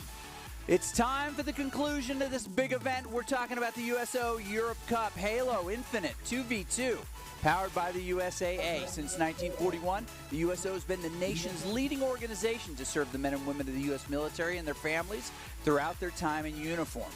From the moment they join, through their assignments and deployments, and as they transition back to their communities, the USO is always by their side. We have seen an incredible bracket to this point. We've even seen some prizes awarded. Wait, you say? They had prizes awarded? Yes! Daddy, team eliminated in the second chance semifinals, received some pretty cool headsets, or will. For placing third in this tournament, specifically two Razer Barracuda X headsets, but up for grabs, some Nintendo Switch Lites and some Razer Anzu smart glasses. I have dumb glasses myself, but I thankfully am surrounded by some smart people. So we're going to rally these troops and get into this match right away. Of course, I'm joined by Chizu and Paulie Hype. Coming into this match. It is time, gentlemen, that we figure out who's going to be the winner. This is the grand finals. Space and Time coming in undefeated. The other side, of course, is Elm, which is one defeated by the aforementioned Space and Time. Will we see a bracket reset? We know that there was a lot of interest in it, but as we get ready to jump into this match, Paulie, what do you think Elm has figured out that gives them a chance to win and bracket reset? Man, they're just playing spectacular. It's literally the bipolar opposite storyline. You have one team that has dominated, totally undefeated through the top side of the bracket, and then one team that literally lost in the first round to that exact team and has played all the way through the entire way and is fully warmed up. I think that's big time in their advantage. And, Valley dropping 15 to 20 kills a game. Yeah, Valley is basically just, they've unplugged him. He has no power source, and they can't figure out how he's running. So, Adam, as we get ready to go into this game, you've seen this was your prediction from the start. Something, blind squirrel, something, finds nut. Right. But still, you're right. So you can always point to the scoreboard to show us what you got. But what do you think? Is Space and Time a team we have not yet seen as powerful as they say? What we saw from them was not like the craziest victory. Again, their climb to the top kind of situation was something we did not have a whole lot of information on. As far as the scoreboard's concerned, I'm just happy to see this kind of a scenario, very much an act of revenge kind of deal. And like I mentioned, I don't think this is going to be a lopsided series. I have hope in Elm. I don't have enough data as far as Space and Time is concerned, so I'm leaning heavily Elm on this one. All right. So in 2v2, control the high ground, rotate to power items, team target, sweaty comms. Anything missing from the keys to the game, Paulie? No, confidence and communication. Well, you have Sweaty Comms on there. I actually think that is a great underestimated node, Doc. Sweaty Comms and confidence. Sweaty comms and confidence. All right, as we get ready to go into it, we do know what these maps are going to be as we're looking at the second map. Here we go. Now we're talking. Of course, starting off in streets, controlling that. We've seen Elm do some very interesting things with high ground. We've seen them use that deployable cover to cover objectives that they want to get and grab as much of that as they can. It's been pretty cool to watch thus far. So, any final predictions from the two of you? Not outcome, but what is something that you think we're going to see? Polly first. I think we're going to see Game 3. I think we're going to see Game 3. It's the obvious answer. It's what everyone's kind of looking for, right? So I'm going to put the faith in it. I think we see a Game 3 in this one. Adam? As far as I am concerned, I have an inkling that we might see one of the most explosive games out of Valley that we have seen so far. I don't think the kill spread is going to be nearly as much. He needs his teammate to step up, but I think Valley is going to be doing some crazy stuff because that's what they're going to need to take down the team that knocked them out in the first place. Team that knocked them out in the first place is going to see what they have created. They are going to see their own monster. We hope. Right. And this will be the championship. Best of 3, possible bracket reset. I'll leave it off to you guys with this one final thought, is that whoever wins will take home the top prize. Bank Absolutely. on it.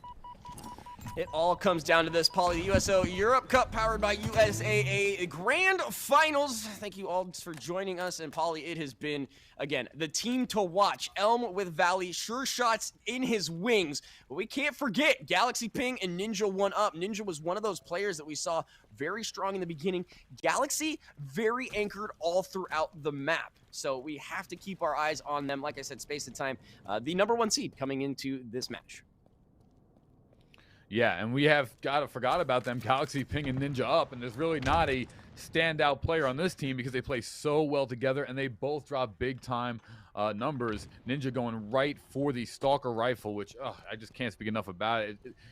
It's not underrated in pro play, but it is an underrated gun because it is so insanely strong as they're trying to push up B stairs here, Adam. Yeah, that was the second rocket. The first one was kind of a messenger rocket, which we've kind of been memeing all day, so the second one doesn't even find anybody. It does look like Valley is going to pick up one in the process. And now, as he tries to run away, Ninja getting pinged up as far as the shots are concerned. So a little bit of a misuse on that rocket. He's going to be turned around there. Valley gives him the old uppercut to the sternum as Galaxy Ping finds one off screen.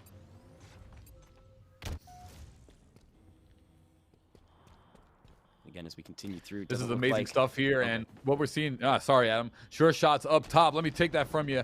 2-1 here, and Valley, is just storming through here. It's like this first game, who would have thought that we would have seen Elm in the grand finals, but not just in the grand finals, but almost kind of getting some control here as finally shots does fall down. But right now, Galaxy Ping and Ninja 1UP are a great team, and space and time here has tied it up at 3.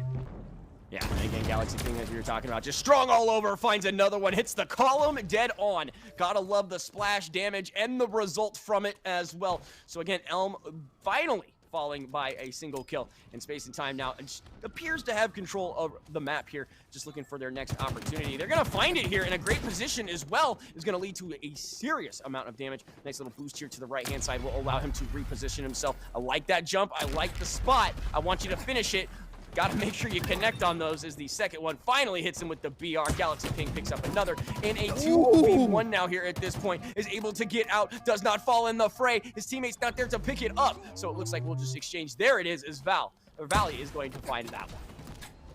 Yeah, Valley sitting on 3 kills himself, but Galaxy Ping on space and time has 5 kills. Sure Shots does find one, though, to even up the score for both of these guys. And that Galaxy Ping right now is maybe making his own little stand here for the MVP of the day. We haven't talked about him or Ninja at all, and they're sitting on the winner's side. What about me? So this is going to be interesting to see how it plays out as Sure Shots just get destroyed by Galaxy Ping, who finds his 6th. And again, the shot's ringing out here as it is going to be one for Valley. Gets him right in the face a handful of times. That is enough to get the kill. Nate is going to cause him to peel on out and look for another direction in which he wants to take this fight, but it appears he's just going to peel on out and leave the rest for everyone else. So nothing exchanged as far as that concerned. Teammates are stacked up here, and it looks like instead Valley here is looking for a wider angle, looking to make sure no one's just taking that rocket launcher that we put so much pressure on throughout the entirety of this tournament. Yeah, Valley also has the good old shotgun, and he's sitting downstairs. He does get taken out, though, so Space and Time doing a great job at locking him up and calling him out. But we also got to give credit where it's due, as Sure Shots does find a double, and he's got 4 kills of his own here to compete for Elm, as it's still 8-8, excuse me, and scores all tied up. Absolutely, and this is what we wanted. This is what we thought we would see. Very close game. To be fair, quite a few of the games up to this point have been very even. Around the 10-point mark is when you start to see things kind of spread out. But this definitely is a huge exchange of firepower between these two teams. Still no clear indication as to who has the leg up. There's another exchange 1-for-1. Gotta love having your teammate in the right place at the right time. Yeah, Sure Shots starting to contribute as he's 4 on 6 with 1 assist. Valley, though, 5 on 3. Is his KD, and so far Ninja 1-up. He's got to maybe find a way to get some contribution. He does have 3 assists, but just a little bit more out of him, and Space and Time can start walking away with this thing. Missed rocket, but very close there for Ninja. Yeah, able to peel on out after taking just as much damage in the meantime as well. I mean, those rockets are always scary, man. I'm gonna shoot myself in the foot 99% of the time, but speaking of shot in the foot, Galaxy Ping finds one. They should be able to collapse on the second. It does not appear so, as he's going to peel on out of there as well. So just a single piece there for the side of Ninja 1-up, but finally on the board. Oh, there you go. Nice rotation. Yep, Ninja winds up finding that second one, and he has that Bulldog too. And this is honestly, this is probably one of my favorite combinations to have in the game. Just a BR and a Bulldog. You're covered up close. You're covered from mid to far range, and right here, it's going to be a push on over from Ninja, who's trying to get the 12th kill. They'll flash out Red Room, and it'll have to be a retreat for Elm as they try to regroup. Sure, Shots picking up that one. Not too happy about that situation. It does look like Rocket's going to be contended here, but just punched in the mouth. Valley going to fall there. Sure Shots trying, wow, his best to cover that rocket launcher. Is not going to be able to do so. Gets dropped in the meantime. And now Space and Time have room to grow. 3-kill lead. They've got the rockets, and they've got the positioning as well. Yeah, this is looking strong. This is why they're winning and have won the winner's bracket, because despite everything that Elm's got going right now, they're still up 3, which is not a big lead, but it's a full spawn rotation and a half. So that's going to definitely help as Galaxy Ping is making his case for MVP of the day. Needed both of them, still gets it. And again, one of those situations where you have to ask whether or not it was quote-unquote worth it. But to secure that kill, absolutely pivotal, again, for the side of Space and Time. So, again, just extending that lead. Like you mentioned, 2-3 respawns is tough. Not absolutely destructive. But certainly as that score continues to spread, it's going to become more difficult for Elm to fight their way back, having deja vu of their previous tournament day. And so many shots, Valley finds 2 by himself. That'll get you right back in it. I'm pretty sure you just got a double kill. 1 kill came from the first 2 rounds of the try shot, and the 3rd kill, 1 shot, the 1 shot behind him, and he got the double off that. That was an amazing play by Valley. He's got 7, but he's 7 on 7. He's got to get his team back in it just a little bit more. Space and Time only leading by 2. Valley starting to wake up. Elm was so close on that one. They had an opportunity to stabilize and maybe even take the lead, but unfortunately just not able to do so. And again, you talk about those respawn timers and things of that nature. It's just Space and Time just doing what they can to make sure Elm does not have any wiggle room. Shots gotta land, though, and that's not gonna be enough as Galaxy Ping makes Valley do the worm, apparently. Teammate to follow as well. So again, just a rough situation. Galaxy Ping able to pick up yet another. It's starting to get away from him again. 4 kills the difference. Could be a 5th one here if they are able to close on this one. We'll check the window. Should be an easy flank. There's 2 of them there. Misses that first shot. Now it's a 1v2, not where you want to be. Hopefully your teammate can help you out. Nade's causing you to push yourself forward. Instead, it's going to be a trade. And looks like Ninja going to pick up that second one, actually. 19 now to 14 in favor of Space and Time. It's Galaxy Ping with 15 kills on the board, 6 deaths, even got 2 assists. And I mean, he is just looking fantastic.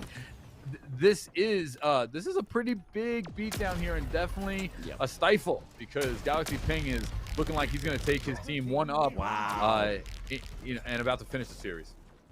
Yeah, absolutely. And it just not only gets one, gets the second. They didn't even know where he was during half of those fights.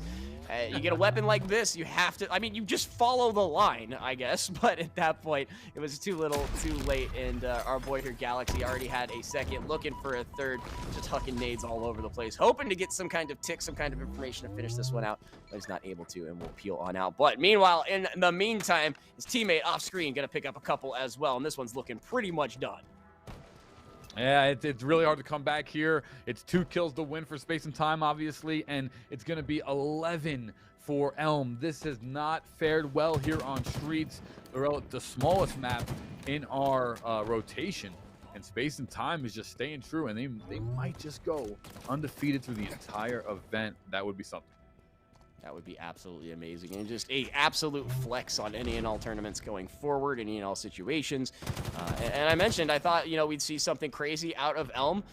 It was very stagnated. They found a way to staunch the star players. Another shot's coming through. Valley's going to find one, Sure Shot finding another. They're not going to roll over and die. But again, Space and Time has just done a great job of basically routing one of the strongest teams we have seen throughout the day. Yeah, and it's just been an impressive performance from start to finish. 16 kills, 7 deaths here for Galaxy Ping, as that victory does come through convincingly. Now, nothing that, Elm can't overcome, but that wasn't the value that we've seen for the last 3 games, that's for sure. Right. True. Ladies and gentlemen, if you're just joining us, welcome back to the Galaxy Ping Show, where we're just showing Galaxy Ping highlights from the Europe Cup. Presented by USAA. You called it. 16 eliminations to 7 deaths. That was the carry in this one. Surprised to see Valley and teammates so even, both in elims and deaths. And I think so much of it, the key flank at the end, showed how distracted Elm was with whoever the target was, that all of a sudden it's clever girl, there's another one right there on your side. Help me understand how they can turn this around. Paulie, I'll throw to you first. This is not the Valley we've seen in the past, but how does he modify gameplay so that he can contribute more and also contribute less in eliminations to the other team? Yeah, I mean, it's tough because his teammate starts producing a little bit better, starts matching his kill speed, but that actually winds up hurting the team overall a little bit, because now I don't know, the Valley hasn't really turned it up. He's not looking the same, but we also have to give credit where it's due. If the enemy team was calling him out, was killing him all the time, like we said was one of the keys to the game earlier, well, that's just executing the game plan the right way. So it really depends on the situation. Yeah, it may be one of those situations as you described where it may be not that he wasn't doing something well, but rather they were really preventing him from doing what he wanted to do. So, and never want to take that away. Okay, as we jump on to Aquarius here, I will be very interested to see how this opening push goes. Who gets the powered weapons and really all of the powered abilities and accessories quick. I think, you tell me, Adam, if whoever gets first rockets, are they going to win this map? I mean, I'm not going to go that far, but I will say that Elm really needs to kick it on up. I mentioned this is their map. They need to come out hot and heavy. So sure, you know what? I will fall on that. I need for Elm. Elm needs, for their sake of the tournament, to strike first, and that comes with collecting those rockets. Sure, I'll throw that. Okay, we'll see if we get past the pilot episode of the Galaxy Ping show, see if it gets picked up for another season or at least a limited run. I mean, Netflix will buy anything. I mean, who are we kidding? The Galaxy Ping show is coming along. Okay, as we prep for this, as we get ready to drop into map, I think it's starting to become clear that unless there's a big change here, we won't see a bracket reset. We won't see a third map. You may be denied in this, Paulie. So if you don't get your third map, what will be the most satisfying part of Aquarius for the last time today? Now, let's see a close game. Let's see everybody playing their best possible, and really hard to bet against the house when the house is betting 100%. They're undefeated in the tournament. It's going to be challenging to say the least, but I'd like to see this one close if they're not going to reset the bracket. Or as Danny Ocean said, unless when you have that perfect hand, you bet big, and you take the house. And then Rusty says, "You've been practicing that long?" A little bit. Did I rush it? All right, so here we go. As we jump into this now, we didn't talk about it too much, but the pace of the first map was very different than we've seen from both of these teams. Partly because they had to respect what they were doing. That we were 3-4 for a while, 5-5 for a while. I mean, it's really, really close. If we see a close match like that, who does it favor over time, Paulie? I got to give it to Space and Time. They're undefeated. I mean, that is just such a hard number to bet against. It's 100. So we'll see how it plays out. But Space and Time, I think, take it. I just want to see it close. All right. Well, it'll be nice working with proper villains again. So we're going to rebuild the lobby real quick, and it'll give me opportunity to drop more Ocean's 11 quotes. Excellent. It's not in my nature to be mysterious, but I can't talk about it, and I can't talk about why. So this has been a really cool event. If we can kind of go strata for a second, this has been a really cool event to see these duos. We know Valley's in Germany.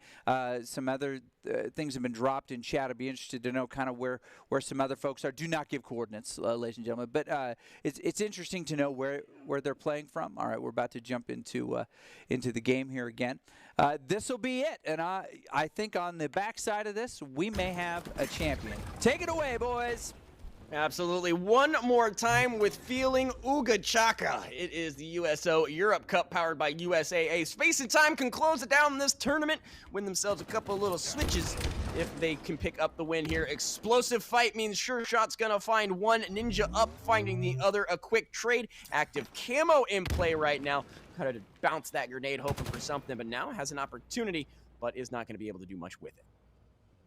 Yeah, this is Elm's chance here, as they've played rather well on the day when it comes to Aquarius, but Valley's going to have to go off to have a big one here, and that's kind of making me nervous. 3 shots to take down a 1, even though he was sliding.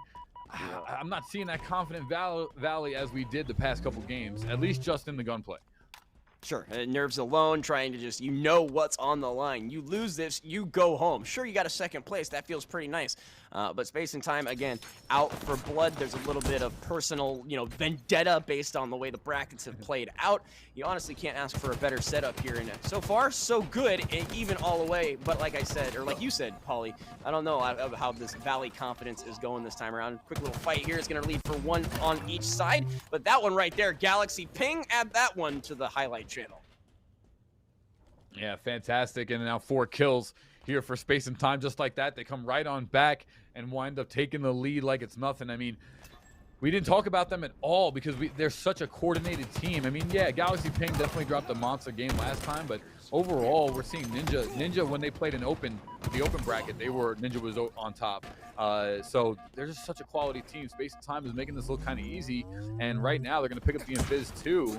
Is Galaxy Ping. He didn't know he had thruster, so he tried to pick up Invis, but he did not change the equipment out, so therefore he didn't get it. Ooh, I've done that too many times, and rage and punch the desk every time I do it. Yeah, absolutely. Why am I so bad at this game? I spend so many hours playing. Right. Like, I didn't pick up the Invis. Cool. Speaking of taking them out, Ninja gonna find yet another body there. And again, Space and Time has a little bit of a lead. Only 2 kills can be flipped right on its behind if need be the case. But again, Doc mentioned the pacing here is quite a bit slower compared to some of the things we've seen, at least on the side of Elm. Space and Time just going balls to the wall, looking like supersonic over here, rotating all around, but Valley will find one of them lacking, giving himself yet another one, evening up this game. 7:07 to go, 7 aside. Yeah, beautiful stuff here. And see, this is what, Doc was talking about this in the pregame. It's like, this is how the game went. This is how it started. It starts even. It's just about that closeout. Valley now has 5 kills. He's in the lead once again. What I think needs to happen is Sure Shots, even though he's like warming up, which is never going to hurt the team, I think he needs to say, you know what, I'm going to follow Valley around. I'm going to tag behind him. I'm literally going to help him get his stat line because we're just playing better that way. Well, he does find a fist to the face. Valley will trade in kind. Again, just trying to get as much of a lead as they can. As we mentioned, this is kind of the point in the tournament. Never mind, dome checked. Valley going to find that one there. But this is where things have kind of exploded open for both crews. And what a grenade rolls right at his feet. He goes, what's this? Beautiful stuff there. I love what I'm seeing here. And once again, Space and Time with 10 kills collectively as Galaxy Pink finds up another. He has 6 here, but Valley does have 7, and they're within 2. So they need to close this gap. Keep it within 1 spawn cycle. That's going to give you their best chance to win, Adam. Well, those kills right there not going to help either, as while they're climbing the wall, a teammate is dropped, looking like cliffhanger over here, as it does appear that Space and Time does have quite a beat and quite a read as far as this crew is concerned. Galaxy Ping finds another one, and just the response and reaction time from this person is insane. Yeah, he's playing. Both of these guys are like Galaxy Ping with 7 and 4, Ninja with 6 and 5. Galaxy Ping also has 2 assists. I mean, he's carrying definitely. Galaxy Ping is turned up to a different level. He's in biz. He's taking his time, but they see him. Great job, Galaxy Ping just turned, and you hate to see that by Sure Shots because he had a power weapon and invisibility, and gets no value out of it. Yeah, Valley will get the 1, so I guess it's like putting a Band-Aid over something that needs stitches at the very least. Not even going to give you a butterfly clip for that one. Shots ringing out here now from Galaxy Ping. Looks pretty good there. Kill assist is there. His buddy is in the wings waiting. It's just like they can do no wrong. It's insane. They are playing fantastic, and that's why they are undefeated in the winners bracket with Galaxy Ping now picking up 9 kills. Nice shot there by Sure Shots, though. But he's 3 and 10. Ooh, Sure Shots got to take a step back. I didn't see that. He's got to play a little bit more passive here because that's just, you're -7 this early. That's just hurting here. This game's looking over. That's the good old-fashioned Chizu scoreline, so while it hurts for him, I know how it feels. But you're absolutely correct, man. Take a second. Breathe. I don't know. Stop running your head into the wall. Galaxy Ping, meanwhile, is just playing his greatest Grim Reaper cosplay, just stacking bodies. Says, come with me to the River Thieves, and you're done there. Ninja 1-Up gonna find yet another one as well. What was the word you said earlier? Drag him out? Knockdown, drag him out? Cattywampus? Oh, yeah. Like, your words today have had my brain in a pretzel, and I'm enjoying it. Oh, okay. You know, it's because I'm old and dying, and so I have to say weird things, or they just don't pay attention to me. So I've been thinking about that word all day. It was fantastic. Well, I appreciate it, brother, because it has been quite the cattywampus event, and Space and Time now just absolutely strangleholds on this map. You have to assume this one's over. You got it, right, Paulie? Yeah, absolutely, man. Unfortunately, especially in 2s. 2s is a higher punishment game, a faster time to kill than 4s in some situations. So in this one, I mean, it's too many spawn cycles. There's no way. Space and Time is playing too good. Look at this. 11-11 finish for Galaxy and a 12-12. A 12-kill finish here for Ninja up, both with 6 kills each. They're both playing amazing. Oh! I'm sorry, I'm a big fan of Hey, I'm Here Now, and he had no idea they were coming through there. Maybe comms at that point. This could be the final kill, and that is it! Space and Time are your USO Europe Cup champions. And there it is. Woo! You have your champions, Space and Time, undefeated. What was it like to be defeated? They have no idea. They were able to eliminate twice now in a row. Elm, and they did it in quick fashion. This was a fantastic finish for us. Again, huge thanks, and all of this made possible by our friends at USAA. USAA and the USO have joined forces and been connecting service members around the world with their friends, their family through gaming with events just like this great tournament. Very, very pleased with their support. So thank you, USAA, for being a part of the USO family and for being a force behind the forces. We have our winner. Gentlemen, fantastic work. Who were the standouts, Paulie, in this match that really helped them take Aquarius and just put it over the top? It was the 2 standouts that were on the winning team, just Ninja, and they played fantastic the whole way. Space and Time dominated, looking like Thanos out there. Well done for those guys. Very cool. Now you know the pro scene a little bit. Where would these players rank in a like an open qualifier? That's a really Let me hard give you gap a better here. question. Somewhere. You think Yeah, you yeah, think yeah. Adam and I could beat him? You think Adam and I could beat him? No. Oh. I'm sorry to rain on your Dang it. parade, Doc. I apologize. Well, we're losing. I We're know losing you our know. connection with Paulie right now. We'll see if we can get him back. Wait, no. So as we prep to come alongside with our player of the game, we saw a number of different folks. We saw Valley early could be a candidate. We saw the Galaxy Ping show here at the end. There were a number of other notables. Adam, who's your vote? I mean, again, I'm not going to go with something that's based off the stats alone, much like Paulie said. Like, the winning team, obviously, you should get that vote of confidence. I want the Valley show, man. We got a full day of Valley. And that guy, made it like, I don't know about you, but I was gripping the chair the whole time. So I'm throwing it out to Valley for pure entertainment value alone. And Valley did a great job having a more, predicted performance on Aquarius than on the early one. Again, for you, Paulie, is there a player of the game standout? Yeah, it's got to be Galaxy Ping for me. Valley played amazing, but unfortunately did not get the job done in a collective fashion in the grand finals. Galaxy Ping went undefeated with his teammate Ninja, and he carried both in leading in kills considerably in the first round, and the second game he did as well. So Galaxy Ping, the standout for me in this one. Okay, well, we're about to find out who the USAA player of the game is. Looks to be Valley. Adam, you're just like a clock, right? Twice a day. Hey, it'll never happen again. Get used to it. Just wait 12 hours and Adam will be right again. No, absolutely wonderful job. We got to see his volume of work today. Excellent work by Valley. Just doing a good job of just movement around the map. You mentioned it earlier, dipping behind cover. Just shield awareness, not giving away easy kills and just taking yourself off the map for longer than necessary. Did a really nice job and was clutch in some of those games with those 20 burgers. So again, the USAA joined forces with the USO to support their members with tournaments like this, and of course they support our player of the game today. Again, thank you USAA for being a force behind the force. Valley, you're our player of the day. Okay, as we get ready to close this out, to finish it up, to wrap it up, I want some takeaways. And I want some takeaways that will shock the world. Paulie, I'll let you tell Adam he has to go first. Okay, Adam, go ahead. Go first. The takeaways are there are some good military Halo players. I would love to see a force Military team grade? with military grade, sure. Halo which players, again we'll yes. talk. That's a different time.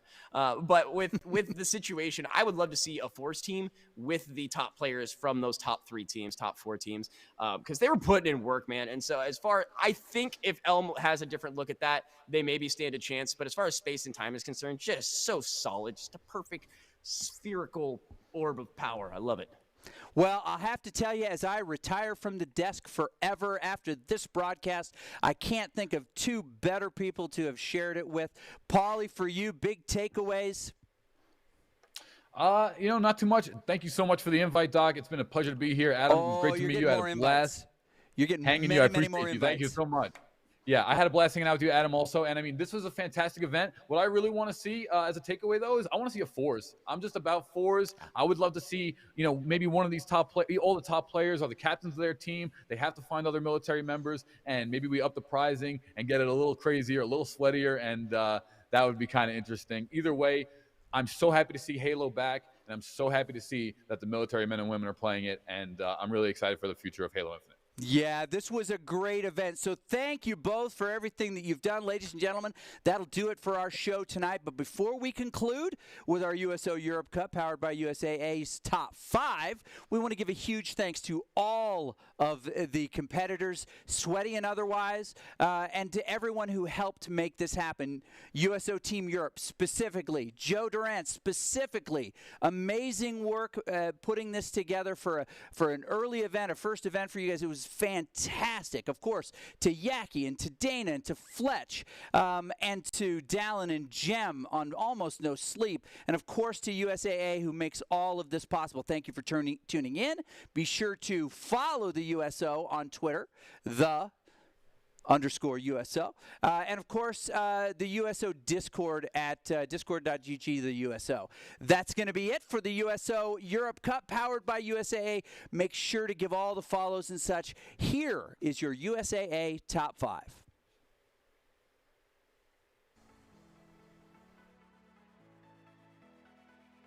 Is already doing a fantastic job at power weapon control, and Galaxy Ping, who has the rockets, does miss it, doesn't get the one shot there, and he's in trouble as he's in tires, taking some shots. He's one shot here, and he does get taken out there from top A. Molsey with the support fire, as we're now seeing an 8-5 lead. Find success late here in Streets.